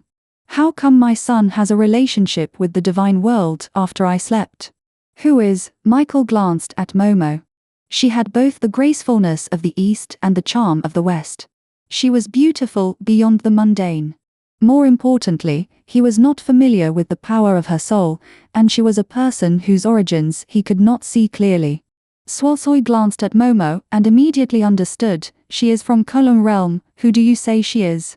"You are from Kunlun realm." Michael seemed very excited. "Have you just arrived in the human world?" Momo rolled her eyes, put her hands on her hips, raised her head high, and tilted her mouth towards Swatoi. "If we count by your time, it should be very short, but by our time, it will be long," Swapoi said while shaking her head, bending down to pick up Lucifer, who had already opened his eyes. "Look, we have a son." Now, even the dean saw that they were singing a double act, and hurriedly stepped forward. "Oh my, in the blink of an eye, everything in the world has changed, my love. Brother Bao, you are singing again." Wanli teleported over from nowhere. "My little nephew, do you want to get married too?" Michael, who had always been very determined, was finally confused. Is it really this woman from Kola who is so beautiful? The son of the lady of the world? Why would I lie to you? There are so many people who can prove it. Momo put her hands around Nazawa and stuck out her tongue at him. Since you know very well that angels were created by God and cannot be born by God, then don't bother our son, please. That's impossible, he is obviously. Momo waved his hands and interrupted him unhappily. My ancestors have some swan blood, and wings grew from the previous generation. What's so strange about that? That's right, there are only a few kinds of angels with wings in the West, but in our East, there are so many. Suozui echoed. Wen Li laughed when he heard that. He waved his sleeves, and another shower of flowers floated by. 6 pairs of swan wings appeared behind him. Look, I have 6 pairs of wings. You don't think I'm the archangel? The patriarch of our Kunlo realm swan family has 9 pairs of wings. How do you calculate it? Michael stared at Wen Li's wings in disbelief. He used a mirror illusion in his hand, and found that he could not find out his flaws. He frowned, his face wavering. Is your god realm in chaos? Wen Li smiled as she flew to his side and rubbed him twice with her wings. Why do you go to Kunlun realm to ask for people every day? If you keep doing this, we won't be able to talk to you easily. Sir Wen Li, please allow me to clarify that this and the unicorn are 2 different things. Please don't confuse the 2. The unicorn is definitely lost in our god realm. Then, is it the archangel you are not sure is lost? Suozui appeared from behind him. You are not sure, but you come here to pull someone into your own home. Isn't that too much? Chapter 66. This, Michael, who had always been peaceful, finally became uneasy. Although he was still full of doubts, he thought that there was no evidence now, so he stopped insisting. I went too far. Please forgive me. Everyone didn't expect him to stop like this. You looked at me, I looked at you, and we were so angry that we couldn't vent our anger. She waved her hands weakly. It doesn't matter. My son is considered an angel, not a devil. I am so happy. Forget it, Brother Wen, you should quickly get him the adoption procedure for the unicorn. I want to go back to sleep. Dean Qing immediately took the bun in his hand and moved it over. Come on, Momo, have breakfast before you go to sleep. Momo squinted and shook her head. Nazawa took a bun and put it in front of her. Eat before you go to sleep, otherwise you will wake up hungry. It's not worth it, it's too much. Wen Li spread her body gorgeously, covered her face with her sleeves, and fully prepared to be the focus, but found that no one was paying attention to her. Why are you eating breakfast here? Don't wait for me. I'm quick, just a few words will do. Then hurry up and say it. After that, let's eat. The children will have classes later, and I still have to go to the classroom to walk around. The dean said, stuffed him with a bun, turned around and sat on the green table and chair transformed by Suozui. Nazawa took out a sky blue beach umbrella from his space pocket. Momo automatically shrank to sit next to him and continued to doze off. Nazawa fed her a bite, and she opened her mouth, closed her eyes and slurped, but didn't swallow it. Lucifer is much more obedient than her as a pawnshop owner. The little girl held the bun and ate it herself. Because they had established a close relationship by sleeping together at night, from time to time, he would stuff the buns stained with his saliva into the mouth of the red leopard, and the man and the beast ate happily. Wen Li saw that he was ignored like this, and he lost interest in performing. He put down his sleeves, holding the buns in one hand, with a serious expression. Michael, I don't want to care too much about the unicorn. But I remind you that we found this unicorn in the fairyland, so we recalled it. I hope you will have a perfect explanation when we negotiate. Of course, I will, Michael smiled. Then Mr. Wen Li, when can we go to Kunlun realm? I also want to know the specific reasons why you unilaterally closed all the channels. Of course, the reason why we closed the channels is reasonable. Wen Li smiled mysteriously, but did not say much. However, since it is closed, how can outsiders enter? You wait here for a while, and someone will come to see you naturally. I think this matter should be explained to the Lord of Kunlun realm in person. Michael frowned slightly. Wen Li smiled. I thought you had something to ask of Kunlun. Michael swallowed and did not continue to speak. This time he went to the east. He was ready to get nothing. After all, even he himself did not believe such a ridiculous reason that the unicorn got lost on its own, but the other 6 archangels insisted on claiming so. In addition, the unicorn was of great importance, so he had to come. The current situation was already a blessing in disguise, and it was not a bad idea to just wait. That's indeed the case, Lord Wenli, I'm sorry to bother you. Sure enough, his thinking was different from that of normal people. Wenli was too lazy to talk to him. She also squeezed under the parasol to eat breakfast, while poor Michael was alone outside enjoying the sunbath. In fact, it was not his fault. Westerners don't know how to be subtle. How can you expect Western gods to understand? After waiting for the group to finish breakfast, some of them were resting and some were working. When they got together again, it was already dinner time. Momo, who had already made a major decision in his life, questioned Wenli in detail.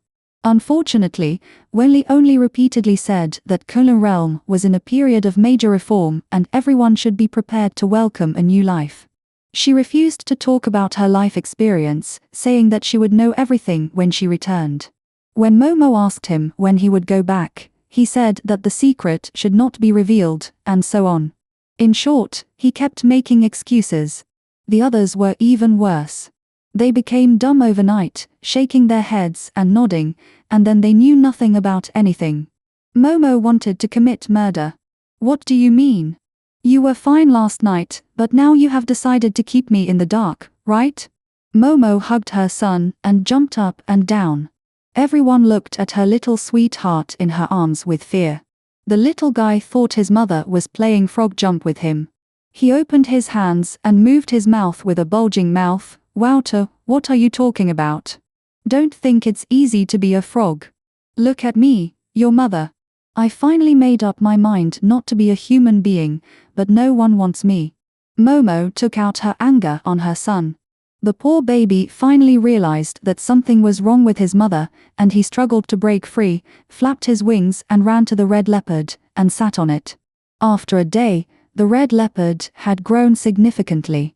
The little guy sat on it all day, strolling around with his bottle, looking very majestic. Momo, sit down. Nazawa hugged her waist from behind. It doesn't matter if you know it earlier or later, but it's them. What's wrong with them? Momo didn't understand. Nazawa blinked and whispered in her ear, pretending to be mysterious, but his voice was actually quite loud. There's a Chinese saying that goes, when you're under someone's roof, you have to bow your head. Now, let's not worry about anything. When you understand everything, we can talk about some things. It should be a very good thing. Oh, why didn't I think of that? A gentleman's revenge is never too late. Momo suddenly realized, leaned leisurely on Nazawa, and scanned the people with strange expressions. In that case, I really don't want to know. Anyway, it doesn't matter whether you're a human or a monster, as long as you don't do anything shameful, right, everyone? Cough, for a moment, everyone's throat was itchy, but no one spoke. Momo tapped his chopsticks to break the silence. Everyone, you still have to eat even if your throat is uncomfortable. Let's eat. I still have to clean up after dinner. I'm very busy this time. Oh, by the way, Dean, I look pretty now, but I really look a bit inhuman. Is there any way to change back to my previous appearance? Didn't you say there is a seal? If you just want to change your appearance, you don't actually need a seal. I will use the Jade Void to teach you a simple transformation later. Wenli and Wenhua came over amiably. If you perform better now, you will get a lenient treatment in the future.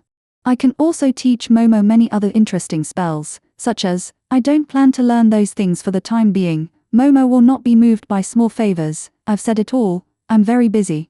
What is Momo busy with? The dean couldn't help asking. I just logged in with my college email. There's a class reunion tomorrow. Momo shook her head, nakedly proud. We can go out and play, eat delicious food, and more. I can also take my handsome husband for a walk. How can I not show off such a perfect husband? Momo covered her face with her sleeves like Wenli and threw a wink. Chapter 67. Momo rubbed her still tinnitus ears and pouted.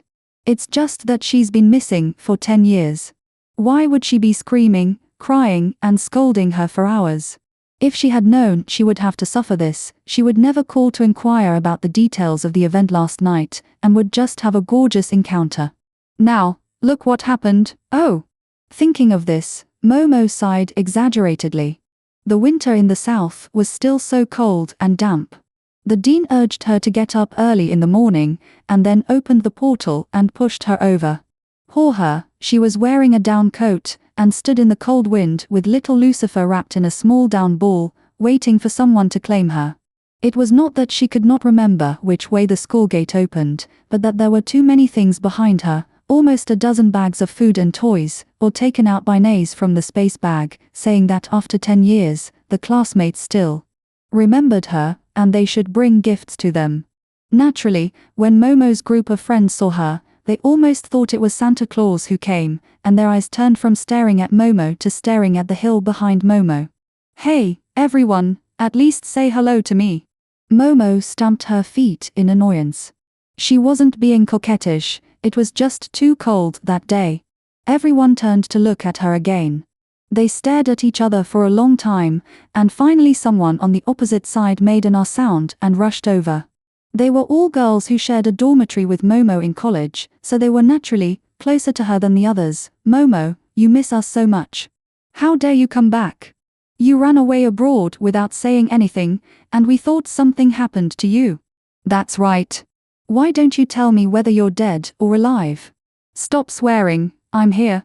Momo raised her Lucifer, afraid of pressing him, but she didn't forget to retort to hide her red eyes. 10 years ago, she came to school from the mountains. These people really helped me a lot, more like family than friends. Although I haven't seen them for 10 years. But when I see them, it's as if the 10 years have never been apart. 10 years, it's a relief for you to scold you a few times, you've been enjoying yourself, and you made us sad for so long. The interrogation last night has given them a general understanding of the situation. Of course, Momo couldn't tell them that she married a vampire, she couldn't even figure out the person 10 years ago. She just vaguely said that because a relative abroad suddenly had something to do, she had to go abroad immediately, and she was gone for 10 years, and then got married and had children there. And the reason why the injured friend sent that email was not because he expected her to reply, but just regarded her as one of them, and told her in heaven, their movements. Say hello to her. When Momo knew the reason, she was angry and amused, and of course she was most moved.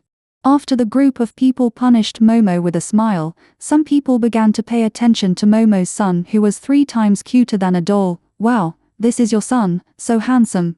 "I didn't look closely just now. Not only is he handsome, he will definitely be the most handsome man in the future. Oh my god, he's a mixed-race child. His father must be very handsome, I'm so jealous of Momo. I didn't expect that our dormitory was the first to get married by Momo, after all this time, and the only one who's an ugly woman." Momo finally understood, and laughed and lifted up her son. "Come on, little Phil, be good. Call the aunties." The aunties were eager to take the baby. The baby was very unhappy today after being passed from one person to another. When his mother went out, she refused to let him ride the red leopard. She also took him from the warm place, wrapped him up in a small ball, and brought him to such a cold street. His little hands were stiff, and he couldn't move. He was pinched all over, and finally lost his patience and burst into tears. The unscrupulous aunts immediately took their hands away in a mocking manner. As soon as Momo took it, he stopped crying immediately, which made everyone laugh. He kept shouting that he wanted to get married soon and have a child to hold and play with. While laughing with each other, they hurriedly picked up Momo's gift. The group walked towards the school's multi-purpose classroom. Today was the 10th anniversary reunion of their class. After all, it was winter vacation, and the school provided many venues for them to feel the college life. "Chungwei, look, that seems to be your girlfriend from your freshman year, she's so beautiful now." Places where women gather always attract men's attention. Chungwei held a glass of champagne and turned around at the right moment. Her suit was not even wrinkled. The pretty figure walking by was exactly the one he admired in his youth. Time didn't seem to have changed her at all. She still walked with a slightly cheerful step, and her lips were still slightly raised, as if she was smiling at people all the time. She was special. How could he be so confused at that time? I say, Chun Wei, Mr. Chun, someone next to him pushed him. You don't still remember her, do you? You are really loyal. With your current status, you can have any kind of woman you want. Who said I still remember her? He just fell in love with her again. Now that he is successful, his career made him accustomed to women throwing themselves at him. In his memory, only when he held her hand would his palms sweat. Since he had been moved before, it would be easy to be moved again. We are acquaintances now. It is not too much to pay more attention to her, right? Not a few words. That's not necessarily true. She already has a son in her arms. Be careful that her husband will get angry with you. Really? Chun Wei narrowed his eyes and did not comment. Others did not know why Momo suddenly went abroad, but he knew very well that it was because he broke her heart. If he wanted to save her, with his current status and not disregarding her married status, he believed he would have a good chance. Hearing this self-righteous reason, God looked helplessly into outer space. Does this person know the truth or not? If it is the truth, Momo definitely does not know what it means to be frustrated in love and wander around the world. If it is not the truth, Momo was indeed heartbroken by him, and was struck by lightning while running on the playground and was sent to England 10 years later. The truth, you are so abstract. However, it is not important how abstract the truth is. What is important is that because of someone's overconfidence, Momo's peach blossoms have begun to bloom again. Chun Wei is actively preparing his 10-year gift, and Momo is actively sending out the overseas gifts that he carefully selected, traveled thousands of miles, and went through untold hardships to bring back. Hi, take it, this vase is for you, and this long sword, which boy wants it? Momo grabbed the big bag, stood on the table, and waved the things in his hand. I want it. Wow, what a beautiful sword. It must be a sword from the European court. The lucky boy immediately jumped out. Momo, give me a sword too, so I can give it to my husband, just one, with a helmet. Do you want it? Yes, of course. Wow, such a good thing, and I. Chapter 67. Finally, the spoils were divided. Momo kicked his empty pockets and sat on the table panting. His friend next to him immediately brought a cup of warm tea to curry favor with him. Come on, Momo, you've worked hard, have a cup of warm tea to calm down. Thank you. Momo took the cup, blew it, turned around and looked around, and found that her son had been carried to the other end of the classroom and was worshipped like a little Buddha. A bunch of people were around him. It seems that this little guy can get along well wherever he goes. While drinking, she looked at her son. When Momo came to her senses, the coffee was already finished.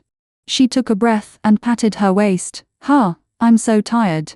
It's so cold and I'm sweating all over. Next time I won't make trouble. If I have to bring something, I will bring the same thing so that we don't have to share it. Wow, there will be more next time. A fat girl next to her pressed over. Momo, you really married a rich man. Hey, Pang Shen, what do you mean? Can't I just fight for it myself? Momo retorted unconvinced. Even if it was the fact, she couldn't say it so bluntly. Doubting her ability like this was very hurtful to her self-esteem. Yes, our Momo has worked hard to get here. The tall girl in pink clothes righteously supported Momo. To marry a rich man, you have to work hard too. How can you ignore her Momo's efforts? Hai Yi is still good, Momo said proudly, but seeing Pang She's obviously unbelieving eyes, she was too embarrassed to make up facts anymore. She shook the empty cup in her hand. The coffee is really delicious. Of course. Look, Hai Yi pulled Momo's body and turned half a circle, pointing to the busy dining area not far away. This is coffee brewed from coffee beans, not instant powder. Wow, when did our school become so rich? Momo widened her eyes. It shouldn't be that bad. The cafeteria in their school is famous for cutting corners. You're dreaming. How could the school do such a thing? It was sponsored by our alumni. The woman called Fat Shen stretched out her fleshy fingers and drew a circle in front of Momo before continuing. this alumnus is currently a very famous IT upstart in the country, your first love who used to wait for you downstairs of our dormitory every day. That's Chen Wei. Oh. Momo nodded indifferently.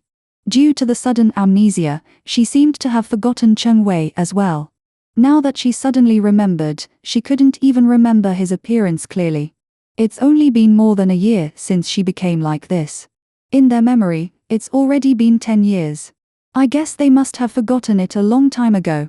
Momo didn't even feel a little sad when thinking about forgetting each other, and he didn't have the heroic spirit of Zhuangzi. It's better to forget each other in the world than to help each other in times of adversity. If he really wanted to say it, it could only be a vague number. At that time, the phone card was really maxed out. We were in the same school, but we still made so many calls every day. It was really a luxury. Alas. Seeing that Momo didn't say anything, Pao Sheng put down his hand in boredom. Forget it, I wanted to tease you, but you don't cooperate. Hey, how do you want me to cooperate? You act like you regret it. Pull it, Hai nudged Pao Sheng with his hand in annoyance. Momo is married to a good man now. Well, that Chen Wei is so unfaithful, so let's just leave him. That's true, Pang Sheng thought about it and thought so. She reached out and took a small snack and stuffed it into her mouth. But we should not say bad things about them. After all, we eat and drink at their expense. We can't be unkind, otherwise. Pang Sheng stopped talking halfway, took the half-bitten cake, and pushed Momo. Oh, Momo, look, that Chen Wei is looking at us. What do you mean looking at us? Hai Yi turned his head to look after hearing her words, then turned back. He is obviously looking at Momo. Look at his smile, he is really a peach blossom, he looks like a decent man. Thinking back to the time when he was caught in bed by Momo. Whoa, quick, stop talking, he is coming over. Pang Sheng suddenly covered Hai Yi's mouth, as if she was the one who had just said bad things about him. Ah, let go, woo, open. Hai Yi tried to pull Pang Sheng's hands with both hands, but failed.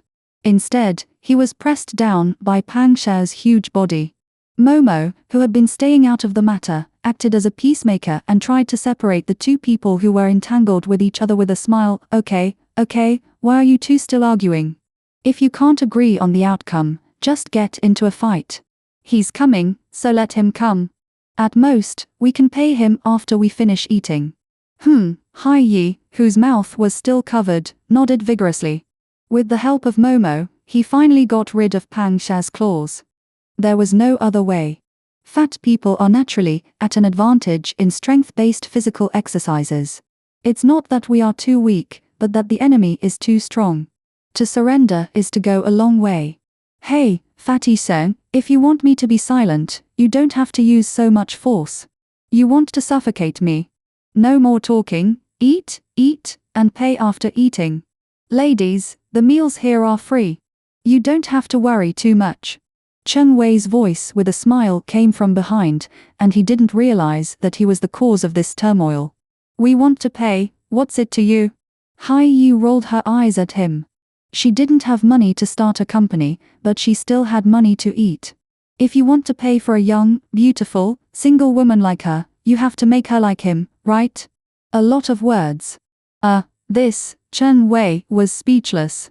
He felt sorry for Momo in the past 10 years. It was reasonable for her friends to be angry. Touching someone's scales was not a smart choice. He wisely changed the subject. I haven't seen you for a long time. You're still so straightforward, not changed at all, just like in the past. Haha, but can you look at me with the eyes of the past? I just want to say sorry, ha. Hai Yi immediately turned his face away. This time, even Pang Sheng's eyes were fixed on the ceiling.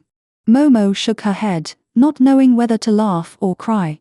She shrugged at Chen Wei with a little embarrassment. It's better to ignore them. Anyway, I'm the one you should apologize to. Chen Wei didn't expect Momo to be so easy to talk to. After the momentary surprise, he just wanted to work harder to show himself. I know it's redundant to say anything now, but please allow me to say sorry, and thank you. Momo looked up at him. The expression of the person opposite him seemed to have nothing to do with guilt. She didn't want to know what he was thinking. If you think this is a courtesy, or the end of something, then I accept it." After saying that, putting down the coffee cup in his hand, Momo pinched the faces of his two friends as a comfort. Cheng Wei stared at Momo intently, and watched closely, and found that the little girl in his memory had grown up. The long wavy hair did not make her look mature, but instead revealed a pure charm. She was still innocent, and it was hard to believe that she was married and had children. Momo turned around and found him still standing there. She felt a little helpless, but she couldn't chase him away in a public place. In this case, she just moved. "If there is nothing else, I'm going to find my son." You guys continue chatting. Chapter 68. After saying that, Momo didn't care about Cheng Wei's reaction and walked straight towards her son. Pang Sheng and Hai Yi followed on the left and right, as if they wanted to completely sever ties with the men beside them. Cheng Wei stretched out his hand behind them, perhaps thinking that he was too eager, and turned his hand in the air and waved to his secretary to hide his embarrassment.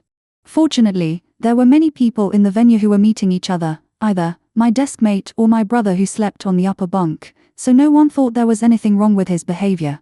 After all, the couple was so famous in the school at that time, and it would be a shame for the audience if there was no follow-up. Unfortunately, the flowing water has its intentions, but the falling flowers do not fall. The naive Momo did not understand the audience's reaction at all. She looked around for her son, but after a while, the little guy was no longer known, so she had to squeeze into the crowd of excited people. The venue was covered with banners and colorful paper, and balloons and artificial flowers were hung everywhere. It was like this from the Children's Day in elementary school to Christmas in college. Although it was a bit vulgar, it was full of memories. In addition, the Chinese New Year was coming in a few days. So many familiar faces gathered together. In a crowd, the pop pop pop sound of firecrackers made by little Lucifer was really lively and festive. Momo finally squeezed in and saw that her son was having a lot of fun, and was also having a lot of fun by others. A group of mature men and women who were almost 30 years old and could no longer be called boys or girls, pulled a bunch of balloons from somewhere, put them on the table, and then took turns holding the little guy or sitting or stepping on them. Those small colorful balloons made a pop-pop explosion sound, and Lucifer pretended to cover his ears. But his mouth couldn't close its smile, and his big blue eyes widened when he heard the sound. The balloon was extinguished, and in the blink of an eye it turned into a pair of small crescents, dancing with joy. Momo clapped the table several times, but was ignored until she repeatedly stated that she was the mother of the little clown. Everyone was reluctant to return the little guy to her. After finally taking back control of her son, Momo didn't have time to sit down and feed him something. Soon, someone would borrow Lucifer under various pretexts, or send her away, and then secretly take the little guy for a walk. Poor Momo was proud that everyone liked her son, but she was also afraid that the little guy would play too much and show his wings, which would be impossible to stop, so she was busy fighting with everyone to get her son back all day, and she was looking forward to the night coming quickly. Nays would show up soon. Now, she was not looking forward to Nay's charm sweeping the place and letting her show off. She was praying that God would open his eyes, Nays would quietly show up, and then take her home to sleep. Having a son was enough, and if she had a husband who was so handsome, she would definitely die miserably today. Finally, night fell. After a day of fun, everyone rushed to a high-end club. Dinner was secondary. The most important thing was that the domestic first-line female singer Hu Shurong was going to hold a new song audition in the evening. Hu Shurong has been famous for more than 10 years. She was the most popular singer when they were in college. She is still active in the music industry today. Looking at the big poster at the door, it seems that there is no difference from 10 years ago, still beautiful and charming. Photoshop technology is really getting more and more advanced nowadays. Pangshan looked up at the photo, pinched her chubby face, twisted her waist, and blew a kiss to Momo and Hai. It seems that my photo album is not bad. But not everything can be photoshopped. No matter how advanced the computer technology is, the studio can't change eggs into fried dough sticks. Hai's sharp tongue is equal to everyone. Not to mention in the morning. She still remembers Cheng Wei's grudge. Who said this was photoshopped? The male student in front saw that the three of them did not follow. She came out again, heard their discussion, and laughed. This is because of good maintenance. If you don't believe me, sit in front and take a closer look at night. Momo, my wife and I will help you take care of your son, just watch without worry. Sure enough, it was another person who paid attention to her son. Momo walked into the door holding her son and rolled her eyes unhappily. No, Jang, if you want to play, go and have a baby yourself. We just want to have a baby. My wife is more than 6 months pregnant. Seeing that your son is so beautiful, she insisted on holding him, saying that they can communicate with each other and grow up together in the future. What can I do? Zhang Yan was also aggrieved, but the world is big, and pregnant women are the biggest. Who said that men don't have hard work when their wives give birth to children? You come and try it. Momo didn't even have the desire to sigh. No matter how you look at it, can two Chinese people give birth to a son with blonde hair and blue eyes? If she can give birth, there is only one truth, and it is definitely not yours. Your wife is not a foreigner, so don't hold her, lest she be sad if she can't give birth. Hai Yi was much more kind than Momo this time. That's right, you robbed my godson so brazenly. What do you think of me as a godmother? Godmother is not something that Pang Shen named herself. This title was determined as early as 10 years ago during a dorm talk. Okay, stop standing at the door like gate gods. Momo would play the role of peacemaker whenever he met Hai and Pang Shen. If you don't leave now, you won't have any food to eat. When Hai and Pang Shen heard Momo say this, they immediately fell silent and followed him into the club obediently. Once Momo linked something with eating, the problem was basically very serious. Isn't there a saying, man is made of iron and food is made of steel? What could be more important than eating? As a result, only the 3 adults and the little Lucifer sat down to eat at this meal.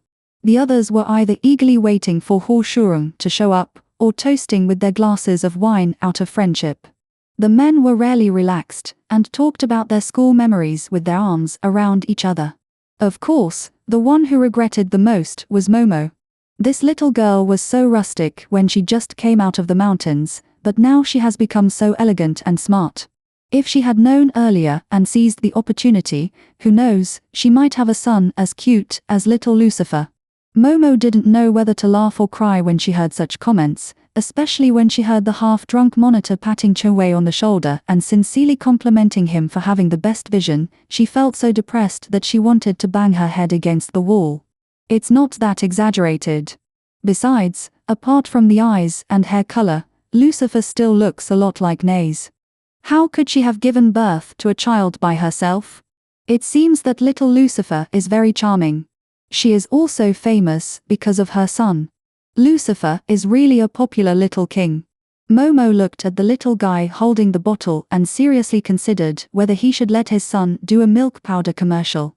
After all, the power of fans is invincible. Look at these enthusiastic people who have stood up, and some even climbed on the table. It is likely that the big star really arrived after being late for 2 hours, 28 minutes and 33 seconds. The spotlights were turned on, and a graceful figure slowly appeared on the red carpet.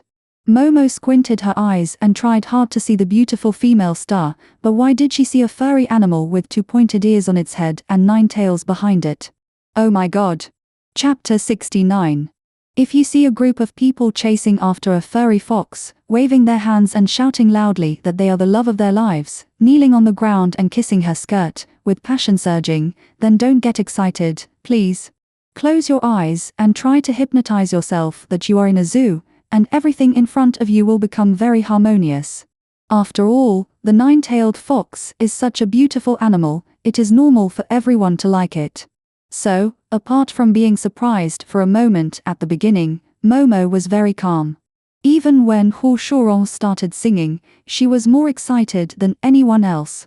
Can you imagine, a snow-white fox with dark eyes shining brightly under the dim light, the band singing at the top of their lungs, the dancers dancing gracefully, but she was the only one sitting quietly in the center of the stage, with her 9 tails spread out like a palm leaf fan behind her, swaying gently to the music. She lowered her head and sang a cheerful song to herself, but her expression was so sad. Yellow flowers adorn the forehead, red makeup is applied to the brush, green leaves cover the flower-filled sedan chair. The people of Qingqiu are looking forward to it. Everyone waved their silver sticks and sang along in a trance.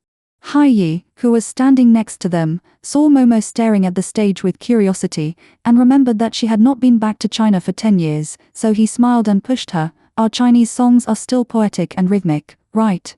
There are many words. Of course, listening to me makes me want to sit in a sedan chair and get married again. Momo turned her head and teased, by the way, what's the name of this song? Let me take a look. This is her new song. Hai Yi looked down at the song list. It's called Make Up Marry Kolong. What a strange name. It was Kolong again. Momo made a big face in her heart. It seemed that they were from the same hometown. No wonder she thought Hu Shurong was a nine-tailed fox. If neither came later, she would make sure her omnipotent husband would think of a way for her to recognize her as a relative. Facts proved it. She was not the only one who wanted to recognize her as a relative when she met an old friend in a foreign land. As soon as she entered the venue, Hu Shurong noticed the familiar fluctuations of Momo's spiritual power. It was a summons that penetrated the soul. If she hadn't learned to conceal herself after years of human life, she might have rushed over to grab her and asked her the way home. So, when it came to the interaction with fans, Hu Shurong performed a little magic. The flower bouquet landed steadily in Momo's arms, in the hands of little Lucifer, and Momo walked onto the stage with his son in his arms. No one would expect an 8-month-old child to talk about his opinion of an idol. Hello, wow, such a cute baby, such a cute mother. I am honored to have such a cute mother and son to participate in my new song audition. How do you feel today? A beautiful white fox held the microphone with its front paws and asked Momo gently. As expected, humans are the most suitable animals to walk upright. Momo kept muttering in his heart, even as beautiful as a white fox, it is better to stand on all fours. She thought about it, but she didn't dare to say it out loud. She tried to show a grateful expression on her face. Thank you Shurong, thank you club, and thank you all the audience. Why should I thank you all the audience? The white fox didn't seem to be in a hurry to get to the point. If they hadn't squeezed me there and I couldn't move, my son would definitely not have caught the bouquet. Momo waved Lucifer's hand, and sure enough, it attracted a flash of lights.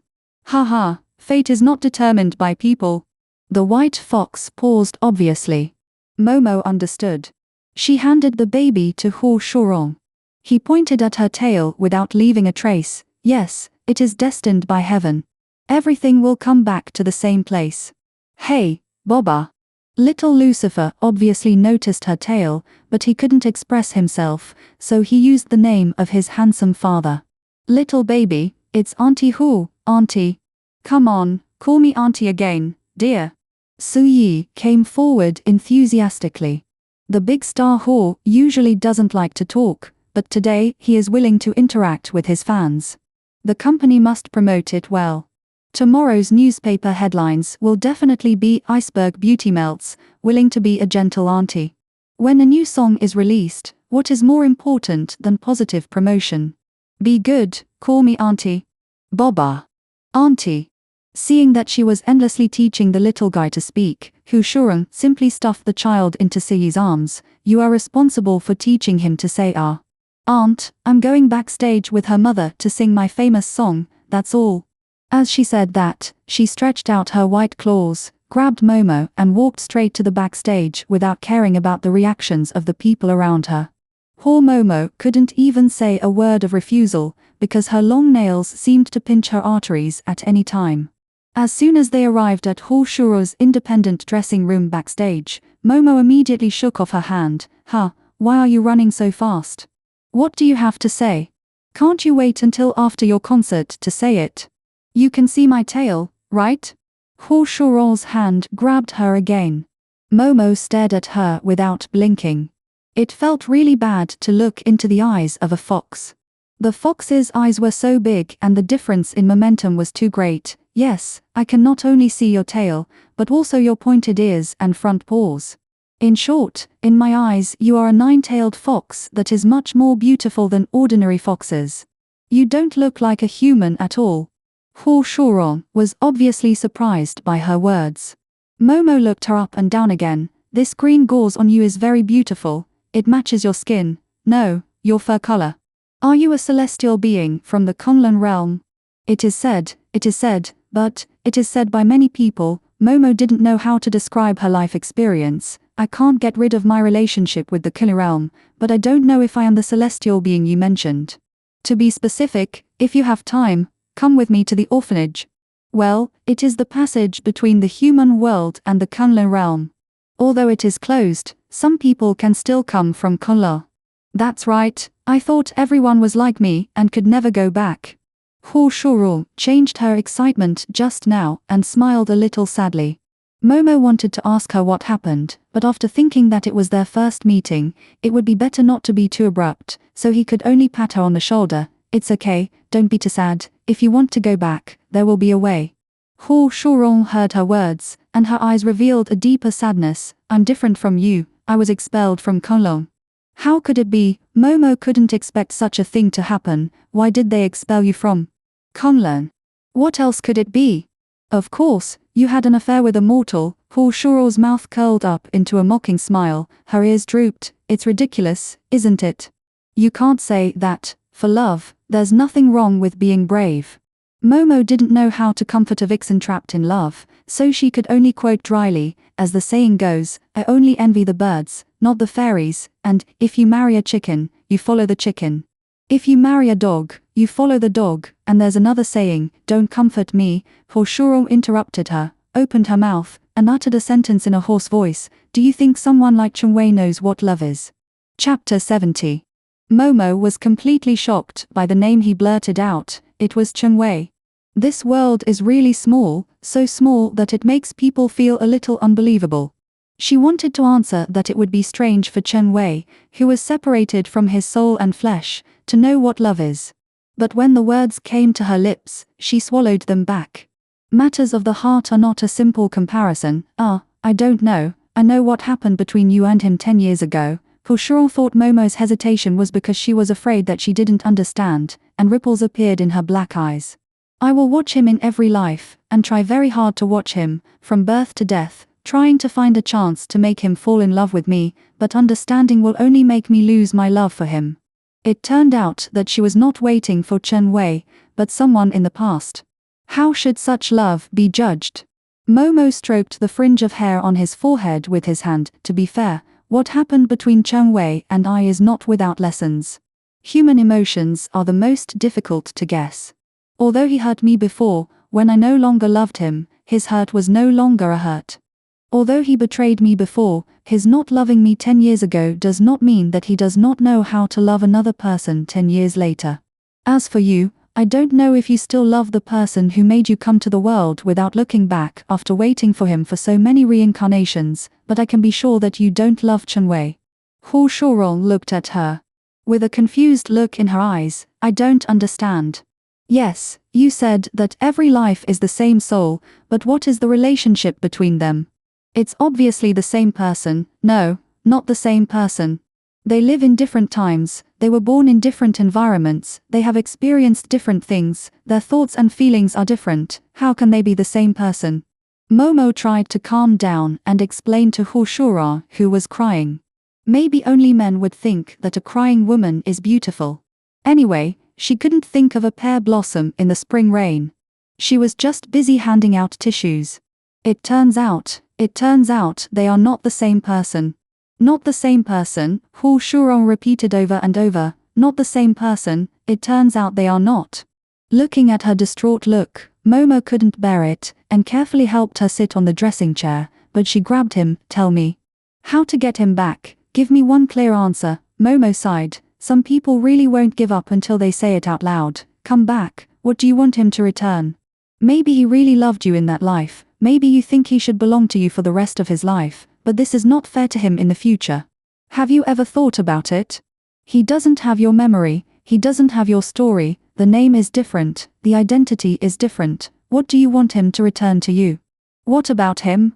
What else could it be? A handful of earth. Momo has always lacked patience with stubborn people. Just when she was about to let her cry her fill while she ran to the front desk to get her son back and then make a long-term plan, the door was suddenly pushed open, and Jorge stumbled in carrying little Lucifer. As soon as he saw her, he rushed over. "Ah, little Madam Momo, ah, who stole the baby back, stole it back. Ah." Momo's brain short-circuited. "Why did you run in here like this? No, answer me first. How did you steal the baby back?" If someone saw her transforming, she would be in trouble. Fortunately, Jorge is very wary of humans. The bad guys are playing games and put the baby aside. AWOOO, Jorge shrunk and crawled out with the baby's butt on top. AWOOO.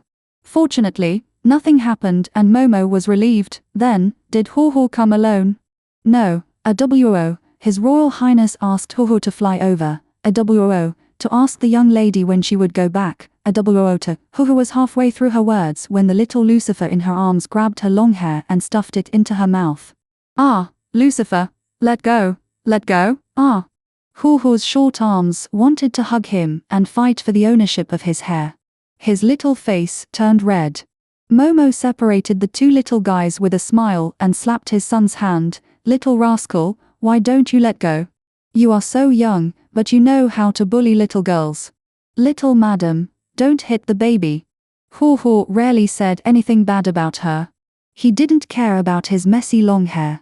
He climbed Momo with his two little arms and looked at the baby's red hands eagerly.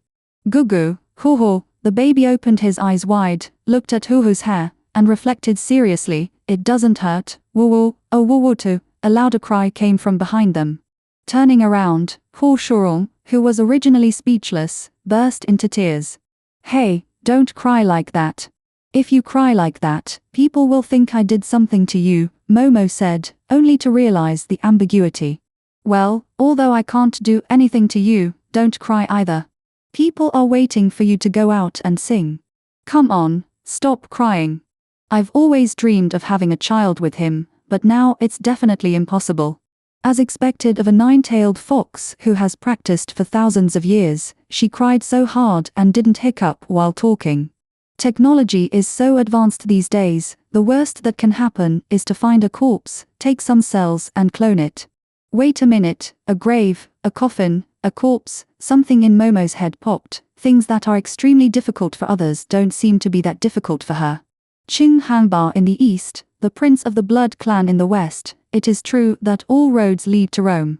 She hurriedly pushed the miserable nine-tailed fox. Okay, why are you crying? Take out your courage to go down to the mortal world in anger and take action. What? If you don't mind, we can go to his grave and look for a zombie if the body is still intact. In any case, that is more reliable than reincarnation. At least it is the same person. Maybe he still remembers you, then everyone will be happy. Really? Yes, why didn't I think of it? I didn't think of it. The nine-tailed fox was instantly filled with joy, and Momo clearly saw that each of her tails was shaking. Not everyone is as wise and brave as her, okay? Momo was pleased with herself. The nine-tailed fox was happy for less than a moment, and suddenly thought of something. But the one outside, that Chawei, what does the one outside have to do with you? Do you want to have both of them? The beautiful nine-tailed fox seemed very sad. No, when I came to the world, I was cursed, a curse that I can't escape. In every life, when the destined moment comes, I will fall in love with him, even if I was so unwilling before, I will. It's a curse again. Nather was, Paddy was, and now the nine-tailed fox is too. Although Nather said that she had broken the curse, Momo had never seen what the curse was. I don't understand the curse, but I think if there is a curse in love, it must be your willingness. Go get cursed. If you believe in the curse, you're cursed. Chapter 71. If you believe in the curse, you're cursed. The nine-tailed fox looked up at Momo with anxious eyes. Is it really like this? Could it be that the love tribulation arranged by God is for me to realize this truth, instead of being unable to escape? I'm just stating my understanding. How would I know what the truth is? Momo shrugged. The son in her arms was giggling with Hoo-hoo, sticking out his butt and asking her to hold him. She handed the little guy to Hoo-hoo, and the two little guys immediately stuck together. They didn't look like they had just had a conflict. It turned out that the world of children is the happiest, pure happiness.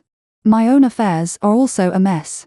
I thought it was painful not to remember anything, but I didn't expect that it was equally painful for you to remember everything, ha ha. Sometimes, the nine-tailed fox said with resentment, I would rather not remember anything. Women will talk at length when talking about love. If they happen to be disappointed in love, they will talk endlessly. Momo saw that she was about to cry again and stopped immediately. Okay, I won't say any more. Hurry up and put on your makeup and go to the front desk. By the way, I don't want to sing with you. I can only sing when I speak. When you go on stage, let the ceremonial assistant find someone to sing with you. After hearing what Momo said, the nine-tailed fox actually had a desperate look on her face. If it's not a curse, then what is it? This time, I still can't escape. Can't escape the curse. Momo didn't know how she got back to it again. Well, it's the same as the result of my divination. The nine-tailed fox said faintly, tonight, the ceremonial assistant will point out him in this life, and then he will walk towards me, holding a bouquet of purple roses, presenting it to me, and hugging me. Sing 1,000 years. Can you divination? Can you predict? Momo thought of Sister Suotui once said that she also had such ability. I couldn't help but get curious, is it very accurate? To what extent? It's very accurate, really accurate.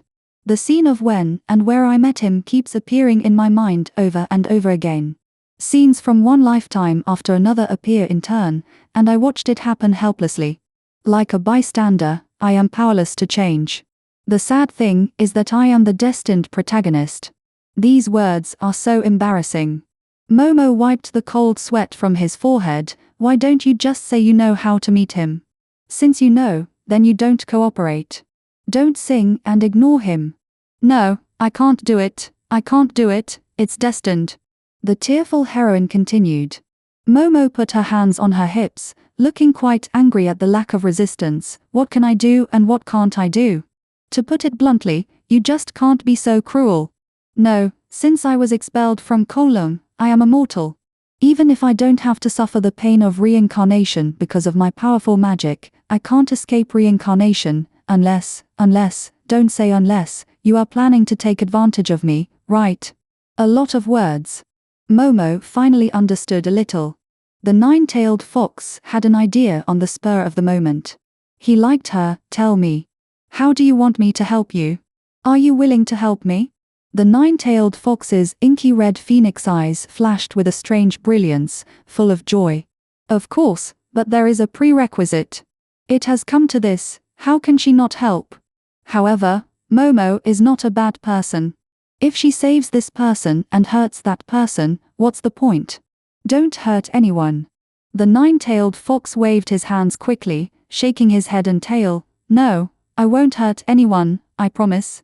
Okay. Then you tell me, what do you want me to do?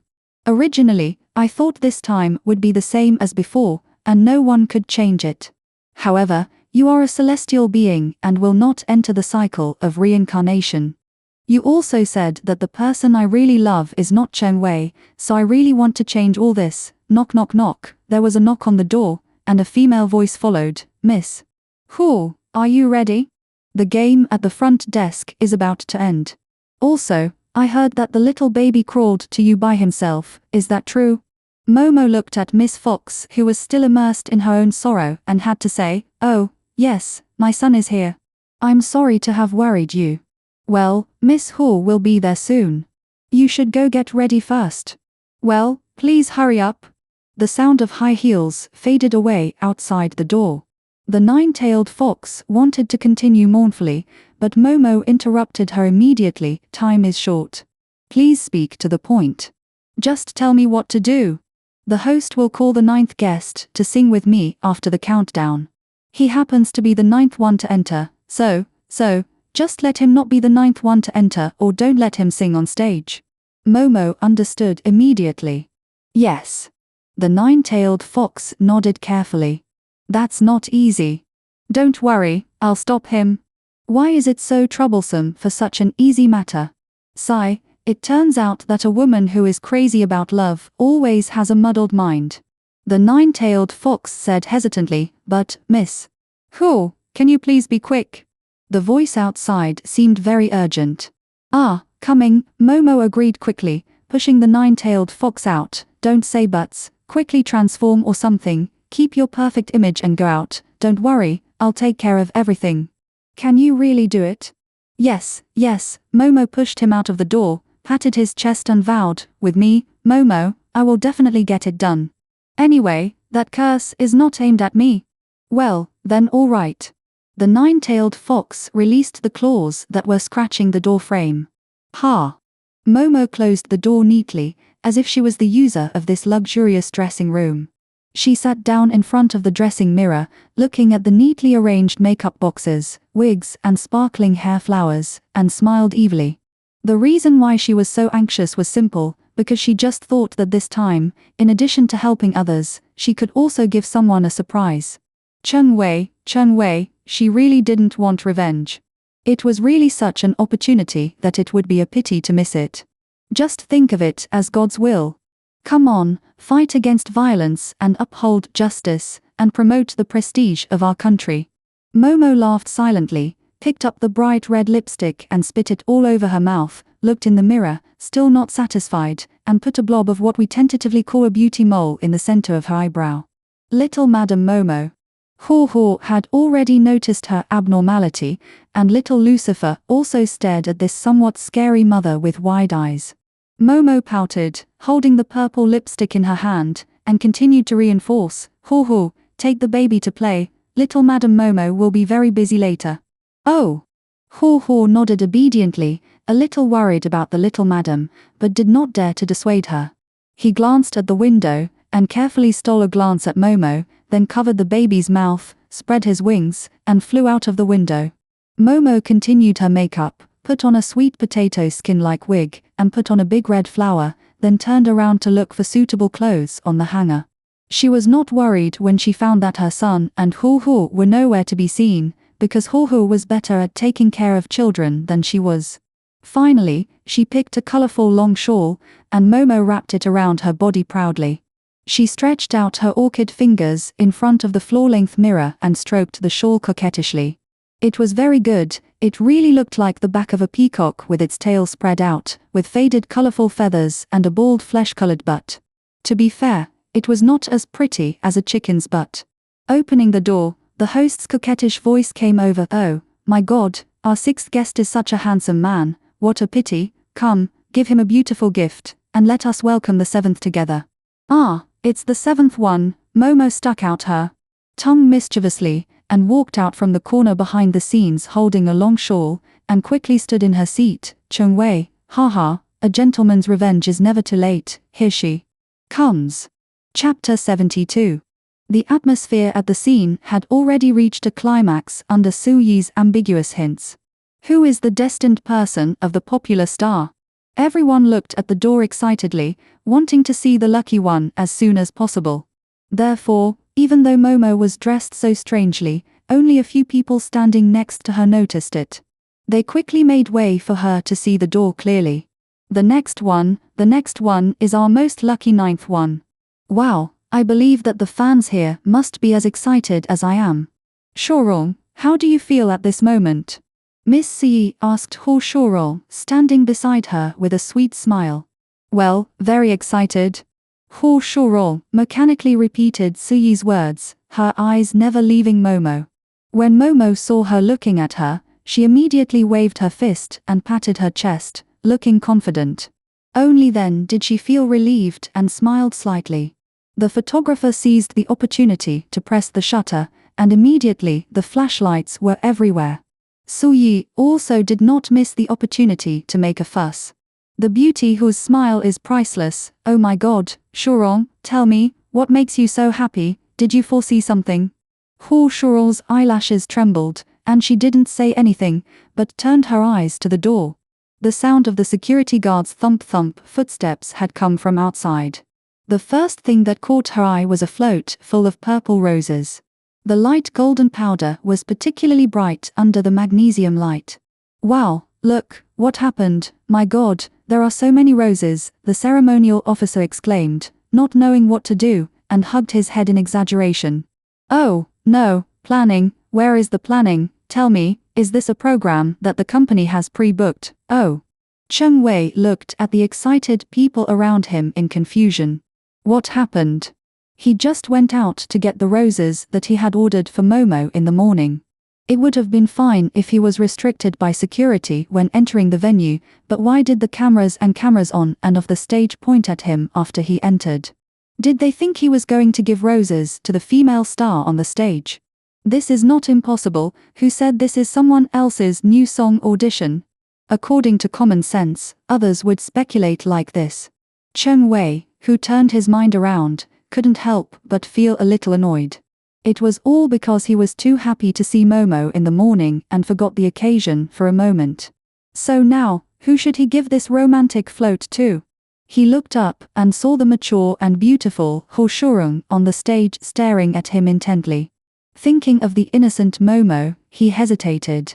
One is suitable to be a lover, and the other is suitable to be a wife. Which one should he choose now?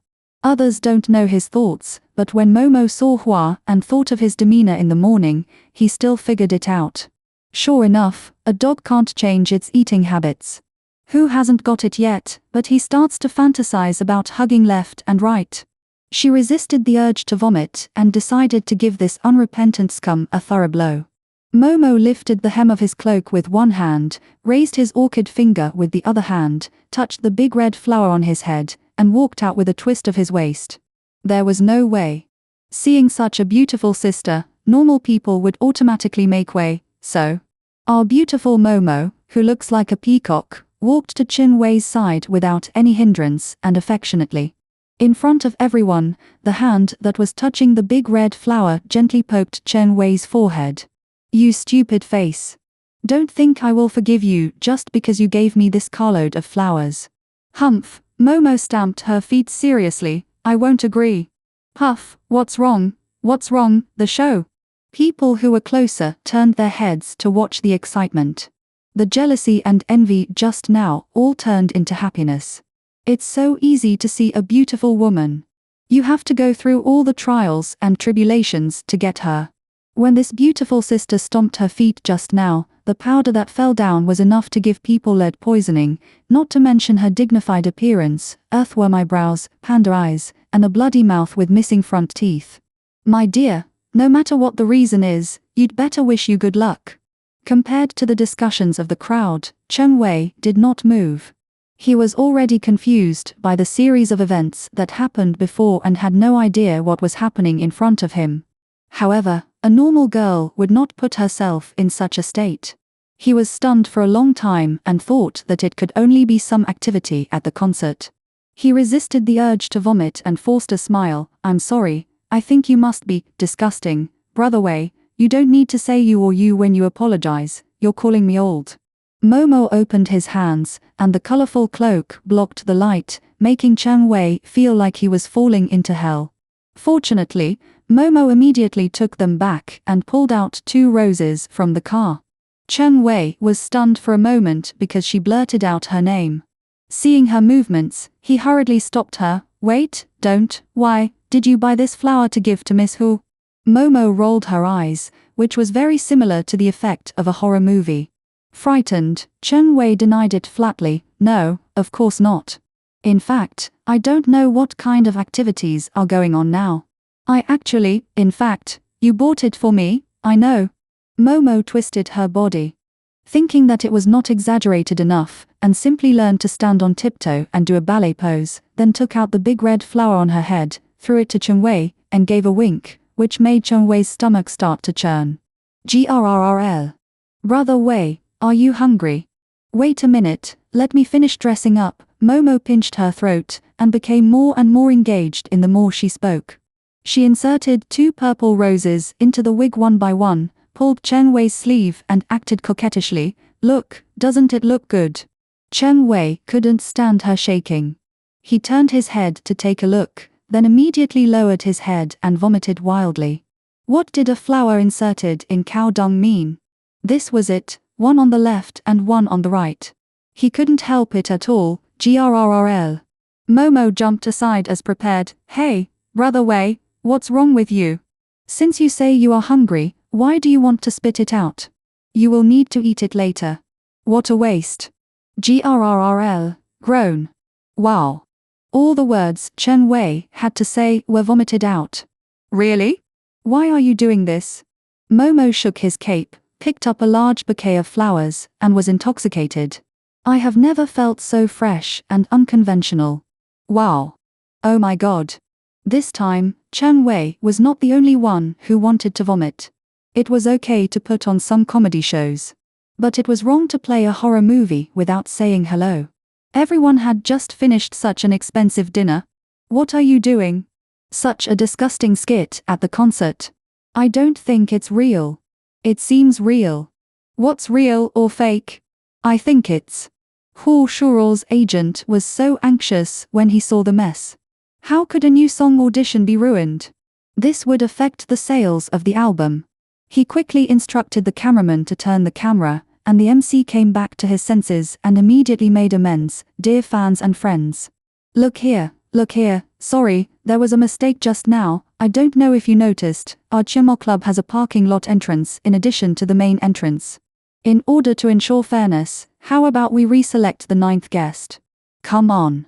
Dear fans and friends, please get ready, the cameraman, let's pay attention to the parking lot entrance. Okay, please look at the big screen. The crowd immediately turned to the other side obediently. It's not that they couldn't hear the MC's scam, but being fooled is better than being disgusted. Oh yeah. Momo blinked and made a triumphant gesture towards Hu Shurong on the stage. However, Hu Shurong looked at her but didn't smile. Instead, she looked worried. It's solved, what happened to her? Momo, who had completed the task perfectly but didn't receive any praise, muttered unhappily.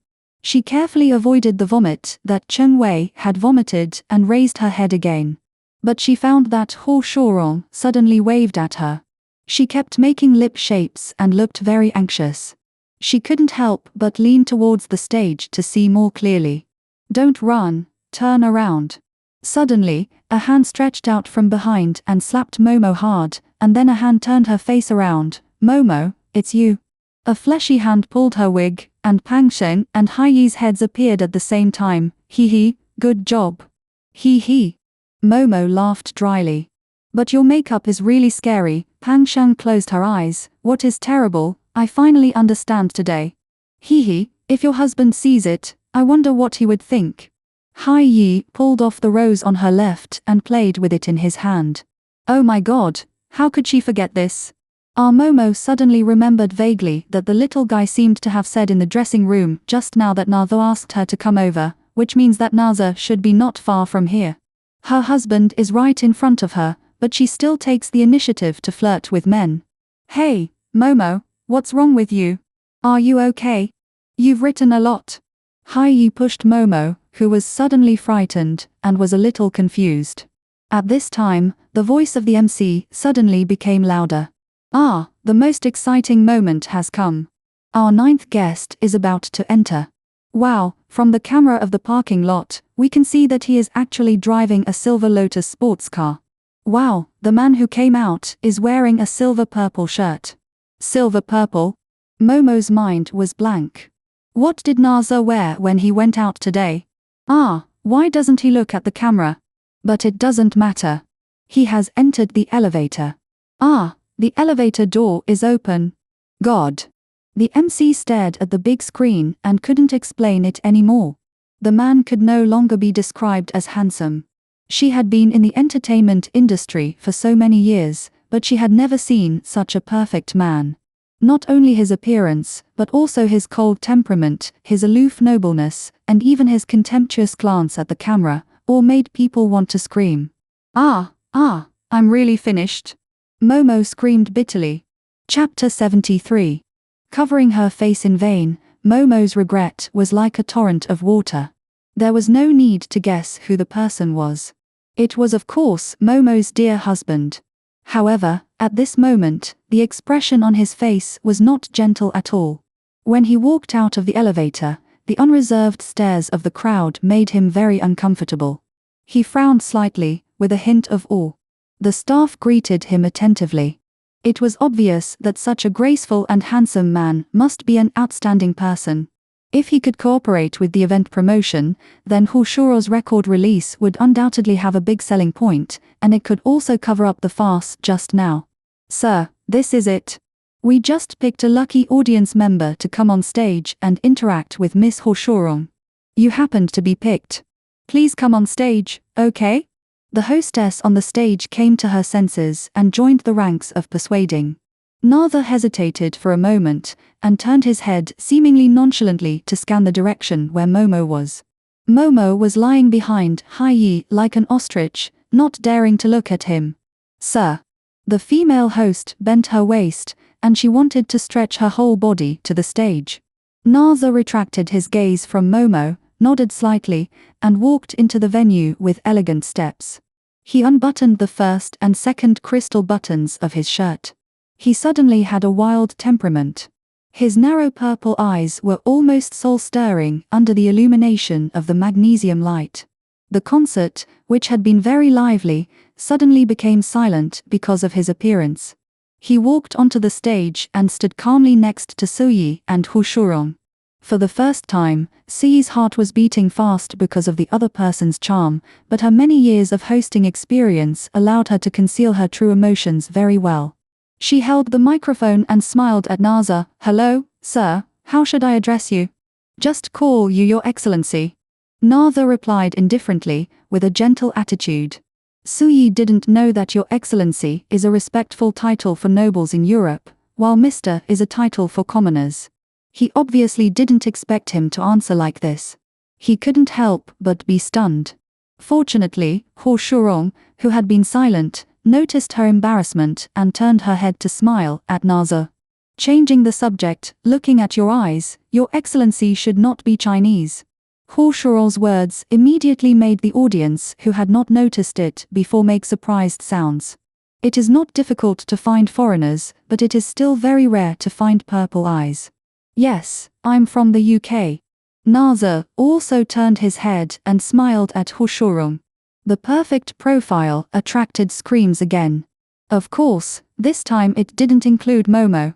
It would not be good to know that her husband smiled at other women, even if it was just a fox. Seeing that Hu Shurong seemed to be a supporting role if the conversation continued like this, the agent quickly signaled Suyi to get to the point. Sun Yi understood. He smiled and said to Narza, You are from England, but you speak Chinese very well. Have you heard Miss Hu's songs? Yes, Narza's answer made the staff present smile, but the next words surprised everyone. My wife is Chinese, and she likes Miss Hu's songs very much. Are you married? Suyi blurted out in surprise. Yes, I have been married to my wife for 8 years, and I still love her as much as the moment I married her. Narza answered Suyi, but his eyes were always fixed on a certain place in the crowd. Momo was peeking at him aggrievedly. She was wearing colorful clothes and standing on the stage. It was hard not to see her. Besides, she is here today, too, to watch Miss Hu's concert. Being confessed to by an incredibly handsome man is nothing. Being tricked into bringing an incredibly handsome woman home is nothing, but having a handsome man who has been tricked into bringing her home for 8 years still love her to death, and confessing in public nakedly and gorgeously is the ultimate in bravery. Wow, so happy, such a man is handsome. I like handsome men who love their wives but don't flirt with beautiful women, who is so lucky. The excited discussions around her made Momo want to find a hole to hide in. Her dignity today was totally incompatible with Snow White. No, maybe Cinderella would dress better than her when she was cooking at home. If people knew that the wife of the handsome man above was her, what would she do? I hope no one will remember her. But, such gossip, no one will let it go, so this time Miss Momo can't escape anything. Look, even Hu Shurong's agent didn't stop Suyi from going off topic, so, can we all get to know your wife? Facing Suyi's question, Narza just smiled and said nothing. He was admiring his colorful little wife looking for a hole in the ground. Hu Shurong smiled slightly, followed Narza's gaze and glanced at Momo, and couldn't help but secretly envy her. Before Naza came in, she had a premonition, fearing that the two of them would have a conflict because of the relationship between Chao Wei and herself, but she didn't expect to see such a warm scene. She narrowed her almond-shaped eyes, looked at the couple who were looking at each other on the stage, and said mischievously, "Everyone knows that millennium is sung for those who are waiting for happiness. So, today we let this gentleman and his wife sing this song together, and let them who have obtained happiness pass on their happiness to all of us, okay?" "Okay," the fans in the audience responded obediently. The scene was as enthusiastic as a kindergarten teacher announcing candy for lunch. "In that case, then I won't refuse." Nazawa readily accepted the offer and bowed calmly and elegantly with the demeanor of a superstar, which caused another round of screams from the audience. He revealed a gentle smile and glanced at Momo. "Please ask the sound engineer to play some music so that I can sing and hold the hand of the love of my life." "Thank you." The screams from the audience reached a climax again. The people from the entertainment company looked at each other. The agent supported his chin with his hand, considering whether to sign a contract to package this man at all costs. He was a natural focus, had a perfect temperament, and his external conditions were absolutely impeccable. However, when Nazawa started singing the first line, he immediately gave up this plan. A cold voice, the same tune, unfamiliar lyrics, completely different interpretation, but with a kind of warmth. If such a person did not have an extraordinary family background or special talents, he would have been discovered by the entertainment industry long ago. How could it be his turn? As Naza walked off the stage step by step, no one screamed, and no one surrounded him. Everyone was listening to him singing quietly, obsessed with the 1,000-year-old dreamland. "In the morning 1,000 years ago, you and I walked among the landscape paintings. In the sunset 1,000 years later, you and I stayed together, and the smoke from the cooking stove rose." Listening to the soft singing, Momo stared at Naza walking towards her in a daze, and gradually stood up straight, forgetting her awkward appearance and the occasion. Her eyes were confused, and every word in the lyrics seemed to fall into the blank space in her mind, filling her missing memories.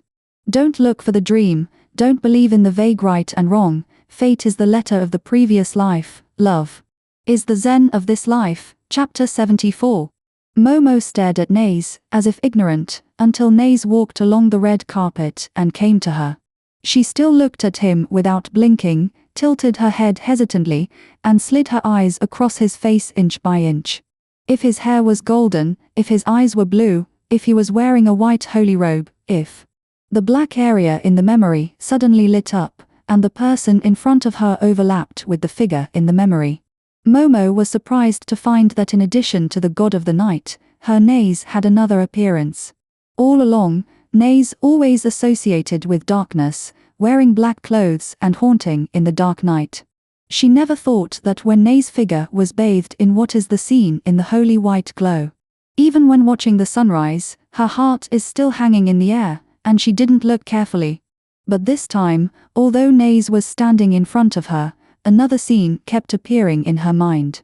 In the blue sky, he smiled and fell from the sky, as if the sunshine was him. He was the sunshine, the whole of life, and the belonging of nature. The white wings trembling faintly behind him were exactly the same as those of little Lucifer. Swan demon, for some reason, Momo thought of what she said to Michael, as if she had said the same thing to the man in front of her a long time ago. "Excuse me, have you seen my summoned beast, a red little leopard?" "In the green field," she asked the man anxiously, dragging her long skirt. He looked at her coldly, walked around and continued on his way. "Hey, stop." She didn't expect to be ignored like this. "I'm asking you a question." The man in front of her didn't mean to stop at all, but walked faster and faster. She stamped her feet in anger, turned around, and simply teleported in front of him. The man didn't say anything. Still walked around, she teleported again. He gave way again, she blocked again. Maybe the silent and unreasonable wall made him tired, and finally, he couldn't help it, spread his wings and flew up, the white wings with a little golden light. Spread out, in the green, it is so eye-catching and beautiful. Her anger made her ignore the golden light, and she also flew up, clapping her hands, looking very proud. "I thought it was something else, it turned out to be a swan demon, and it turned out to be quite beautiful. Be good, go and help me find the little leopard, otherwise, I will complain to your tribe leader, do you hear me? The figure in the air paused, as if surprised by her conclusion. The slight pause happened to catch her flying up on the cloud. She passed through the golden light and lay on his wings, covering her nose miserably. Ouch, it hurts.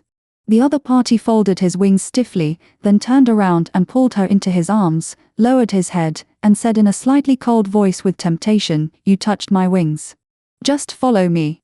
There was no surprise.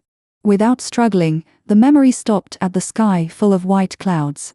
Warm and soft, just like that familiar embrace, Momo's eyes began to clear up. She looked up at Naze, who was singing for her, smiled sweetly at him, opened her arms, and wanted to hug him tightly, hug the man in front of her who was no longer indifferent and had a gentle face. Click. The romance ended here. A sudden pull from behind stopped Momo's forward movement. After struggling for a while, she still couldn't move. She had to turn her head blankly. Hai Yi and Pang Sheng were pulling her from the left and right. What are you doing?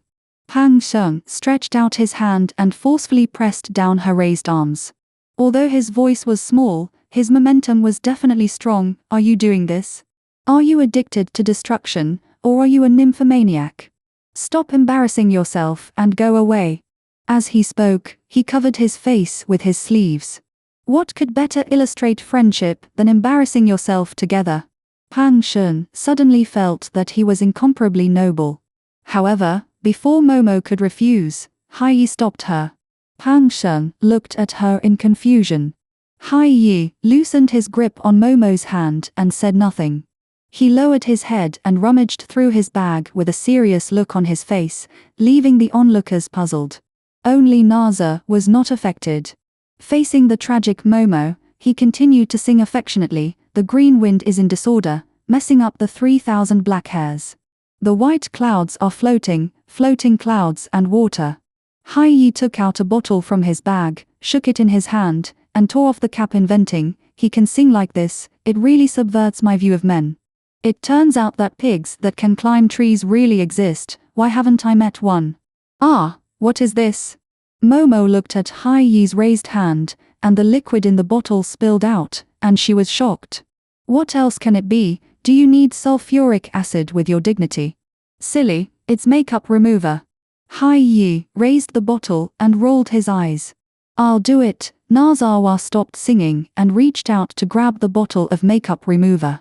Although the other party had good intentions, her violent look still made Nazawa very worried.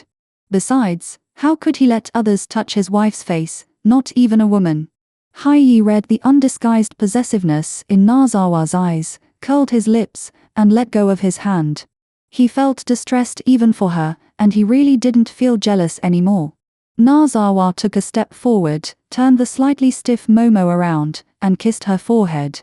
There were gasps all around, but his eyes never left Momo. "This is my wife." This time no one made a sound.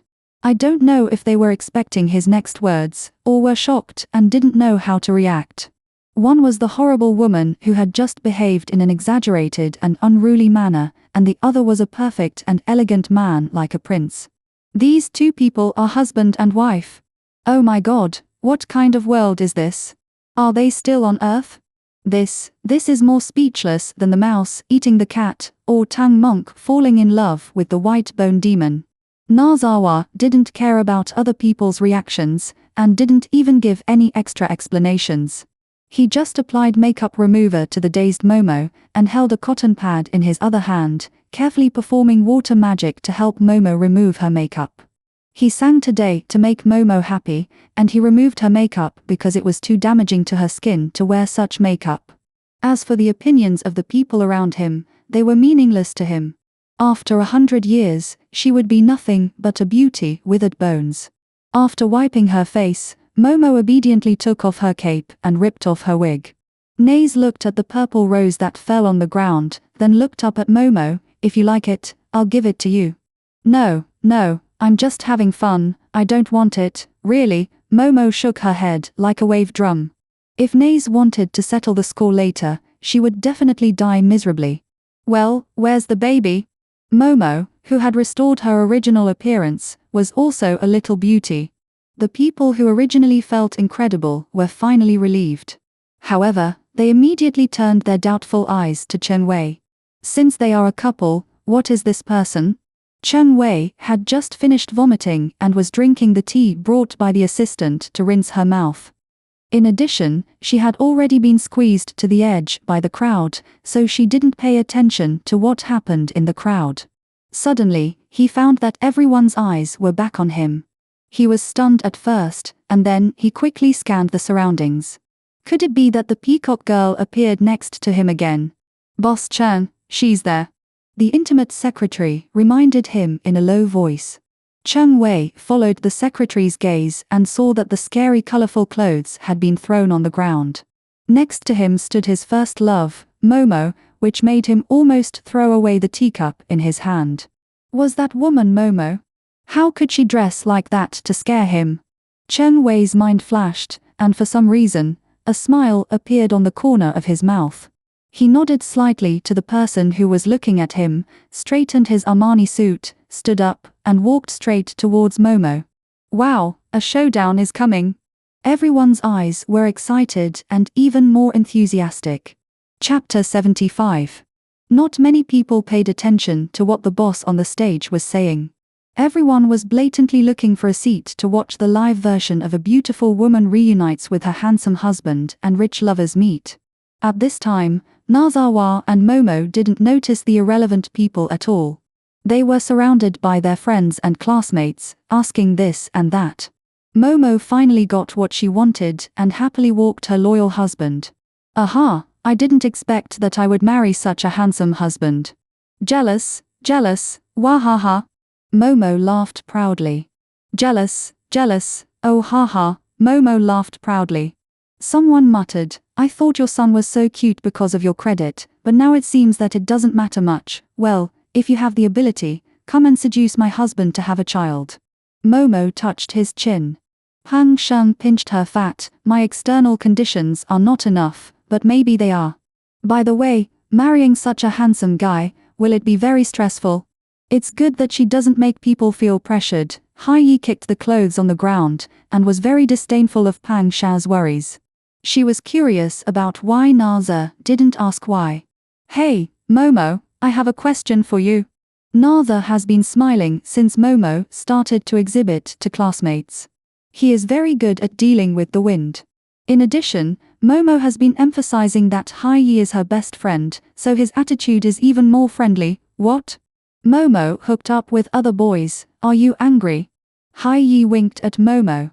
It's not that she doesn't have enough friends, but curiosity overcomes everything. Hey, bad Hai Yi, what are you talking about? Momo stretched out her fist, her face flushed, threatening her to shut up about the last time with Paddy. Naza, the jealous guy, hadn't spoken to him for more than half a month. Today, she wanted to get away with it in a mask. I thought that was called teasing. Naza suddenly spoke, not surprised at all by Hai Yi's question. It's just a joke, nothing. Momo didn't expect Naza to know everything clearly. She was stunned for a moment, and then she stood on tiptoes again, wishing she could get close to his face.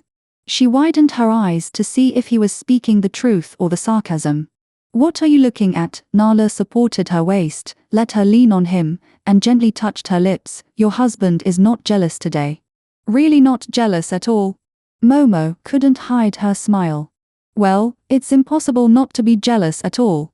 But when facing a love rival, one must be magnanimous, especially since the other party is much more jealous than oneself. Naza thought of this, and his smile became more gentle, pretending not to see Chen Wei drowning in roses. Let her go, when have I ever lied to you? Okay, let's not talk about this anymore. Let's go back early. Swat Loy changed the room for us, and we have to go back to clean it up. Oh, okay, let's go back. The troublemaker also noticed Chen Wei and nodded vigorously, which was exactly what he wanted. Naza and Momo's conversation. Chen Wei didn't pay any attention. He pushed the newly repaired flower cart and walked along with a fragrant smell. He bought 3,650 flowers in total, symbolizing the 10 years since Momo left him. They formed a three-dimensional heart shape. Although Momo took 2 of them, it was not noticeable at all. It was still so spectacular. What could touch a woman's heart more than a rose? What could make a woman more favored than a boy with diamond quality? What could make people reminisce more than first love? Thinking of how Momo did something that destroyed her image in order to test him made him happy. He wanted to apologize to Momo, he wanted to repent for his mistakes, and he wanted to cherish her forever. Cheng Wei let go of the cart and walked towards Momo with a big stride. His eyes were so sincere. Momo, I was wrong. Actually, I bought the flowers for you. Look, 3,650 roses are here, and my heart is here too. Momo didn't expect Cheng Wei to come over to confess. She thought he was disgusted by her and wanted to scold her. What's going on now? Is he vomiting and going crazy? Na Zawa glanced at the rose float, still with a calm face. As a man, he certainly understood Cheng Wei's thoughts. However, this man underestimated Momo. Although his wife loves to make trouble, she has always been serious about her relationship. Besides, is it a big deal to send roses? 10 years ago, he planted a whole garden to get Momo's heart, but the result was still the same. He was scolded, "Why did you give me so many half-opened roses for no reason?" Momo crossed his hands in front of his chest. Sure enough, Nei's mouth couldn't hide the smile, and he said exactly the same thing to him at that time, but Momo said that he didn't have any credit, but he still worked hard. After all, he planted for such a long time. Cheng Wei, you are in trouble, just wait to be scolded. What rose? This is a rose. Cheng Wei didn't expect that Momo cared about this. Roses are so elegant, how could she think of talking about roses? We grow them in China, so they should be called roses. If you don't believe me, look, there's nothing different. Momo pulled out a flower, pulled the petals apart, and commented seriously, when it was planted, it was wrapped in a net to prevent it from blooming, so it's half open and half closed to give people a three-dimensional feeling. Don't you know that? Should he know this? Cheng Wei looked at the flower in his hand in a daze. He gave the rose to express his love to his beloved, but now that the rose has become a rose, can he say, "I'm giving you 3,650 roses"? Naza looked at Cheng Wei's dumbfounded look and thought of how he was also stunned by Momo at that time. He couldn't help laughing, and the jealous feeling disappeared. He was happy to be a good guy. Okay, Momo, be good and stop making trouble. No matter whether people give you roses or roses, they are all thoughtful. Yes, no matter what, it represents my thoughts. I just had these flowers airlifted from Yunnan. Cheng Wei wanted to say that they were very expensive, but then he thought that Momo would think he was vulgar, so he changed his mouth. Very beautiful, just like you. You mean, I'm the same as these flowers, right? Momo laughed, but she was definitely not happy. Yes. I ask again, you mean, I am the same as these dead flowers, right? Momo's expression began to twist. What dead flowers? They are fresh flowers. Cheng Wei still didn't know where he was wrong. Flowers is just a nice way of saying it. To put it bluntly, they are just dead flowers that have been cut off with scissors. They have no roots or leaves. Then they are wrapped in beautiful wrapping paper, waiting to wither after death. Momo originally just said it to tease Cheng Wei, but the more she said it, the sadder she felt. Should I thank you for killing them on purpose and transporting them all the way here to exhibit the corpses of the flowers that have not yet decayed?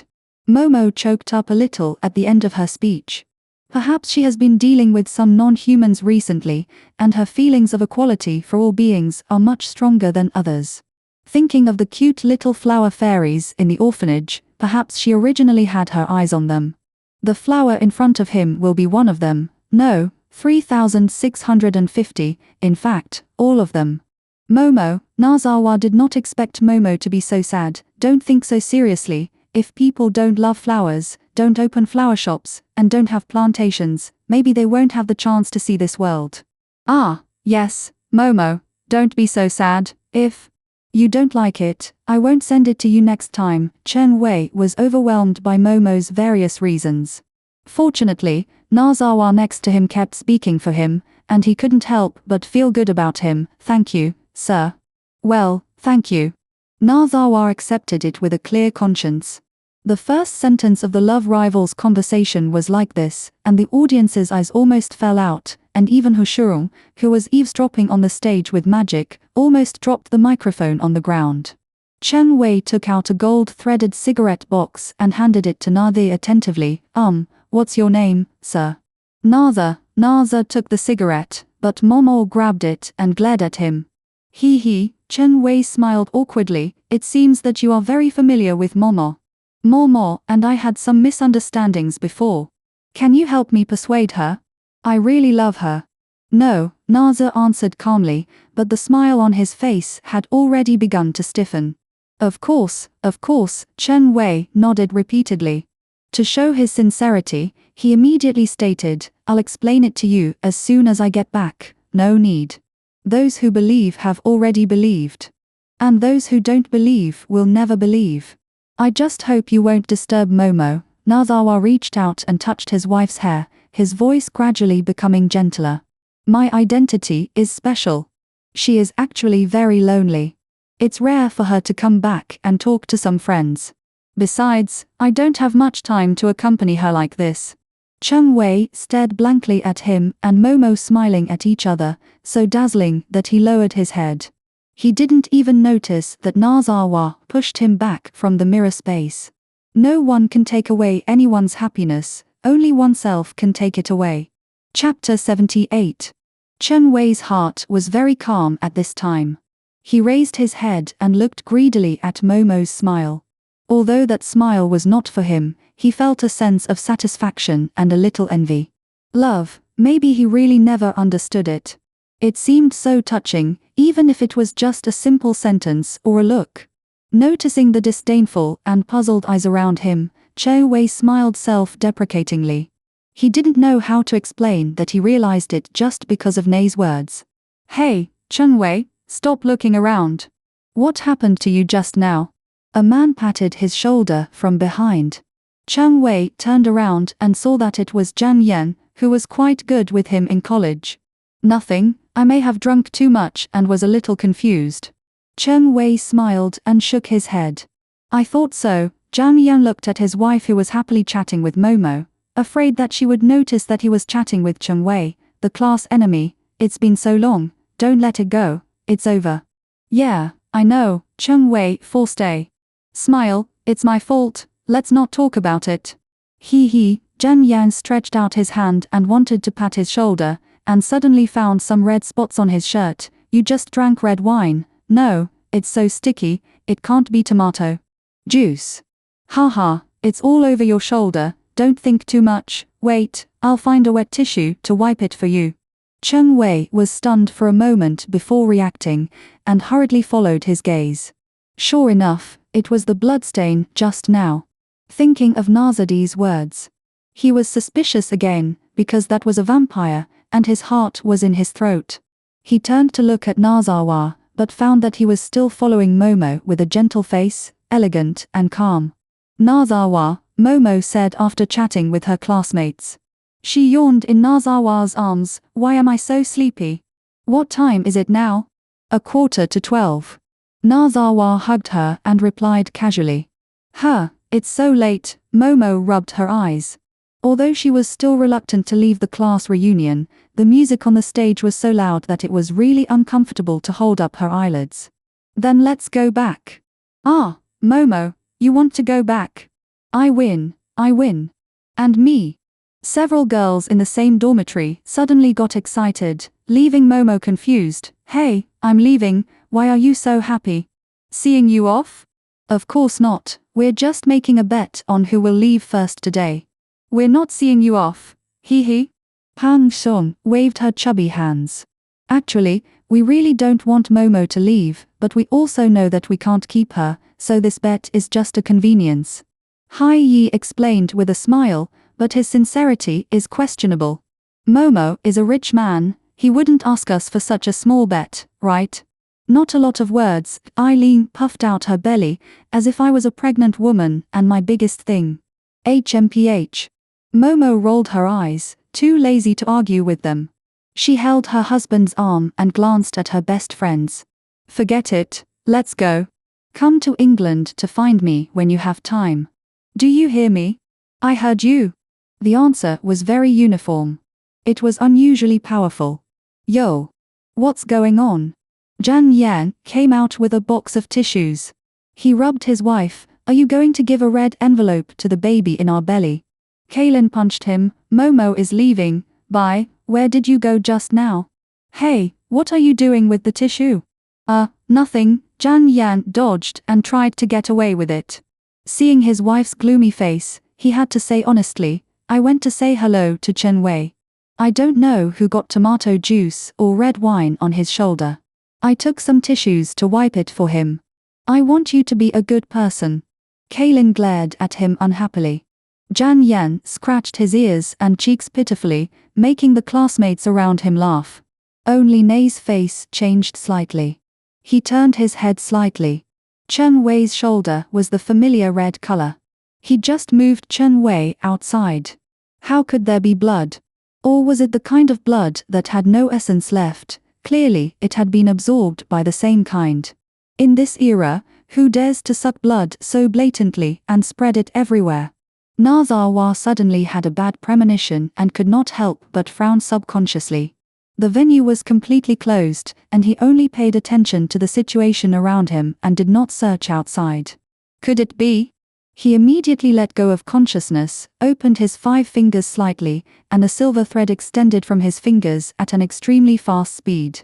Sure enough, as soon as he got outside, the smell of blood came from all directions, thick, salty, and with the smell of rotting corpses.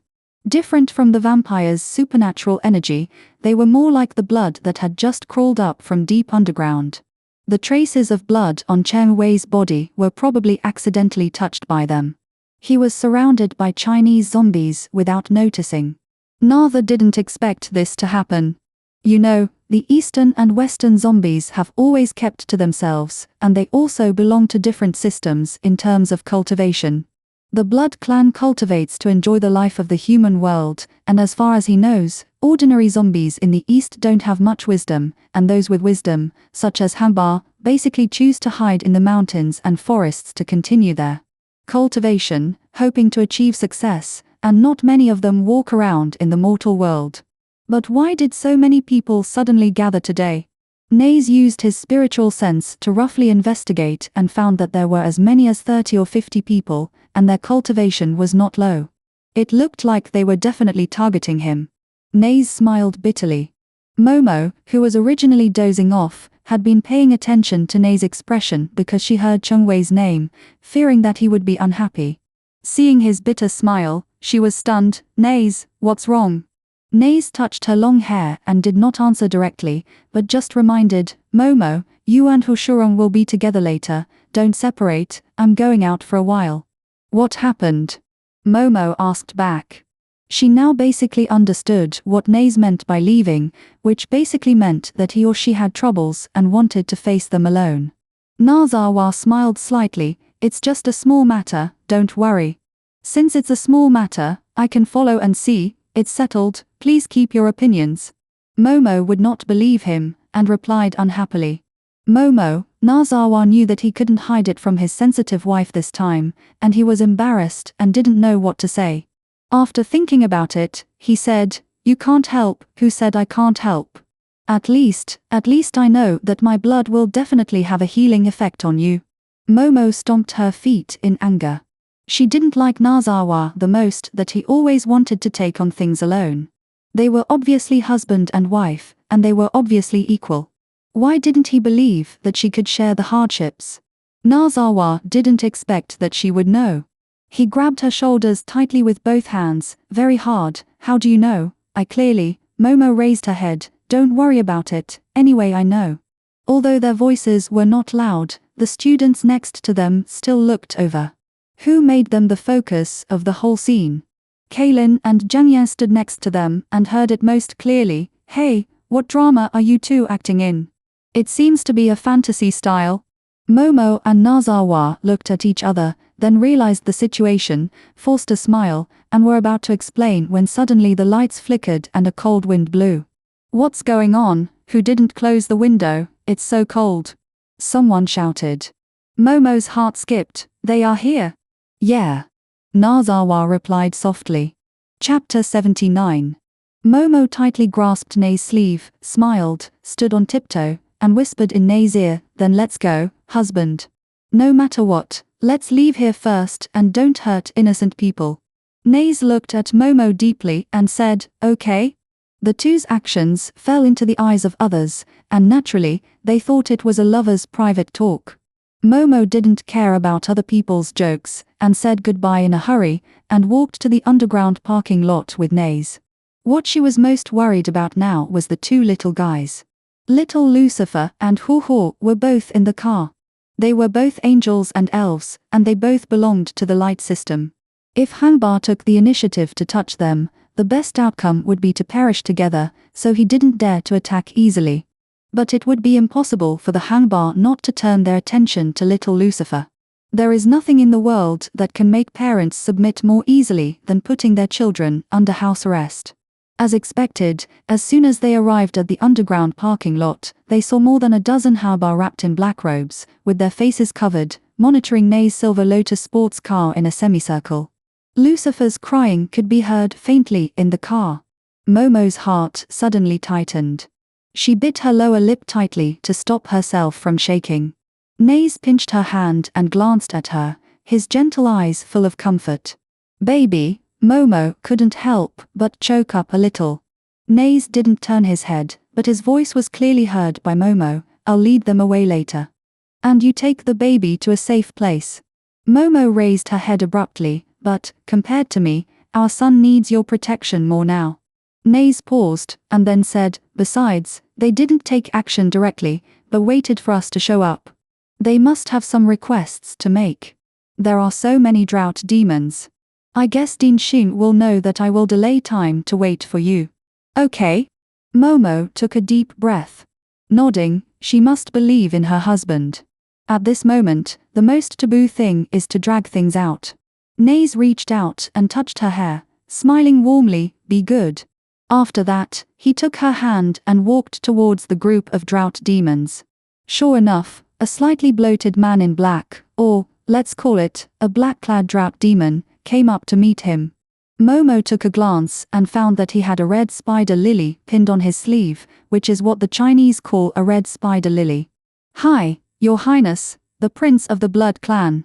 The other party bowed and saluted, looking very chivalrous. It had nothing to do with what he said.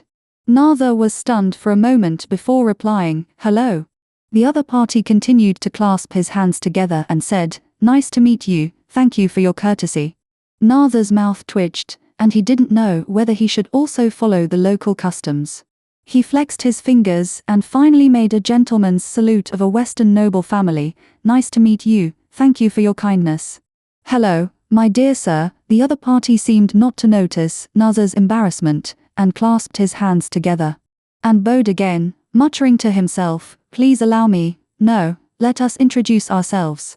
We are Hanba, with the reputation of the Eastern Blood Clan, from ancient times to the present. Our eyes, through the moonlight, meet on the other side of the ocean. Hey, what's going on? Momo was confused. This didn't seem like a fight, but more like reciting poetry, or modern poetry. Was he mistaken? The dark and smeared image, hoarse voice, and accent, was this considered mental torture? Excuse me, what can I do for you? Momo couldn't stand it anymore and interrupted. I have something to say, but wait until I finish reading it. Don't worry. To do big things, you have to do it step by step. This is the welcome speech we came up with after thoroughly studying Western culture. The black-clothed Hanba waved his hands and pinched his throat. We are not relatives, but we are better than relatives. It was still a Hanba from the northeast. Momo was completely speechless. She turned her head to look at the others. They were still standing there. Although their faces were wrapped, their eyeballs could still be seen. At this time, there were more white eyeballs than black eyeballs. Such a humane performance reduced Momo's fear a lot. A glimmer of hope flashed in her heart. Maybe she and Neis had misunderstood something. She tried to move her feet and move towards the sports car. Naze understood what she meant and carefully concealed her movements, following her step by step. Just when they were about to move into the encirclement of the handbar, the man in black finished with 3 sighs. How is it? Do you feel our sincerity? Yeah, I feel it. The man looked quite honest. Momo rolled his eyes and bravely answered him perfunctorily, but my son has been crying. Since you are so sincere, you should not mind as a mother changing his diaper bush or something, right? Not a few words, this, right? The handbar in black scratched his head, revealing a bald forehead. What surprised Momo was that, although he was bald, he also had 9 scars on his forehead, which were obviously something that only monks would have. Monk handbar? What's going on? Momo's mind was full of questions, but he was quick to move and quickly opened the car door. Little Lucifer was lying on his back with his arms and legs spread out, drooling all over the small blanket. He was sleeping soundly, with a fuzzy face and a hand pinching his throat. When he saw Momo coming in, he reflexively cried like little Lucifer. Momo's eyes were a little wet, and she rubbed her hair. Hoo, you've worked hard. Hoo pulled her braid, a little shy. Hoo is not hard. Cough. Momo picked up the baby and lowered her ear. Okay, don't talk, get as small as you can. Shrink into the baby's pocket, we have to leave here quickly. Hoo nodded obediently. Different from the usual cute transformations of shouting and jumping, she shrank silently like a balloon today, and then jumped into the baby's clothes. Momo pulled the blanket over and wrapped Lucifer up. It was still very cold outside in the cold winter. Turning around and walking to Nardawa's side, the black-clothed handbar didn't make things difficult for her. Momo and Narzawa exchanged glances. No matter if they were enemies or friends, the other party must have something very important for them to do. Do you feel our sincerity this time? The black-clothed handbar saw them standing still and asked again persistently. Well, quite sincere, Momo nodded and decided to find out the other party's background first. Since the other party emphasized sincerity, why not use sincerity to do something? She didn't believe that dozens of handbar in the middle of the night were just very sincere to come and recite poems to Nardawa. I think we, as a couple, should also show some sincerity. That's right. The other party nodded collectively. Momo laughed, looking very happy. Haha, then, do we need to introduce ourselves? The other party hesitated. No need, we all know, and we also know what you do. Oh, so that's the case. Momo seemed very disappointed and a little aggrieved. We don't know you. When the black-clothed handbar heard what Momo said, he was not angry, but straightened his chest. We are disciples of Shaolin Temple. Senior brother. The other black-clothed handbar, who had been silent, finally couldn't help it. The leading black-clothed handbar habitually touched his bald head. I was when I was alive, and then I died as a demon slayer, and I became a handbar. Chapter 80. Momo's face was full of black lines. Why is it almost the same as the legend? According to reason, shouldn't the Buddhist disciples become relics after meditation? You are Buddhist disciples, how can you become handbar? A shorter handbar next to him took 2 steps forward, made an Amitabha gesture, and said, My Buddhist name is Jiekong. I am polite, benefactor, you don't know, we were too obsessed before we died, so we generated resentment and stayed in the human world, becoming zombies, and then relied on Buddhist methods to break through the state of confusion, so when I think of the past, I feel so regretful. I don't understand, someone finally spoke normally, but Momo still shook her head in confusion. To be honest, she could understand the origin of the blood race a little bit, but she had no idea about the Chinese zombie cultivation method. Why don't you reincarnate? Female donor, you don't know, people have yang soul and yin soul. Yang soul is what we usually call soul, which can be reincarnated. Jieko made another Buddhist comment. No, then went on to say, the yin soul is different. The yin soul is born in every life, and what survives are the memories and emotions of this life. Therefore, there is a custom of keeping the body for 7 days in the human world. It is for the purpose of dispersing the Yu soul and letting go of all the things in the previous life, so that the Yao soul can follow the underworld to the yellow spring. So, you turned into Hanba because you didn't disperse the Yu soul. Momo finally understood a little bit, nodded, and asked tentatively. Jekong sighed, that's right. Back then, we brothers and I went deep into the snowy mountains and swamps where evil spirits were rampant, just to get rid of the giant python that was harming the world. We tried our best but were not afraid of death. Unexpectedly, although we used the unique Buddhist skills to convert the giant python, we were also poisoned by the ice and snow and were frozen in its cave. We bled to death. Alas! Buddha, have mercy on us, Amitabha. Amitabha. All the monks and Hanba sang in unison. Momo took advantage of them chanting the Buddha's name. After thinking for a while, he continued, then your souls could not disperse and you could not be reincarnated. In addition, that place was originally suitable for monsters to survive, so you became zombies and then ate raw meat and drank blood. You practiced according to your instincts and became drought demons. When you regained your mind, you remembered the past and suddenly felt like it was all a dream. Am I right? That's right, Jekong said solemnly, the female donor has a deep wisdom and is not like an ordinary person. Amitabha, well done, well done. She has not considered herself a human for many years, so why does he need to say that? Momo looked up at the ceiling. Nazawa saw that she was self-deprecating and complacent, so he pinched her face. He smiled and relaxed a little. He was not familiar with the profession of Oriental monks. After all, from any angle, blood clan and monks were unrelated. So, ever since he saw their bald heads and was shocked, he had remained silent. Although he did not know the reason, he vaguely realized that things might take a turn for the better. Now hearing what they said, thinking of the red spider lilies on their sleeves, he suddenly had an idea. Do you want to reincarnate? Yes, yes. Or is it that the blood clan barbarian donor has a connection with my Buddha? The black-clothed Hanba who had just spoken nodded repeatedly and clasped his fists. I am Jieyan, nice to meet you. Jieyan had the temperament of a bandit, he must be a monk who changed his ways. What kind of title is that, barbarian donor? Momo rolled her eyes and held the baby in her arms in a more comfortable position. You should go find King Yanluo for reincarnation. What's the point of coming here to find Naze? He is a prince of the blood clan, not a relative of King Yanluo.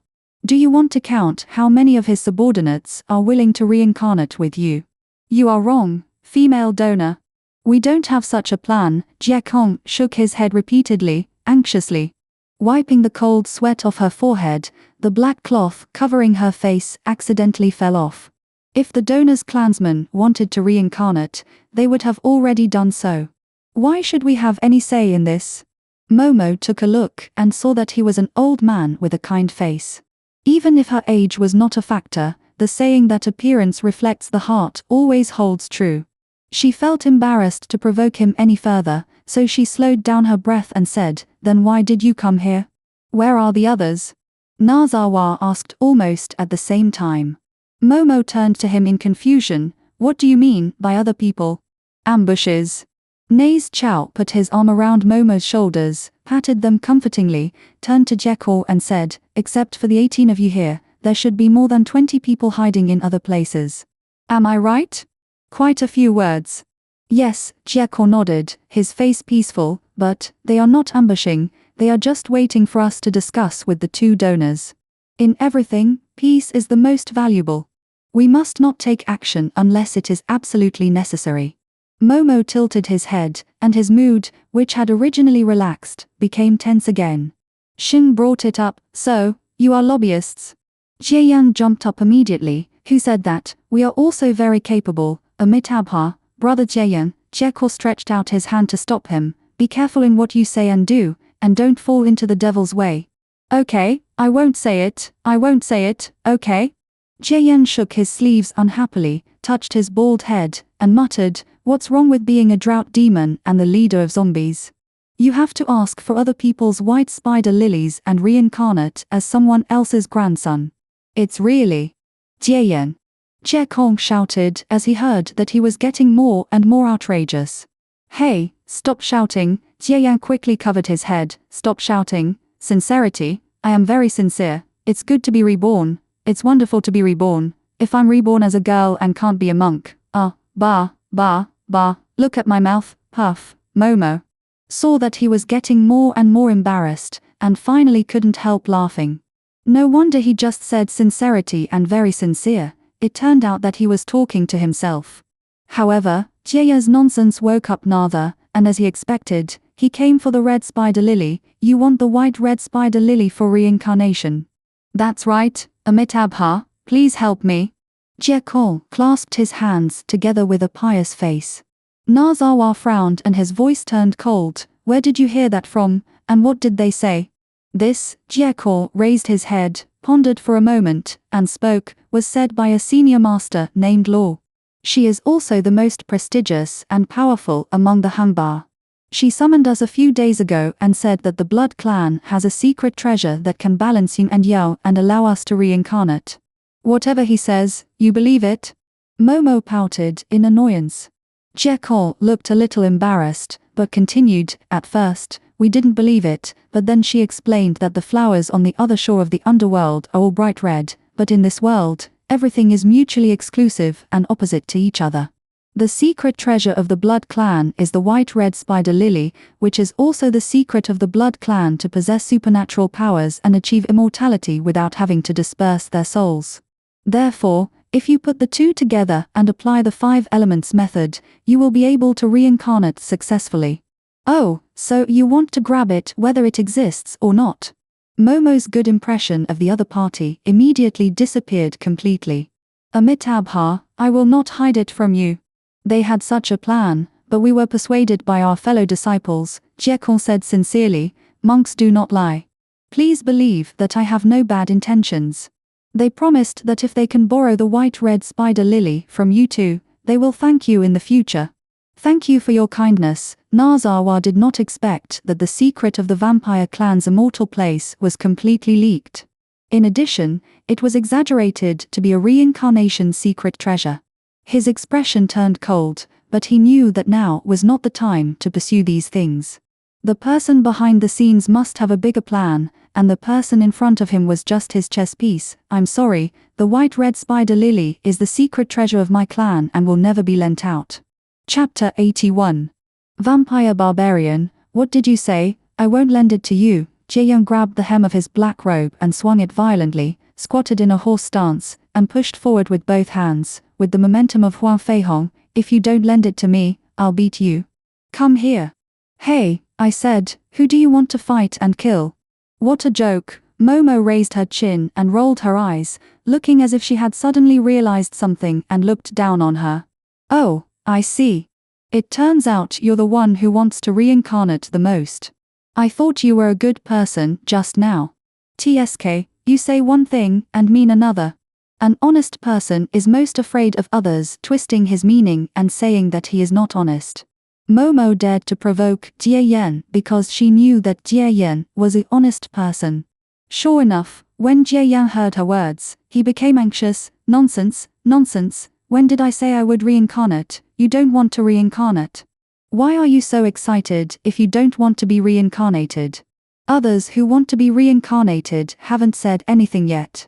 Momo adjusted her hair and patted the baby in her arms. Or do you think that me and the child in my arms are easy to bully?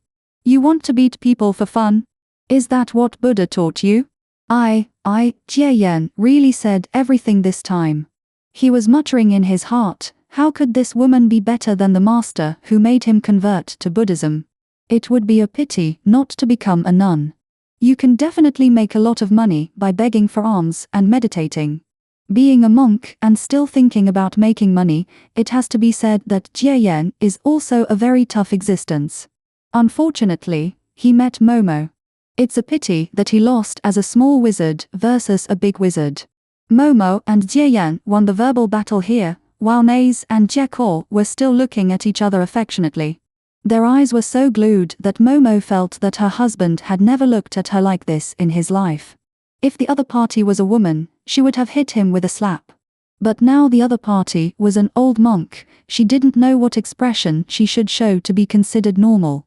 She rolled her eyes and decided to pick up little Lucifer and stand in front of him, so that Nace could watch the little guy's drooling piglet sleeping face. Amitabha, please forgive me for my rudeness, both donors. Jekor came back to his senses and put his hands together in a bow. His expression was slightly excited. I didn't expect it. I mistakenly trusted the villain and almost ruined the big thing. What villain? What are you talking about? What is this? Jie Yan asked hurriedly. Seeing this, the others changed their expressions and hurriedly gathered around Jie Kong. Jie Kong sighed and touched his long white beard, as if he couldn't bear it, but seeing that his fellow disciples were all anxious, he finally closed his eyes. Amitabha, White Banner has no ability to let people reincarnate. We were deceived. Momo pricked up his ears and listened to Jie Kong's words, and couldn't help being surprised. Hey, how did he know? Natha, how did you tell him? It's not right. The point is, how did you let him believe it? This is the battlefield between the two enemies. Natha smiled faintly and blinked. It's very simple, I didn't say anything. Ah.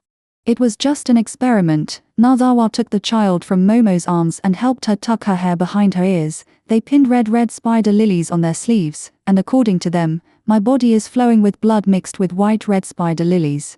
I took out the essence of the blood and plated it on the flower on his sleeve.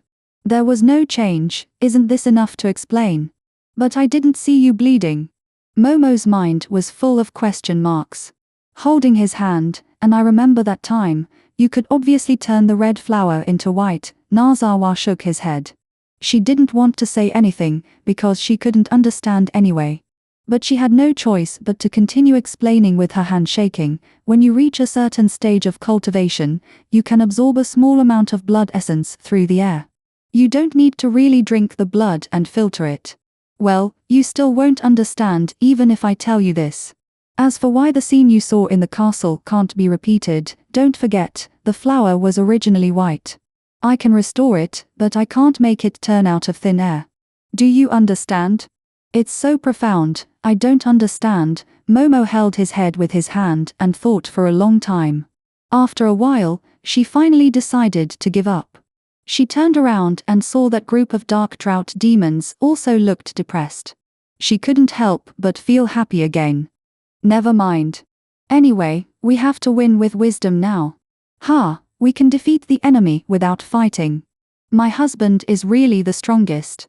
Okay, let's go home and go to sleep.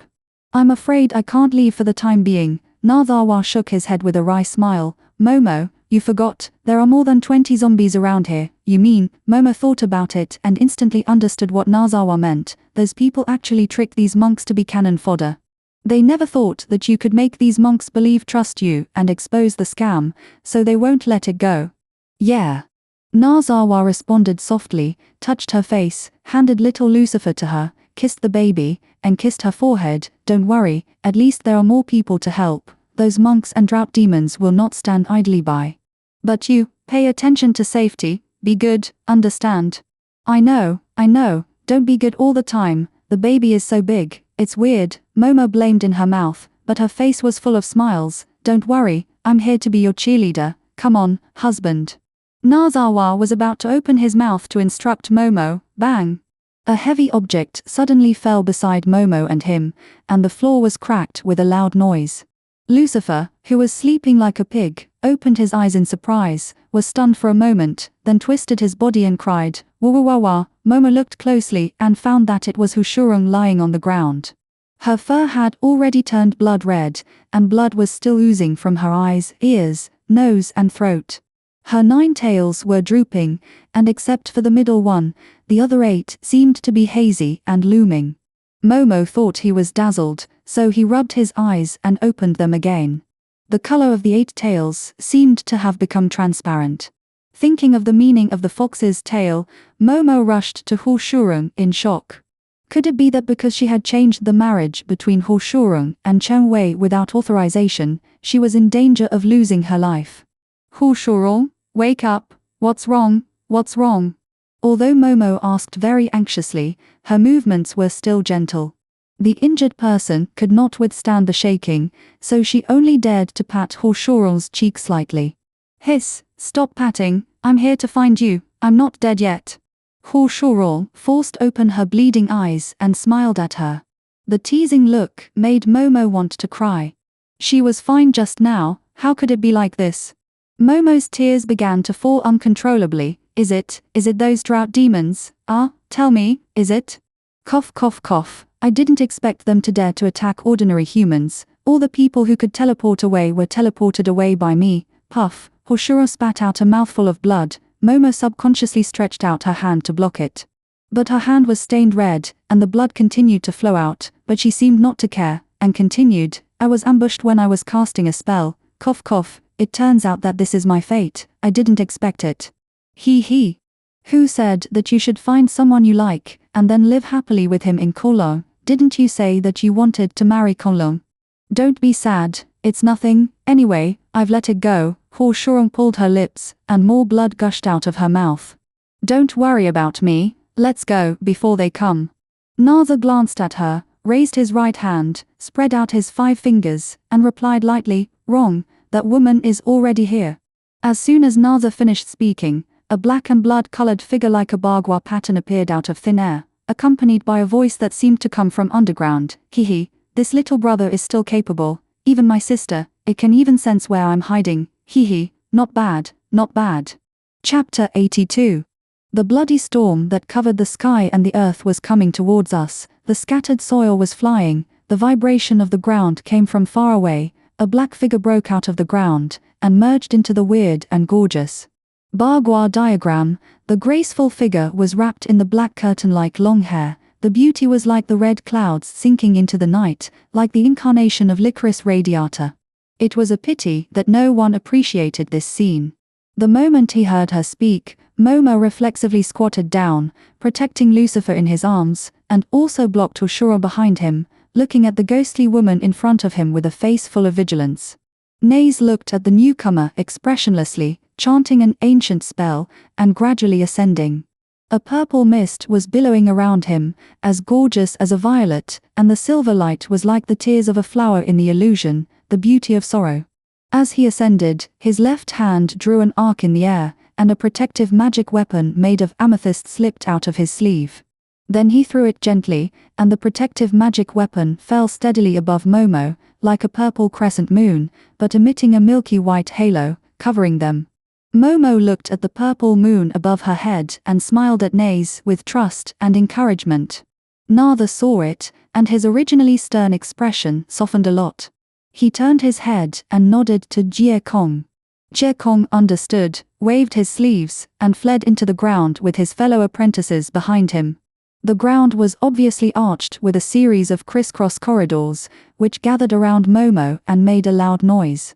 Fortunately, Naza's protective magic weapon had the ability to avoid sound attacks, otherwise Lucifer's crying would continue again. In the battlefield, 18 people can't care about so many things. Chi threw off the black robes covered with dirt on their bodies, and inside was a yellowish-brown cassock. Swish swish swish, the classic shape of the 18 Arhats, subduing dragons and tigers, laughing lions riding elephants, was in full swing, and the mighty spirit of eliminating demons and defending the way was full. Momo had the illusion of being on the set of a martial arts film, but that was wrong. It should be a combination of fairy tales and fantasy. So, the monks began to criticize on behalf of justice, Amitabha. Good. Evildoer, why don't you put down your butcher knife quickly and don't be stubborn? Next, of course, it was the turn of the opposing side to speak up. As expected, the ghostly woman stretched out her hand, with white skin and pink nails. The pink sleeves revealed from the black robe were very charming and did not fit in with her hoarse voice. He, you little devil monks actually dare to openly go against me. He, do you think Tathagata will still care about you? He. Who is in charge of us and what is it to you? Anyway, it's none of your business, and you actually lied to us. Jie Yang posed in the most imposing posture of crouching tiger. No wonder Master said that women are tigers. Humph. He. Who said I lied to you? He, as long as you listen to me obediently, when I succeed in the great way, it won't be easy to force King Yang to reincarnate you, it's not too late to regret now. The ghostly woman interjected. The nine-tailed fox struggled to sit up behind Momo, covering her chest with one hand. Cough cough cough, don't believe her, I just talked to her. Cough. We were ambushed just now. Momo stretched out a hand to hold her waist, looking concerned. Don't worry. Let her talk if she wants to. The longer we delay, the better it is for us. Don't talk or move. You must maintain your strength and stay awake. Someone will come to help you heal your injuries later. Cough, don't waste your energy on me, you, the nine-tailed fox said miserably. Momo covered her mouth and looked at her firmly. Live, we must live to be happy. The nine-tailed fox looked back at her and smiled. Thank you. Seeing that no one talked to her here, the ghostly woman turned her gaze to Narthawa, floated in front of him seductively, stroked her red lips with her fingers, looked him up and down, and spit out her tongue like a snake. So delicious, Narthawa looked at her indifferently, indifferent to her provocation. For a real enemy, there is only attack and defense. No language can protect oneself like the weapons in the hands, especially when facing an enemy who talks a lot of nonsense. One should shut up. Why don't you say anything? So boring. I thought the zombies in the West were really as romantic and passionate as the legend said. The ghostly woman saw that Nartha didn't say a word, and waved her sleeves in surprise, as if she was very disappointed. Unfortunately, you are still a prince. It's really boring. Originally I wanted to meet you in the name of Red Spider Lily. I didn't expect. She paused here deliberately, and glanced at Momo intentionally or unintentionally, and the person floated back. I didn't expect that the main person found the wrong person. Sister, I won't accompany you anymore. Goodbye. As soon as she finished speaking, she flashed, turned around and swung out her long sleeves, and immediately a huge blood-red sickle appeared in the air and slashed towards Momo, and Nartha's figure flashed past and rushed towards Momo. Unexpectedly, the ghostly woman's long sleeves immediately attacked Naze from behind. This time, the light of the sleeves was a black blood-red light, expanding and contracting, as if it could swallow everything. Just when Momo was about to scream, the figure that was originally moving Naze suddenly disappeared. The ghostly woman's momentum was unstable, and the sleeve behind caught up with the one in front. Crack! It was like water and fire merging together, and then burning strangely. Looking back at Naze, he was still standing motionless in the original place, with a solemn expression. The purple mist around him faded a little. But the silver light became stronger, intersecting into dots of milky white light. His hands were placed in front of his chest, which looked like a Christian praying posture. The ghostly woman was not annoyed. She gracefully retracted her tattered sleeves, took out a jade bottle from her chest, opened it, and blood-colored liquid flowed onto her sleeves. The sleeves gradually changed from pink to rouge, and were intact as before. Quite interesting. You are more cunning than my sister, and a lot weirder. My sister likes to make friends with smart and powerful people. How about this? As long as you lend me the white red spider lily, you will get a lot of benefits when the time comes. I promise you can do anything. What do you think? Naze said nothing, and didn't even raise his eyes. He kept his head down, staring at his chest, and was suspended in midair. Silver light circulated around him, gradually replacing the purple mist. As his hands moved, his fingertips began to emit a milky white light, with a hint of gold, like a flickering candle of God, a warm light. Wait, Jiayan, look, am I dazzled? Jiayan stared at Naze with wide eyes and sniffed. Is this still the work of the zombies? Momo also opened his mouth, speechless in surprise. Oh my god, Naze's hand was making a cross in a very slow motion. Chapter 83. The ghostly woman was stunned for a moment when she saw the gesture in Narthawa's hands, and then she laughed strangely and coldly. I didn't expect that Western zombies have so many tricks that they can even learn these things. I really envy you. It seems that white red spider lily is really a good thing, Little guy, if you keep pretending to be deaf and dumb, I don't mind eating you alive, so as not to waste it. What answered him was Narthawa's calm movements, one horizontal and one vertical, one stroke at a time, his fingers passed through and brought up little milky white spots of light, graceful and soothing like a brush stroke in an ink-colored bamboo forest under a clear sky. If the previous Nazawa was like the embodiment of the night, then at this moment he was as brilliant as the stars. Nei's indifferent look finally angered the ghost woman. She suddenly spread her arms, and the black robe was torn in an instant, revealing the rouge long skirt underneath. Her long hair was dancing all over the sky, her flawless face, her eyes were dark grey rather than black, and even her lips were light pink. Wrapped in a blood-red long skirt, she gave people the illusion of being delicate. But obviously, no one would think she was delicate. Her fingertips were growing at a speed visible to the naked eye, and she stopped only when they were more than half a foot long. She shook her long sleeves, and just when others thought she would rush towards Nei's, she danced by herself. The long and somewhat scary nails stretched out into the air and gently waved, bringing up the rouge long sleeves and long hair, dense and sparse, spinning faster and faster. As her body moved, her image turned into red spider lilies, flying around Nei's as if all over the sky, the intersection of silver and blood, the stars, the sharp contrast, if you forget that this is a cruel competition. The beautiful scene in front of you is simply the most gorgeous visual feast. She turned closer and closer to Nei's, and her fingertips brushed his cheek. Nei's finally moved. He shook his eyelashes, gently opened his eyes, and stared into the distance, seemingly not noticing the woman in front of him.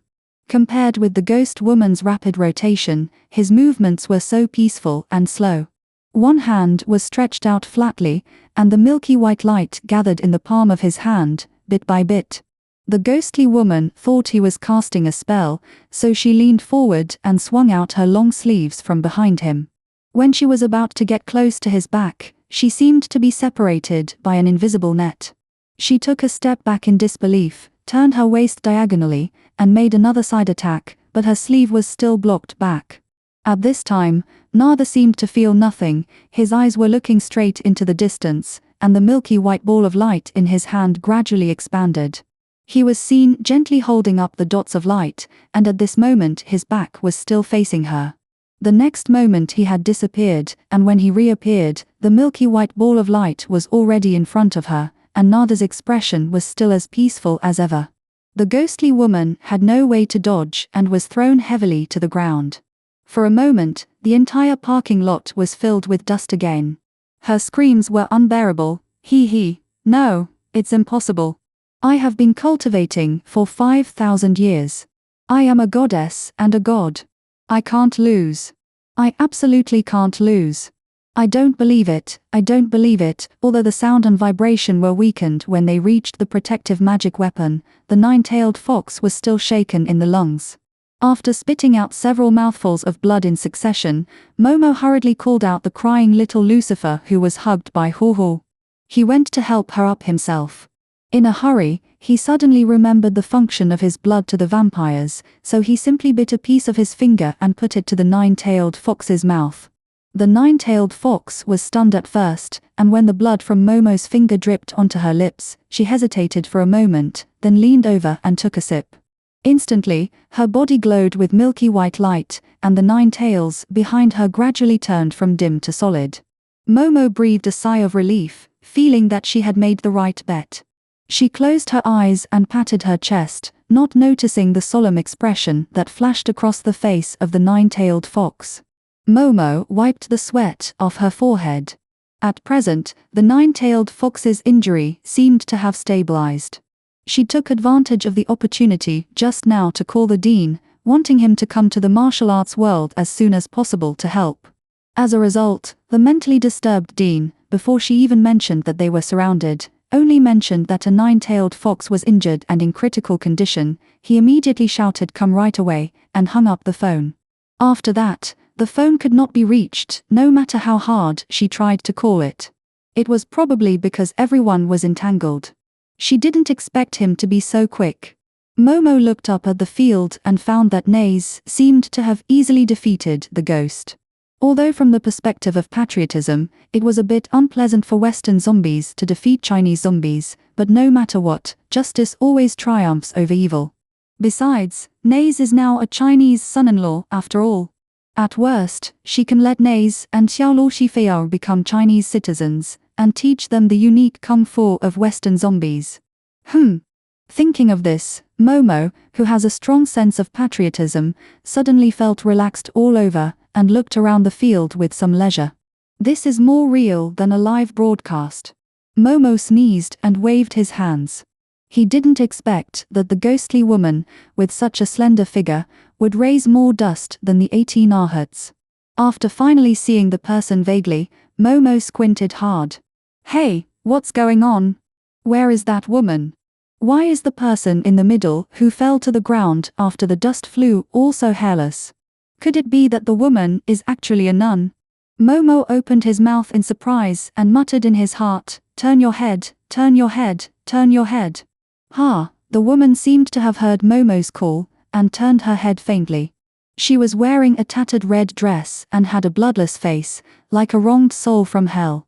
Momo suppressed his fear and took a look. The woman's forehead was bald, with only a few sparse yellow hairs and no scars from ordination. So, she was born bald. What a pity for such a beautiful face. Momo swallowed his saliva and made a fair comment. His eyes swept to the scattered black hair on the ground, and the corners of his eyes twitched. It turned out that such beautiful hair was fake. The woman noticed Momo's gaze and lowered her head. The woman's intuition made her instantly understand what Momo meant.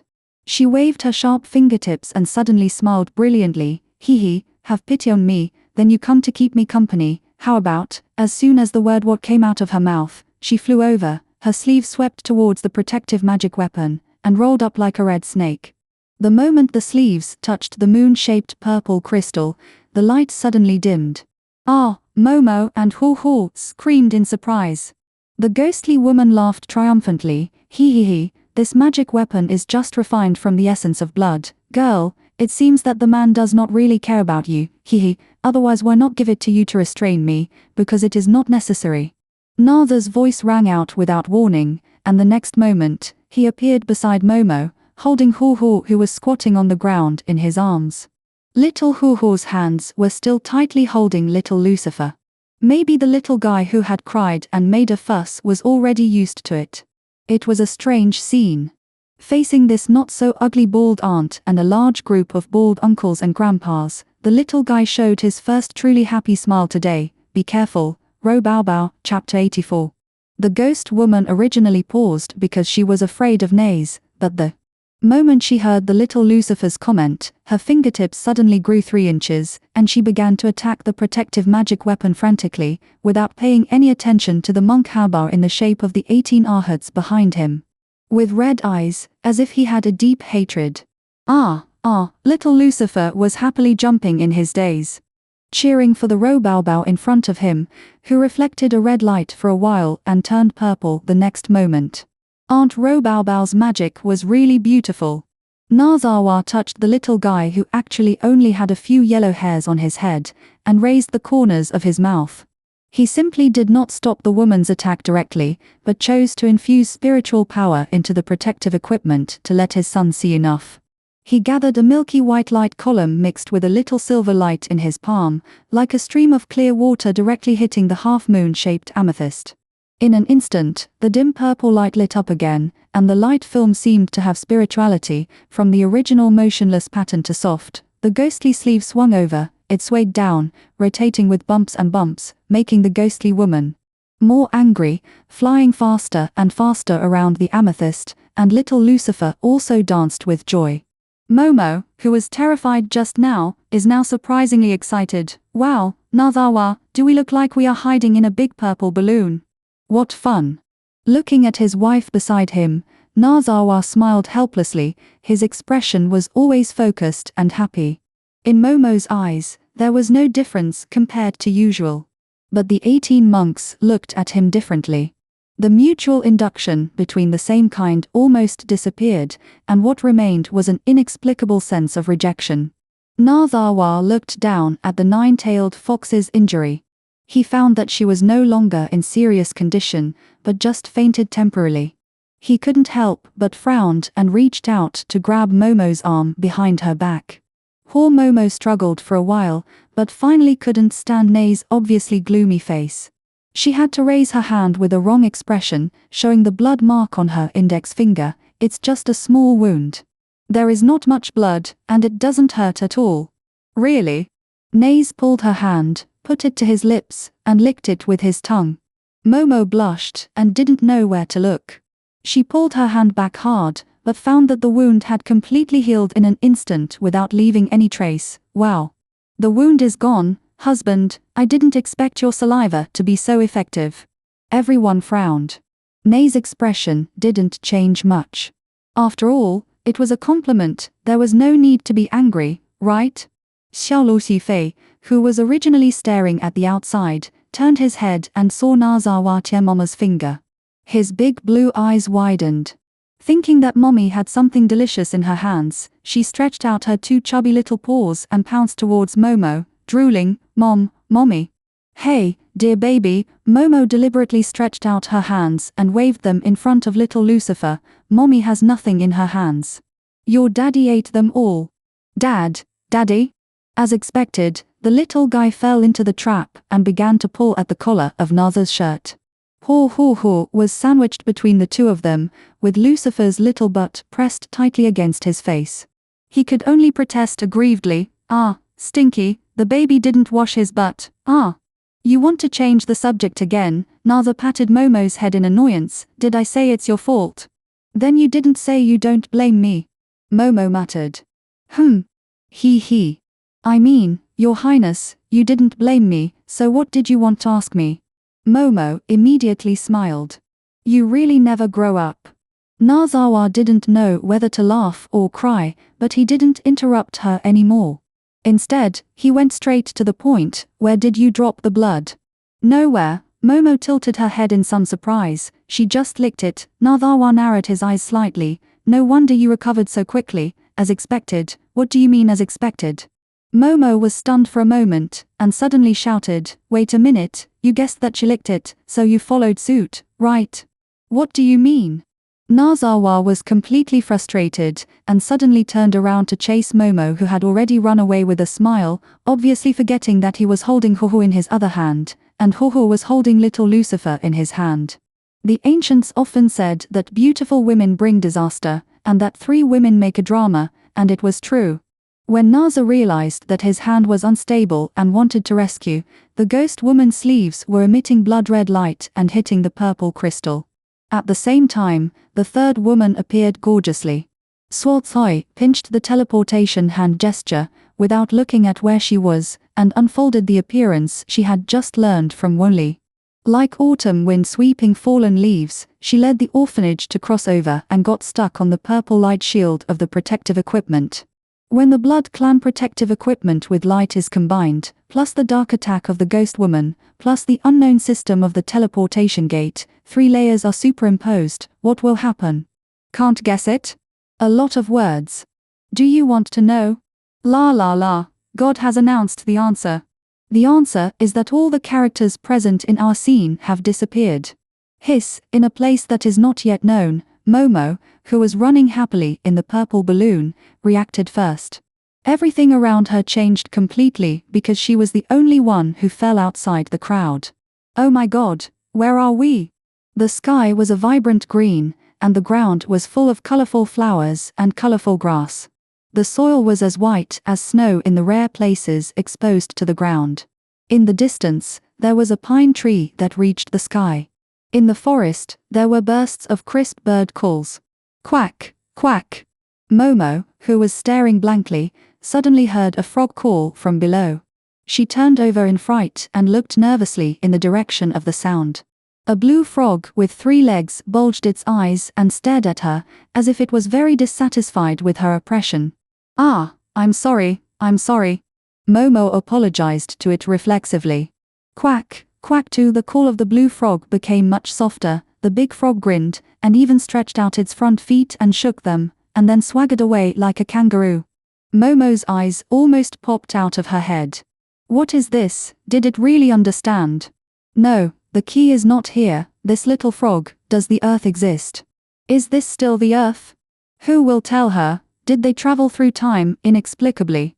Not only did they travel through time, but they also traveled through another world. Not only did they travel through time from another world, but they also traveled through time with their families. Oh my God, Momo looked up to the sky and sighed. God, you are so vulgar. Chapter 85. Stop yelling, my ears are almost deafened by you. Suosoi, who was pressed at the bottom of the crowd, poked her head out from the grass and lectured people with full energy. In fact, she yelled louder than Momo.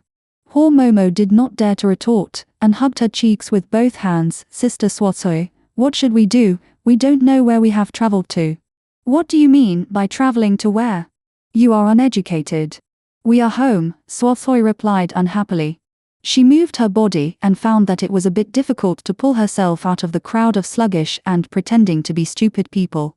Hey, I'm talking about those above, move a little. If you don't move, I will turn into my original form and hang you all on the ground. It's been hung on the tree branch. The threat was indeed very effective. Before Suosoi finished her words, Wenli, who was lying on the top, yawned, turned over inadvertently, sat up, covered his face with his sleeves and smiled. Ah, I'm so sleepy. Hey, it's dawn. That's not right, wasn't it midnight when we just went out? Ha, it was Lucifer's little feet that answered him, kicking his nose squarely.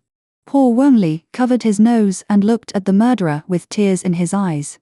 The little guy pursed his mouth, clenched his two little fists tightly, raised them to his chest, and had no sympathy on his face. This bad uncle was outrageous. He actually had the nerve to lie on such a small child like him. Bad guy. Naze shook his head, stood up, and picked up little Lucifer.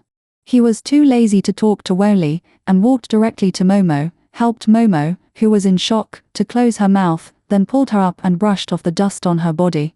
Konlong, Momo said with grass debris all over her head. She looked as stupid as she could be. Well, it should be, Nazawa nodded, picking up the grass leaves on her head one by one, saying with a smile, haha, how do you feel now, Momo? You are asking me how I feel about Konlong. Ah, it's very good. The environment is well protected, and the animals are very thoughtful. Well, it's very good. Momo glanced at him and raised her eyebrows. Your Highness. I wonder if you are satisfied with my answer. Looking at Momo, looking up with an innocent look, Nazawa picked up the grass leaves and poked her face. What do you want me to say?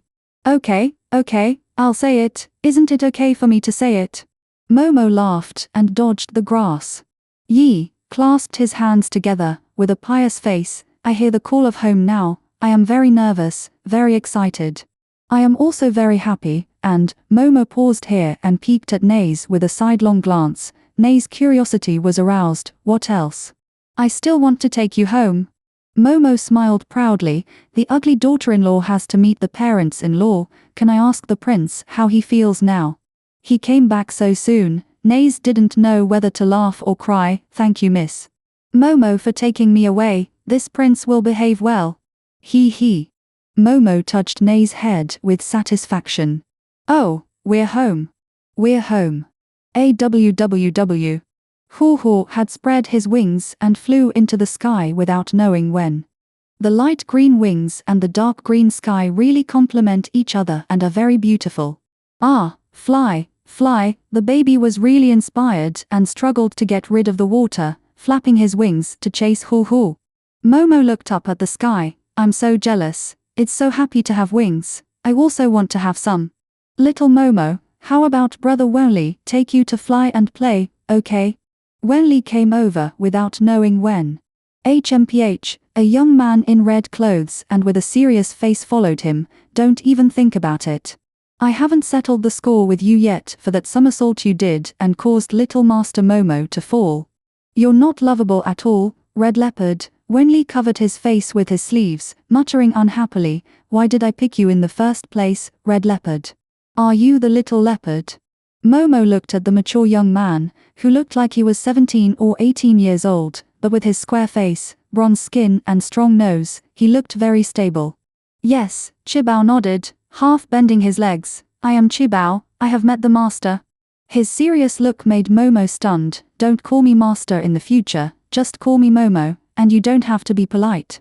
Puff, Winley laughed at the side. Oh, little Momo, don't tell him, he won't change. In fact, I have always suspected that he is not a leopard, but a stubborn bull. Oh hee hee.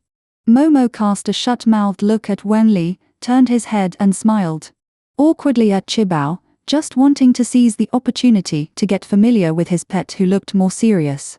Chibao, however, clasped his hands together and said to himself, report to the master, how to deal with the outsiders over there. Outsiders? Momo then remembered to check who was in Kolo Realm, and make sure that no messy people got in. Thinking of this, she quickly stretched out her finger and pointed at them one by one. White Snake, Lingar, Yin Zhaoying, and Suotuijie, the four of them surrounded the ghost woman. It didn't seem like they were besieging her, but more like they were watching.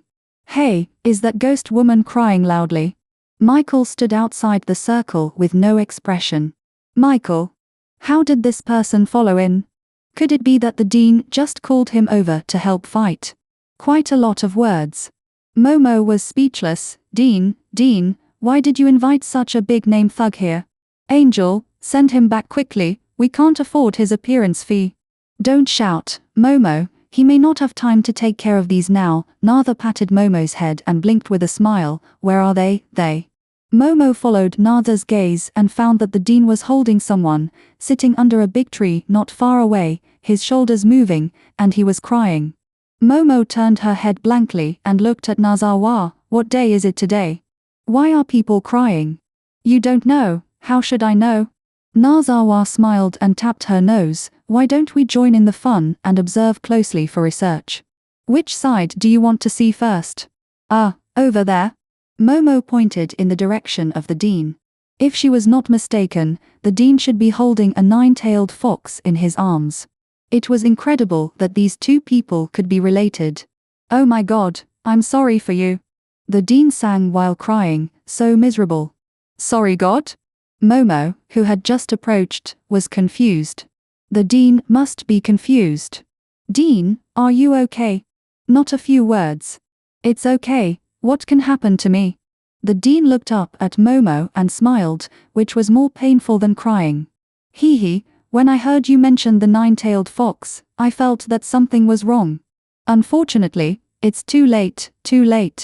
Nine-tailed fox, what does it have to do with the nine-tailed fox? Momo's heart skipped a beat. She is me, it's me. The dean opened his mouth several times, but no sound came out. Tears flowed again. He lowered his head and gently stroked the nine-tailed fox's bloodless face. Now, it's too late to say anything, but this time, I will. Definitely accompany her. The nine-tailed fox's eyelashes moved, and slowly opened his eyes. Tears flowed down the corners of his eyes, and his smile seemed to be stained with a hint of crystal brilliance. Xinlang chapter 86. The dean's body shook violently, as if he couldn't believe what was happening in front of him, staring at the nine-tailed fox blankly, unable to utter a word. Momo looked left and right and rolled her eyes. If she couldn't see that the two of them were ambiguous, she would be a fool. It seems that fate is something that we still have to believe in. Miss Hu, is the dean your, ideal husband? Hu Shurol raised her body slightly and showed Momo a grateful smile. Her bloodless face was actually flushed. Just as she opened her mouth, the dean turned her body away. What happened? Your injuries are so serious. I just calculated your fate. You obviously have no spiritual veins. How could it be, Xinlang, isn't it good for me to be alive? Hu Shurong smiled and stretched out her hand, wanting to help him tidy up his messy hair. The dean turned his head aside reflexively. Don't touch me.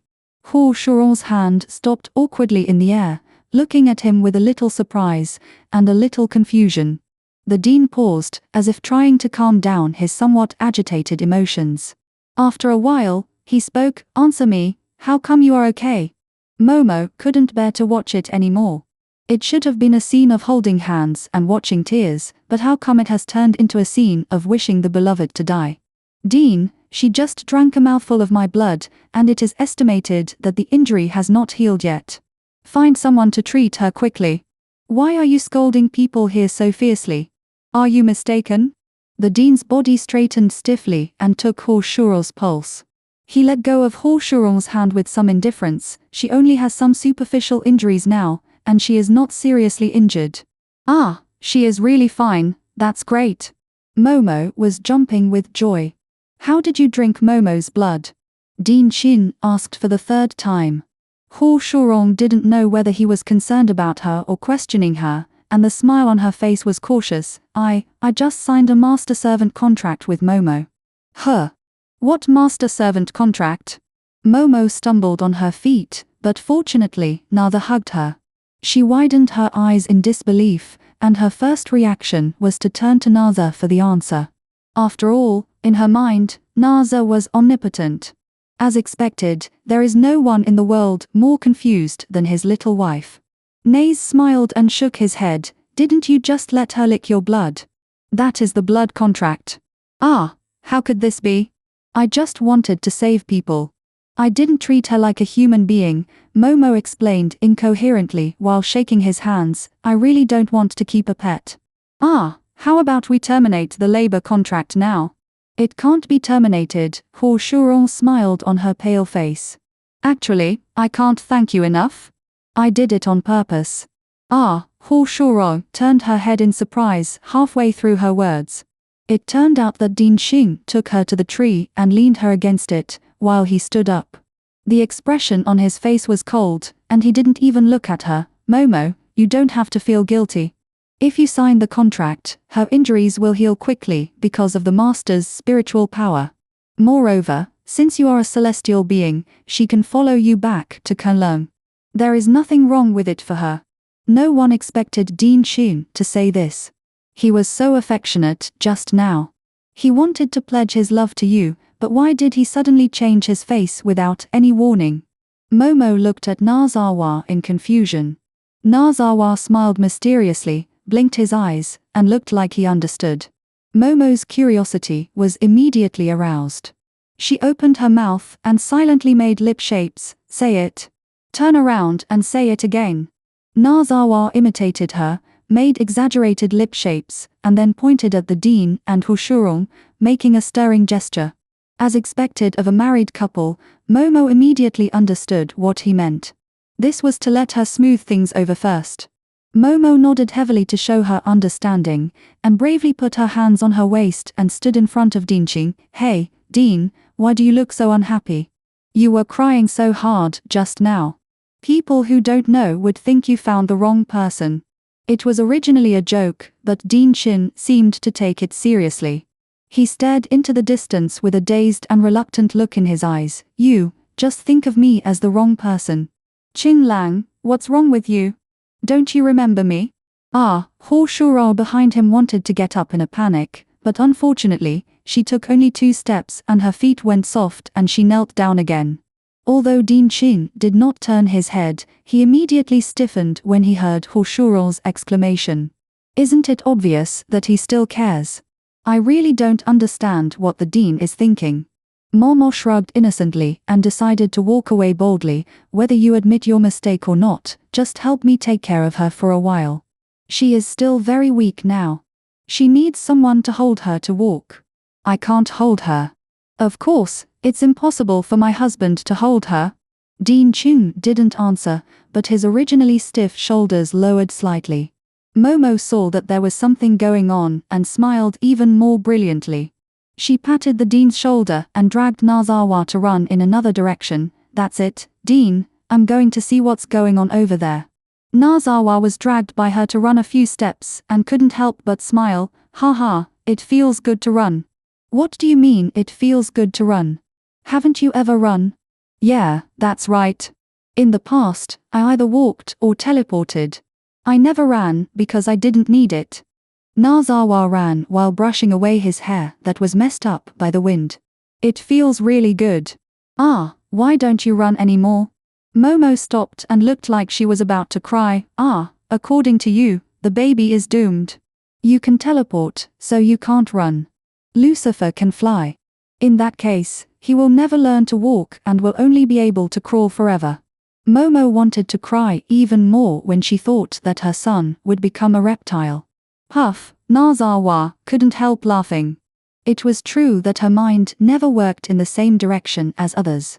Don't worry, if he doesn't listen and doesn't learn to walk properly, you can use various means to achieve your goal.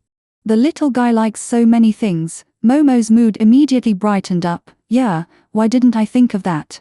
God knows. Nazawa wisely didn't comment. By the way, you haven't told me why the dean behaved so strangely.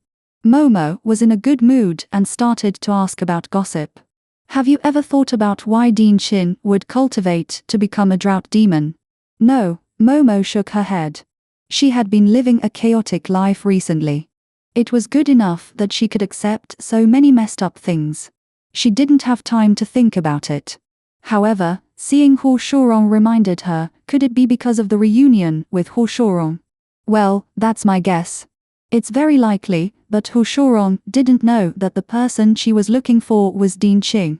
For such a long time, she has been following others and trying to love others, so, the dean is jealous. Chapter 87. It should be. Nazawa nodded and shook his head again. It's human nature. Hey, I'm a foreigner, so stop using idioms randomly. What do you mean by human nature? Momo glared and waved her fist. This is called being unable to let go. People don't know how to cherish when they are alive, and they cry only when they die. They are typically stubborn and suffer. Since you can be together, you should cherish your blessings. Why think so much when there is nothing to do? Nazawa saw that she looked very open-minded and couldn't help but raise the corners of his mouth. Oh, so if it was Momo who encountered such a thing, Momo would not be jealous. What? In an instant, Momo seemed to be furious, and his voice rose at least octaves. You have never let me down. I'm just saying if. Nazawa was sweating coldly because of her glare. Momo glanced at him twice, then stared at him straight and said, I'll trust you for now, but I'll make it clear in advance that you have to eat vinegar. Yeah. Nazawa accepted the advice. Momo waved his hand with satisfaction, but life has to go on. You know, just eating vinegar is very bad for your stomach, and it can't fill your stomach. Huh? Nazawa looked at him inquiringly. Did they change the discussion to eating? Momo rolled her eyes in annoyance. This is the bad thing about having a foreign husband. Cultural differences. Stupid, I'm swapping the two meanings of jealousy to achieve a humorous effect. It's one of the grammars of Chinese, do you understand? Forget it, you won't understand even if I tell you. Although he was very depressed about being looked down upon, Nazawa still nodded honestly. I don't really understand. Okay, to put it simply, if you give up your good life, you're just a fool. It's okay to be jealous and envious, but don't give up your good life because of it. No matter what, if you love each other, don't torture each other. You're the one who suffers, and the one who's sad is the one you love. It's not worth it. Momo snapped his fingers handsomely and looked up. That's probably what I mean. Nazawa didn't expect her to snap her fingers, and so elegantly. He lowered his head and kissed her forehead. He spread his hands behind her and caught a dandelion that was floating in the wind. Pin it behind her ear, so beautiful. Momo reacted and touched it with her hand. The dandelions here are very beautiful, much bigger than those on Earth. I'm not talking about flowers, I'm talking about people. Nei's voice was very low, with a hypnotic taste. Momo's heartbeat slowed down a beat, and when she reacted, her face was red. But she protested, what are you talking about? Do you treat me as a fallen flower, or a wild flower? Here it comes again. Nei's tapped her forehead. You say one thing and mean another. How could I? Nei's pressed her lips. I swear in the name of the Blood Prince, I must have used this idiom correctly. Momo's face twitched a little, and she pulled his hand off. What kind of oath is this? Hey. I say, you too, are you done yet? Swore Loi's loud voice interrupted without warning. Momo lowered her head with a frown on her face. Sure enough, the flowers and plants around her, whether leaves or flowers, all transformed into Swasoi's face. Sister Swasoi, did your incarnation technique work again today? It's still that, sometimes it works and sometimes it doesn't. Swathoi's pouting expression was clearly reflected on the leaves and flowers. Come here quickly. See how to deal with this newbar. Oh. Momo nodded obediently and stuck out his tongue. Let's go quickly. Sister Swatu probably wants to deal with everyone so that she can go back early. Naze patted her head. What about you, little fool, are you hesitating again? Momo whispered back, what hesitation? I'm just homesick, then I won't be scared once I get home. Naze shook his head in amusement and glanced at the ground. Swatoi's phantom still didn't disappear. It was probably that it couldn't be taken back for the time being. He simply hugged Momo and teleported over. He didn't want to think about so many colorful heads, even though he knew they were illusions. What's the situation now? Come out and tell me. Momo had a bit of the momentum of a 3-court trial. Nothing, can't you see she's still crying? Swatoi clapped her hands. I've never seen a Hanbar who cries so much. I'm sorry for the word Han in her name. Why is she crying again? Momo was very curious. Winli heard her ask this and ran over anxiously. She used to be a goddess in Kowloon realm, but later she secretly defected to the human world. In order to help the Earth King of the human world, she forcibly extracted her own positive spiritual power and transformed into Hanbar to help in the battle. Now she's back and crying like this. It's because she was wronged in the human world. What wrong did you suffer? Winli blinked, covered her face with her sleeves, and whispered in Momo's ear, actually. The voice was not small. You asked for it, you did things without thinking about the consequences, you were cheated and used, and then you were abandoned. Oh, you were so unrepentant at the beginning, but in the end, you are not a good person in the world. How miserable too. While speaking, Winli's eyes swept straight to the woman. Momo knew that he was deliberately sarcastic, but his tone was not bad. It seemed that Winli did not intend to drive this woman away. In this case, Momo was happy to do a favor. I don't object to her staying, you can handle other things. By the way, don't let her hurt others again. The woman's crying really became softer. Her red and swollen eyes secretly looked at Momo, and then turned to look at other people pitifully. Winli put down his sleeves, looked at the woman who was still kneeling on the ground, and smiled. Okay, Namlo's Venuts Chapba, I believe you want to go back to Kowloon, but don't pretend to be pitiful, it won't be true if you pretend again. Namlo's Venuts Chapba was stunned for a moment, and suddenly realized the true meaning of Winli's words, and quickly climbed up with both hands and feet, and couldn't help but say, thank you, Wenxiang. You don't have to thank me, I don't have the right to control you celestial beings. If you want to thank someone, thank the fairy. Wenli pointed at Momo. Namlo's Venuts Chapba didn't expect that the most prestigious person was the one she ignored from beginning to end. She swayed and sat on the ground again. I thought it was a coincidence that she had a white-red spider lily, but I didn't expect it, it would be better if she didn't mention it. Momo got angry when she mentioned it. White-red spider lily, there are always people who want this. Is this thing very rare? Not really. Chibao stepped forward and explained respectfully, many of the celestial beings in Kowloon realm plant this flower, and there are quite a few of them.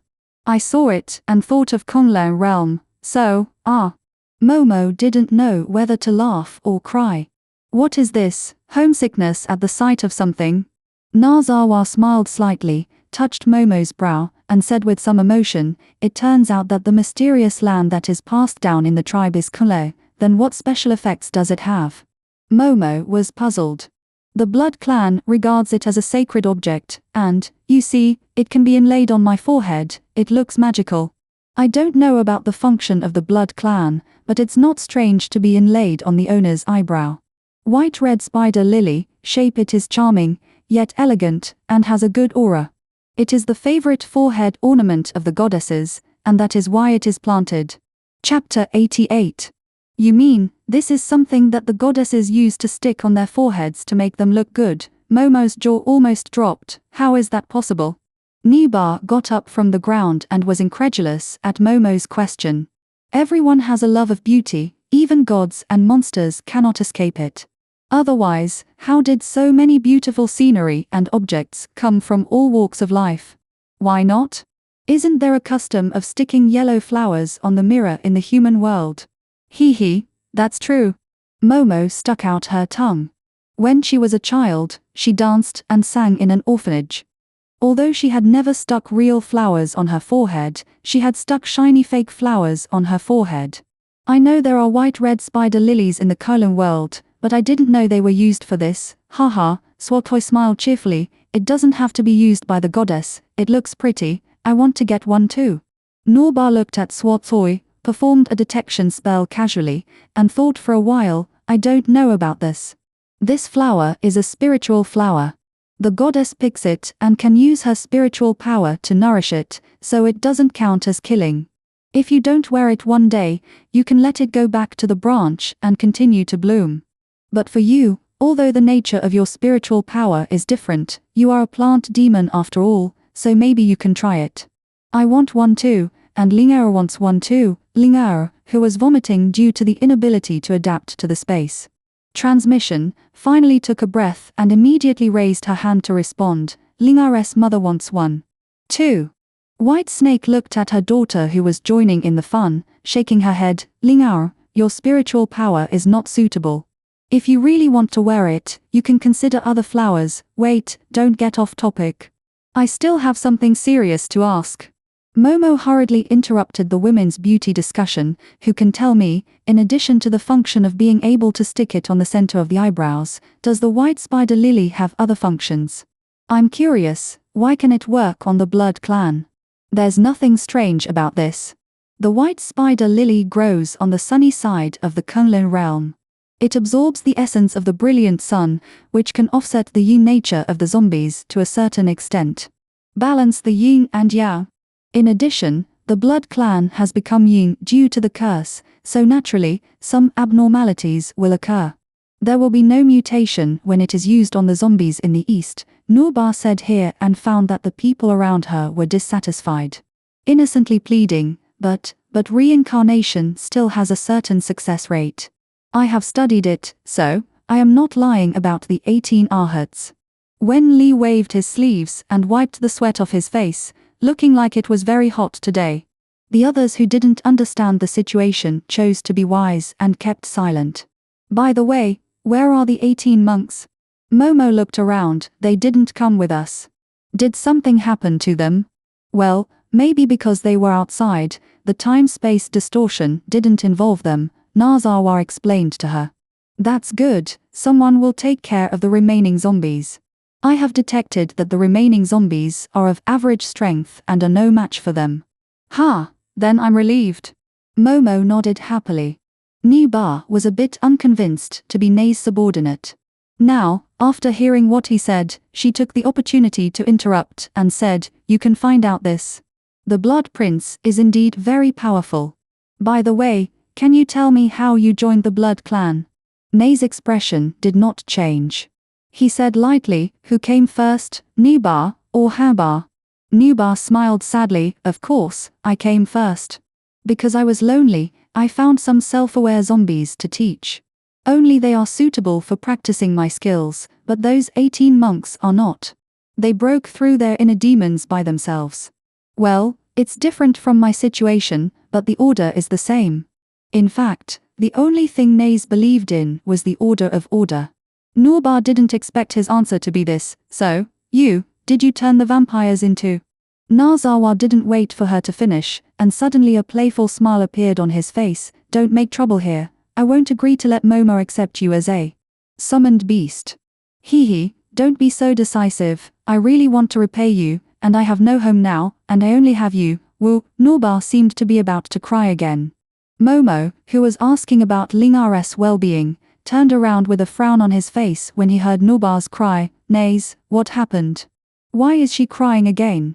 Oh, she's so happy, Nei's replied calmly. She just had a hunch that I was going to tell her good news. What good news? In fact, the vampires have the most advanced hair transplant technology in the world. Nei's said slowly. Norba understood that Nei's was asking for a secret in exchange, so she stopped talking about the previous topic. Moreover, Nei's words really touched her heart. Nothing was more important than her hair. Really? Really? Really?